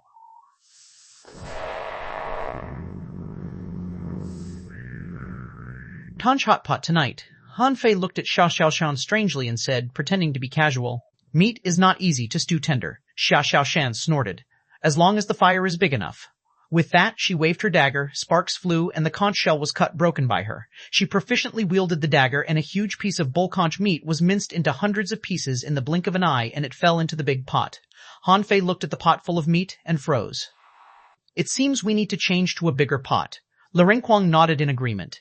Yes, there isn't enough food every time," Luo Xiaobai said coldly. "The more we cultivate, the more energy you need, so it's normal for us to eat more." Han Fei doubted this. "But I heard we can intake spiritual energy instead of eating food?" Xuanhuan smiled while stirring the soup in the pot. Although spiritual energy is important, there are many things that spiritual energy can't replace, at least not now. So we still have to eat food so that we can cultivate faster than others. Han Fei had never heard of this before. He thought that spiritual energy was everything, and eating food was just for satisfying one's appetite. It turned out that he was wrong. Han Fei shook his head and smiled. Yes, hunger breeds discontent. This rule applies everywhere. At the dinner table, everyone was glutting themselves with delicacies. Luo Xiaobai broke the silence. "Since we know each other's secret, then we should be familiar with each other's combat skills. Han Fei, the 4 of us came earlier than you, so we are already quite familiar with each other. However, you have just come and haven't shown us many of your abilities and combat skills." Han Fei nodded and asked, "Did we forget something?" "Does a team need to have a name?" Le Renquang nodded. "Yes, should we make a name? We are a team. How about Crazy Team?" Zhang Xuanyu gave a nasty look. "It sounds uncultured and rustic. I think Myth Team is good." Xuanhuan added, "Secret Team, we all have secrets." Zhang Xuanyu was helpless. "No, it sounds weird. How about Thug Team? It echoes the name of our school." Han Fei nodded. "This is good, but the word team sounds too plain." "How about Thug Legend? We will become legends in the Blue Sea Town in the future." Zhang Xuanyu raised his hand and said to Han Fei, "I like this name. Give me 5. Xuanhuan frowned. "Tacky." Le Renquang said happily, "Hey, this name is pretty good. Thug Legend. It sounds like we are all thugs in this team." Zhang Xuanyu chuckled. "I don't find the thug part special, but I like the word legend. Let's vote by a show of hands."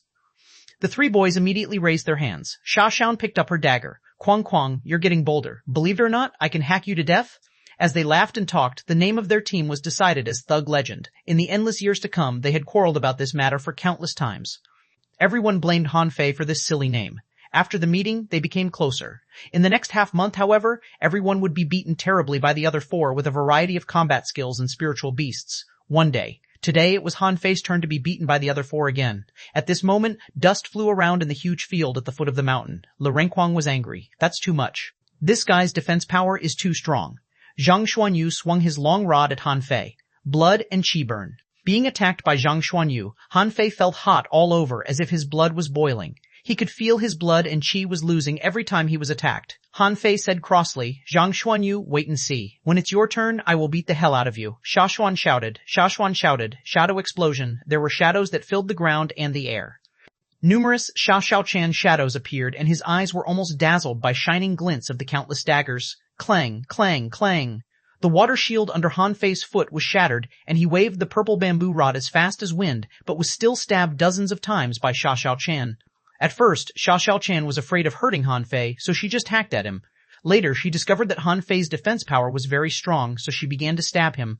Fortunately, he had strong defensive power. Otherwise, he would have been dead. Now his body was covered with holes that were all left by her. But Xia Shaoshan wouldn't use all her strength when she was fighting others. Even Li Renkuang couldn't resist Xia Shaoshan's storm-like attacks. Han Fei seized the opportunity and suddenly thrust Zhang Xuanyu with his rod. The latter's face changed slightly. However, when Zhang Xuanyu saw a vine entwine over, a smile immediately appeared on his face. You won't be able to hit me. Han Fei was annoyed. At this time, he understood why the manipulator must be the first to be killed. Manipulators were too hard to deal with. As long as he was still around, he could remotely support any teammate at any time. Waterfall, Han Fei deliberately let Li Renkuang bump him into the air, and at the same time, he activated the water control technique, and a mist of water pounced at Luo Xiaobai. Bloom, a big mouth suddenly appeared under Luo Xiaobai's feet, and a huge cannibal flower swallowed her and then closed its mouth. Han Fei, ha ha, ha ha, Han Fei, flying in the sky, suddenly turned pale. Why is Xia Shaoshan squatting on my stomach? Damn, I'm doomed. Then Han Fei was beaten to the ground, and the 4 others took the opportunity and came up to beat him up. After a moment, Han Fei said crossly, Why did you hit your face? Xia Shaoshan, you are too much. I have never beaten your face. Xia Shaoshan pretended to be delicate. Fei, do you have the heart to hit my face? Han Fei waved his hands impatiently. Xia Shaoshan, if you do this again, I'll kiss you. Xia widened her eyes. Before you do that, I'll stab you to death. When they were lying on the ground for a rest, Xiaozhan suddenly popped out of the forest. He looked at the exhausted students and said flatly, Take a break. Later, if you can hold out for 10 minutes under my attack, you will get the first brocade sachet. Everyone's eyes lit up. Could they get the first brocade sachet now? Li Renkuang asked. Teacher, will you save some strength? Xiaozhan grinned. I'll use the strength of a dangling fisher. Everyone, Zhang Xuanyu wailed. No, teacher, I haven't become a great fishing master yet, Xiaozhan Gao chuckled. Do you want to go to the fisheries? Do you want to go fishing? Do you want to catch a contractual spiritual beast? Do you want to go treasure hunting? If you do, try to hold out for 10 minutes under my attack. By the way, I'll stand still.